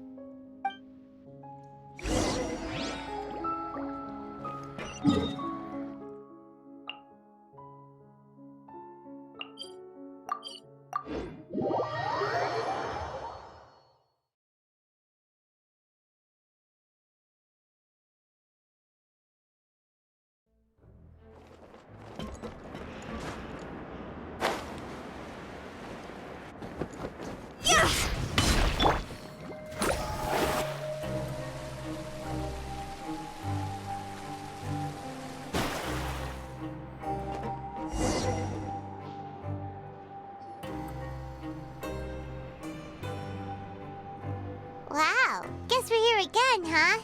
There's a real nostalgic feeling to this place. Looks like you've been missing us. Duke! Did you come all the way to the entrance to greet us? Of course. I'm here to welcome you and our dear Miss Charlotte, whom our good head nurse recommended to me. It's an honor to finally meet the much-rumored Duke. Thank you for consenting to my visit to the fortress, sir. No need to thank me. But that said, I shouldn't be the focus of your interview. I trust you recall our agreement? Of course, of course. All right then, this way.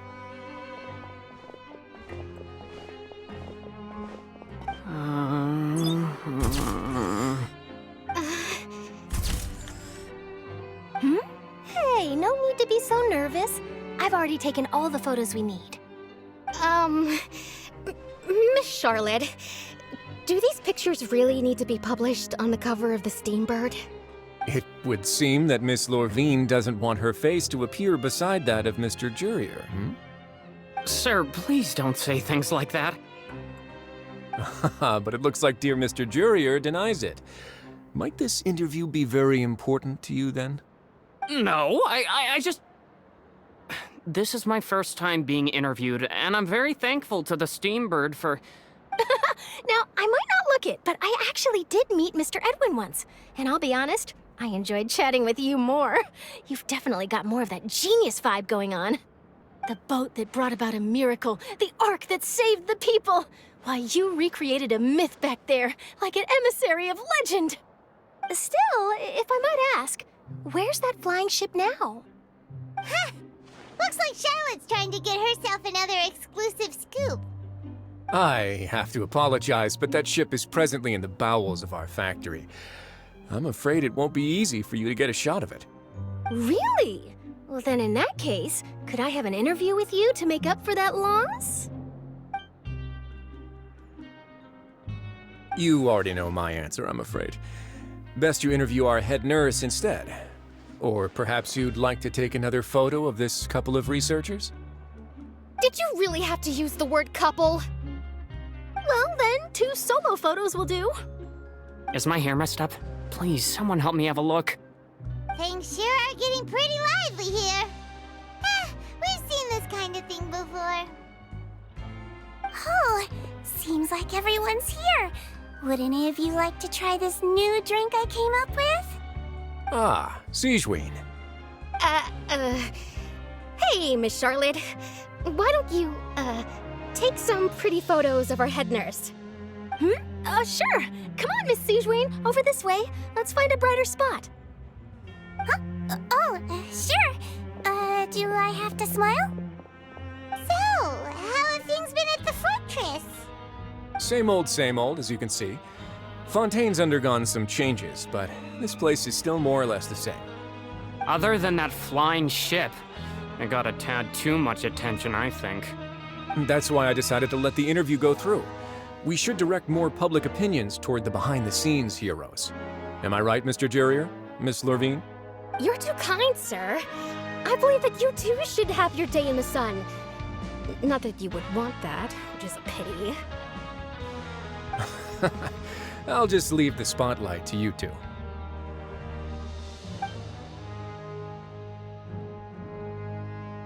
I see. Lots of things happened that day, huh? Anyway, regarding that Harbinger, I'm not sure you remember, but his 3 young followers are still waiting for his return. He sure did win them over, huh? I'll tell them that there's good news and bad news. The good being that their boss seems fine, and the bad being that they must face extended sentences for abetting his escape.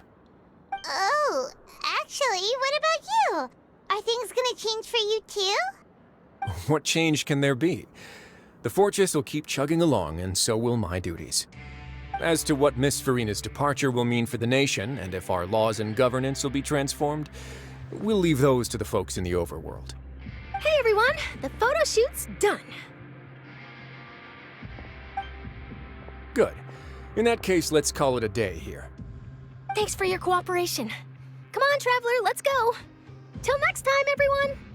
There'll be a next time? Maybe. Who knows? I might write a story about the underwater factory next time. Until then. All right, last stop, the docks.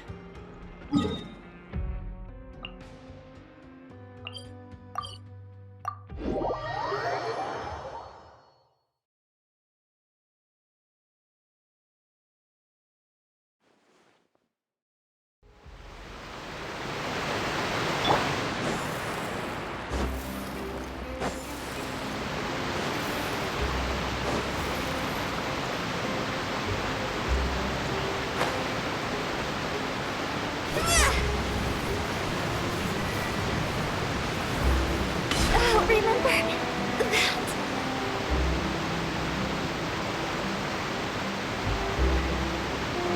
I didn't see them! They really are here! How did you know? Navia mentioned that she stayed in touch with Linny and the others after working together. Apparently, they've been at the docks distributing these strange pockets the whole time since. Traveler, Paimon. Ah, and Miss Charlotte, too. Would you like a magic pocket? What sort of gadget is it? It's a wondrous bag that can be used to carry many things. The water level has returned to normal, but if you see any of your things floating around, you can use this to carry them. Or you could trick a friend into doing it for you. Trick a friend? I wonder which of my friends would fall for that.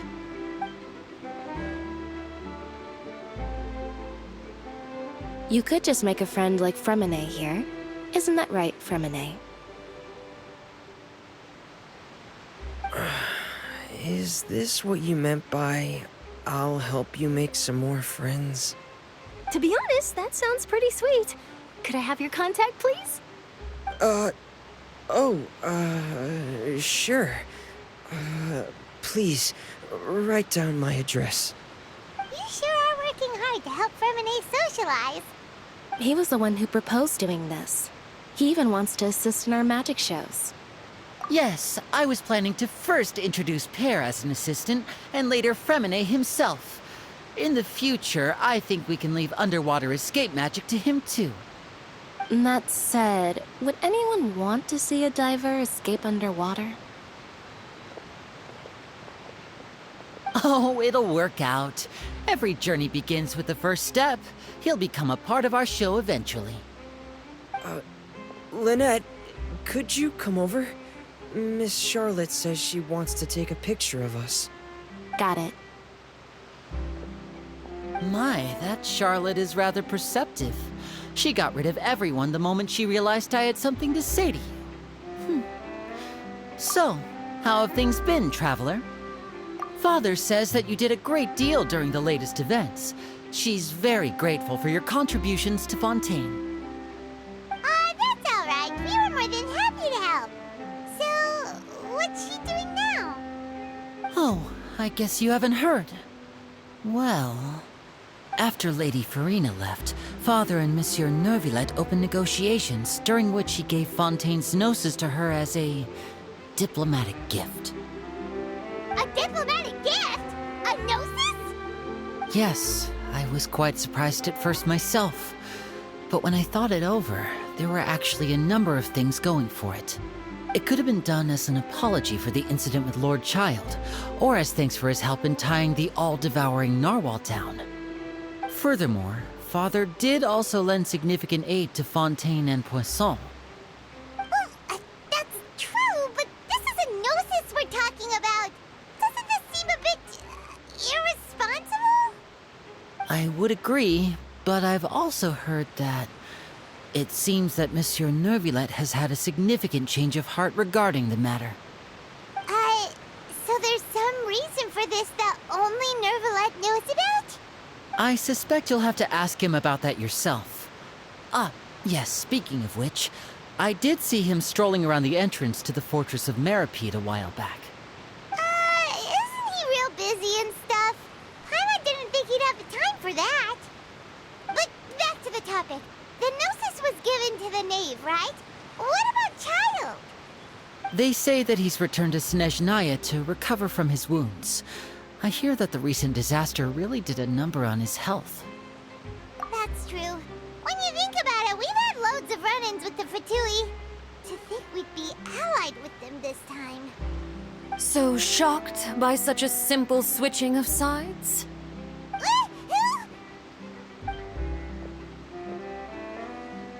Father! Well, well, what do you know? Come to the docks to see how my children are doing and meet the Traveler by chance. Please do not pay my accomplishments in Fontaine too much mind. I would have done them regardless. Are you going to take the Gnosis back to Snezhnaya? That is our duty as Harbingers, yes. Don't be too preoccupied with sides. The goal of the Fatui concerns not a single place or person, but the entire world. With such a grand goal in mind, it is inevitable that we must wear many masks.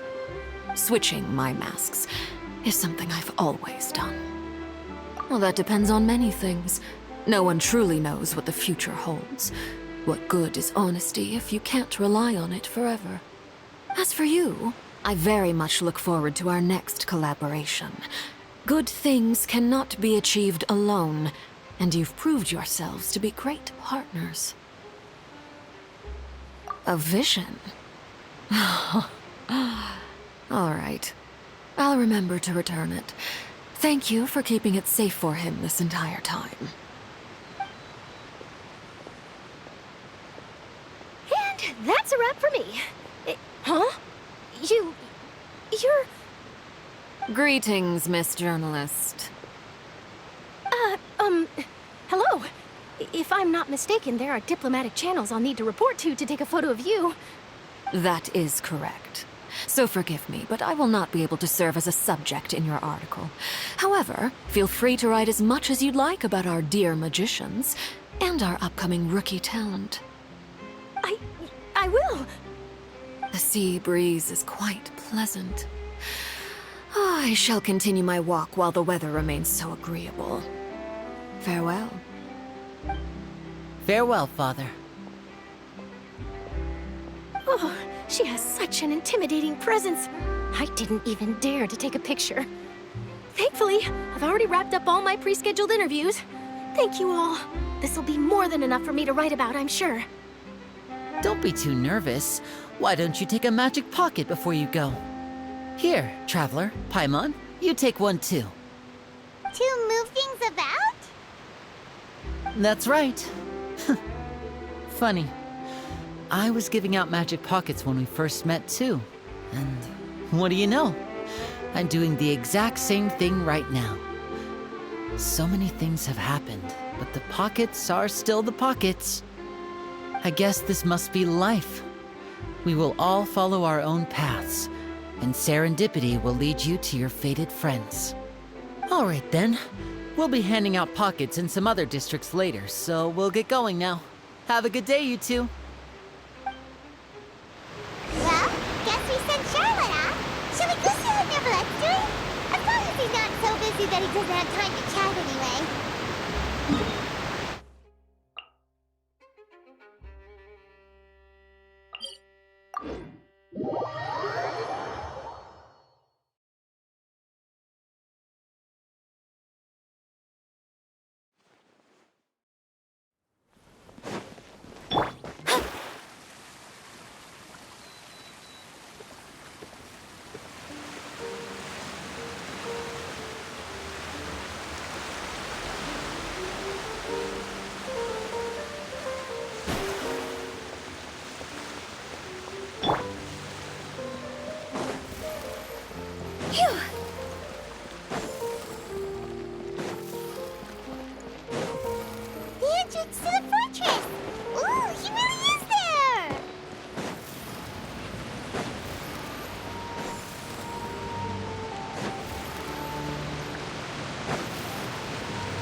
You really are here, Neverlette. Paimon didn't think you were going to have free time this hour of the day. Really? Oh, I suppose you must have met Mr. Linney. He took the time to greet me earlier when he passed this way. In any case, you came at a good time. I was just considering reaching out to you to set up a meeting, so I may explain some things that I haven't had the time to before.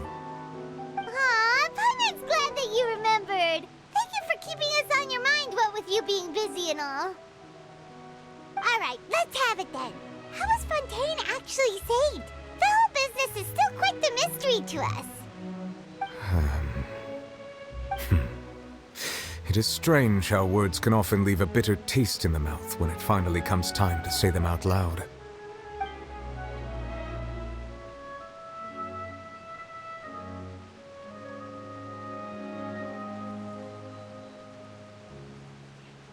Whoa. So that's what happened? Focalor destroyed the divine throne of the Hydro Archon and restored your power to you, transforming you into a fully fledged elemental dragon sovereign. But Paimon still doesn't quite get what you did to save the Fontainians from dissolving. For me, the authority of the ancient dragons refers to absolute control over the hydro element. Fontainians were incomplete humans born of Egeria's use of the power of the primordial sea, with constitutions similar to that of mimics. But so long as those primordial energies remain within them, I could use the ancient dragon's authority to grant them true blood, after the fashion in which life was first brought into being on this planet. In other words, when I gave my verdict, Fontainians became true humans, and thus would naturally no longer be dissolved by water from the primordial sea. Focalor must have counted on you to make that decision as well.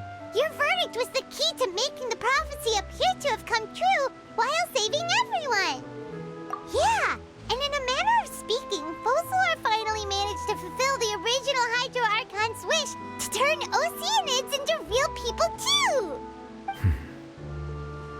It seems from your expressions that you still have more things you wish to ask. Ask away. I will tell you the truth as I know it. I have investigated his case along many avenues, and I have learned that he once fell into an unknown chasm when he was young. There, by chance, he awakened the all-devouring narwhal. But whether it be by sentiment or reason, that should not have been enough to consider him the root cause of the disaster. At most, he would have had tangential liability. As for the judgment passed by the Oratrice during the trial, whether it was due to that liability by association or Focalor deliberately using him to buy time for us on the assumption that he would be able to hold the creature off, I cannot say. Guess Focalor had Fontainians in mind the whole time. In the end, it was thanks to her that they finally became real humans. Hang on a second. Paimon suddenly got another question. Back when Fontainians hadn't yet become real humans, were the children they had also transformed Oceanids? Life has always flowed like water. Do you recall how Fontainians would often come to the Fountain of Lucine to pray for children? Yeah, Lynette said the fountain is where all the waters in Fontaine converge. In truth, even those couples did not know that such prayers were no mere custom, but instead a form of ritual. Those Oceanids who were blessed within the spring water would later descend as new humans in the coming months. Paimon sorta gets it now. Either way, it seems like this ritual won't be of any further use, but it'll probably live on as a local custom. Ask away. I will tell you the truth as I know it. Yeah, about that. Risley said Farina has already left. What's that all about? Ah, Lady Farina. The people are only aware that her death sentence has not been carried out. She abdicated the post of Hydro Archon and left affairs related to that title to me, before leaving the Opera House. I related Focalor's words to her faithfully and completely. After hearing them, she seemed neither saddened nor comforted. She simply said that she was tired and needed to rest. Having said that, she then packed her things and moved out of the Opera House, not unlike how an ordinary person might.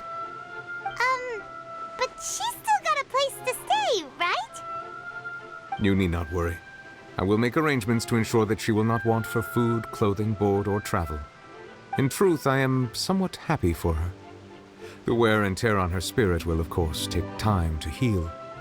But now that she no longer has to play the role of Focalor the Hydro Archon, she can finally lay down her burdens and lead a normal life. What about you then? What are your plans now that you've regained your full powers as the Hydro Dragon? After Focalor passed on, the Oratrice also ceased to function. This matter will directly affect our trials. After much careful consideration, I've decided to take over its role in our courts.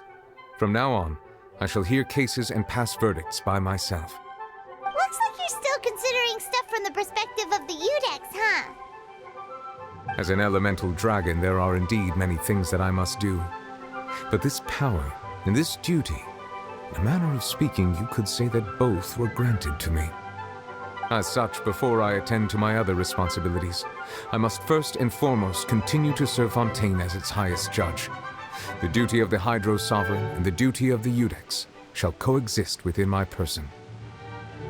Additionally, the Hydro Archon's departure has brought about another problem, which is that the Opera House shall no longer produce indemnitium. That's true. That power was derived from the people's faith in the Hydro Archon, wasn't it? Wait, but the various mechs and machines in the city are all still okay. Where are they getting their energy from?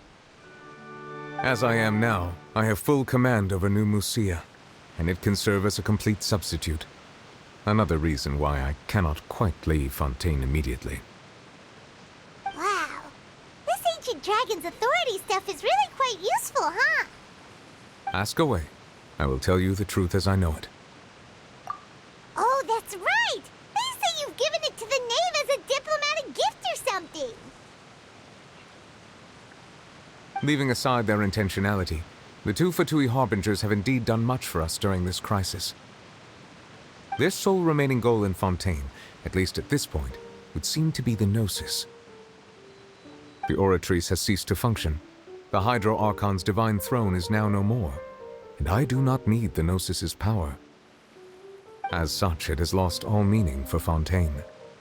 If the Fatui have impure designs, then we might as well accede to their request now, and avoid unnecessary conflict. What complicated considerations! Paimon thought you were just giving it to them out of gratitude to the knave and as an apology to Child. Ask away. I will tell you the truth as I know it. You will soon be heading to Natlan, I presume. I'm afraid that I have little talent as a travel guide, so all I can do is tell you what I know about that land. As far as I'm aware, Natlan can be said to be a nation of dragons. A nation of dragons? You mean like you? No, I suspect that I would not find myself welcome there. Unlike ancient dragons such as myself, the dragons of Natlan have undergone long years of development and evolution. Large numbers of them have entered a form of coexistence with humanity. Natlan is also the nation of war. War ravages those lands like an undying flame. There is one other piece of information I got incidentally from my negotiations with the knave that I believe may be useful to you. The Harbinger known as the Captain has thrown his hat into the endless ring of war. The Captain. Sounds like a real tough customer. Seriously, everywhere you look, there's a Fatui Harbinger doing their thing. I suggest that you fully prepare yourself before going to Natlan. In the meantime, Fontaine's doors will always be open to you. Ask away. I will tell you the truth as I know it. Hang on a sec. Paimon's still got a question about the Gnosis. When we spoke to Linny earlier, he mentioned that your attitude towards giving away the Gnosis had clearly changed. We guessed that there might be some reason for it that only you were aware of. No wonder the House of the Hearth is the Fatui's intelligence division. They are certainly sharp. So regarding this specific issue, I was just getting ready to share something with you. What is it? In truth, I exchanged some further words with that lady named Skirk after sending you two back to the surface. It went something like this.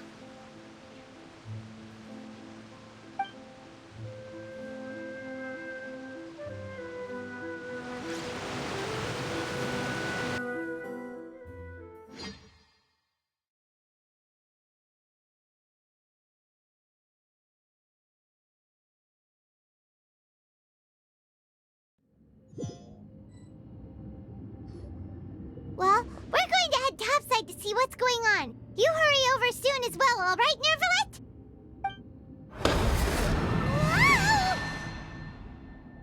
What next? The all-devouring narwhal isn't here, so I'm no longer getting any interference.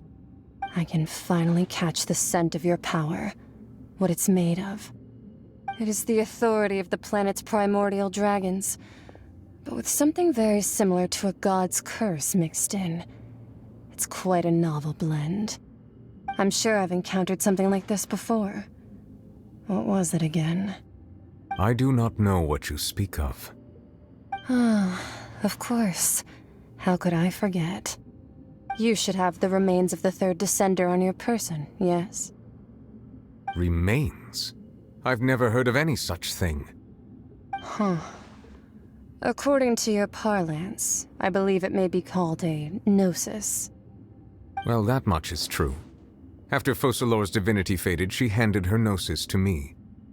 But I fear I have never heard of it described in the manner that you just did. I've been training with my master, the Foul, ever since I was young, and I have never returned to the surface since.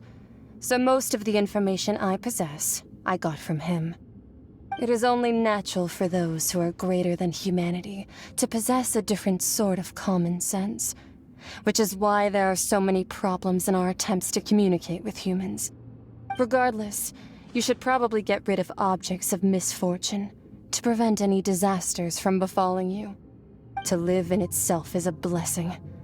But once a person dies, the bonds he once had with this world shall all turn to curses. What do you mean by that? No need to fret. These are just my personal thoughts, and my reason for no longer wishing to return to the surface. This third Descender you refer to, who are they? And when did they die? Master never mentioned them to me. Perhaps it just wasn't that important for me to know. If you're interested, though, I could ask him. I'll be sure to pass the answer on to you next time. Next time? You believe we will meet again? I do. Wait. I have a disciple of my own, don't I? He can be the messenger, then.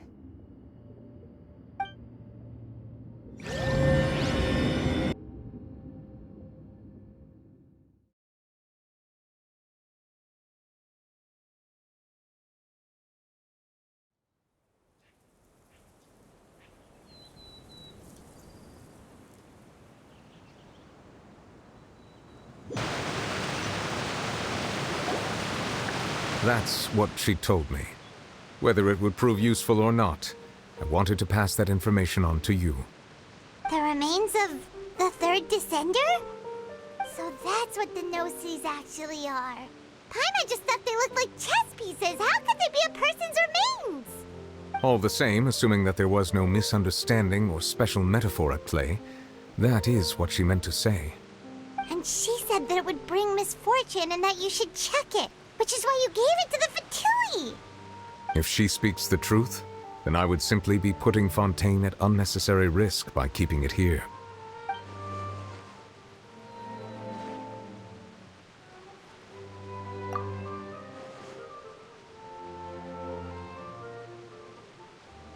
I had guessed that you might already be familiar with this concept, but I did not expect you to be one of them.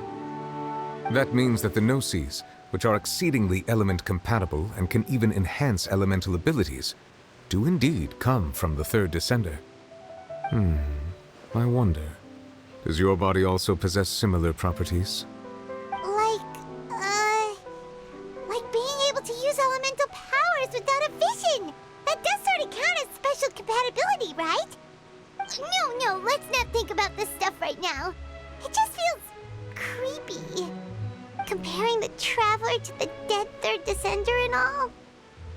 That's what you say, but this topic still feels like bad luck. Once Child recovers, let's get some more answers out of him. Or go look for his master and get the answers that way. I too believe it unwise to make too many blind guesses when information is lacking. The same is true of being at court. All right. Whatever the case, it seems like the crisis here in Fontaine's over for now. Yes. All of Focalor's efforts were for this moment as well. But she sacrificed herself in the end as a god, and she suffered through all those years as a human. Was that really what she wanted?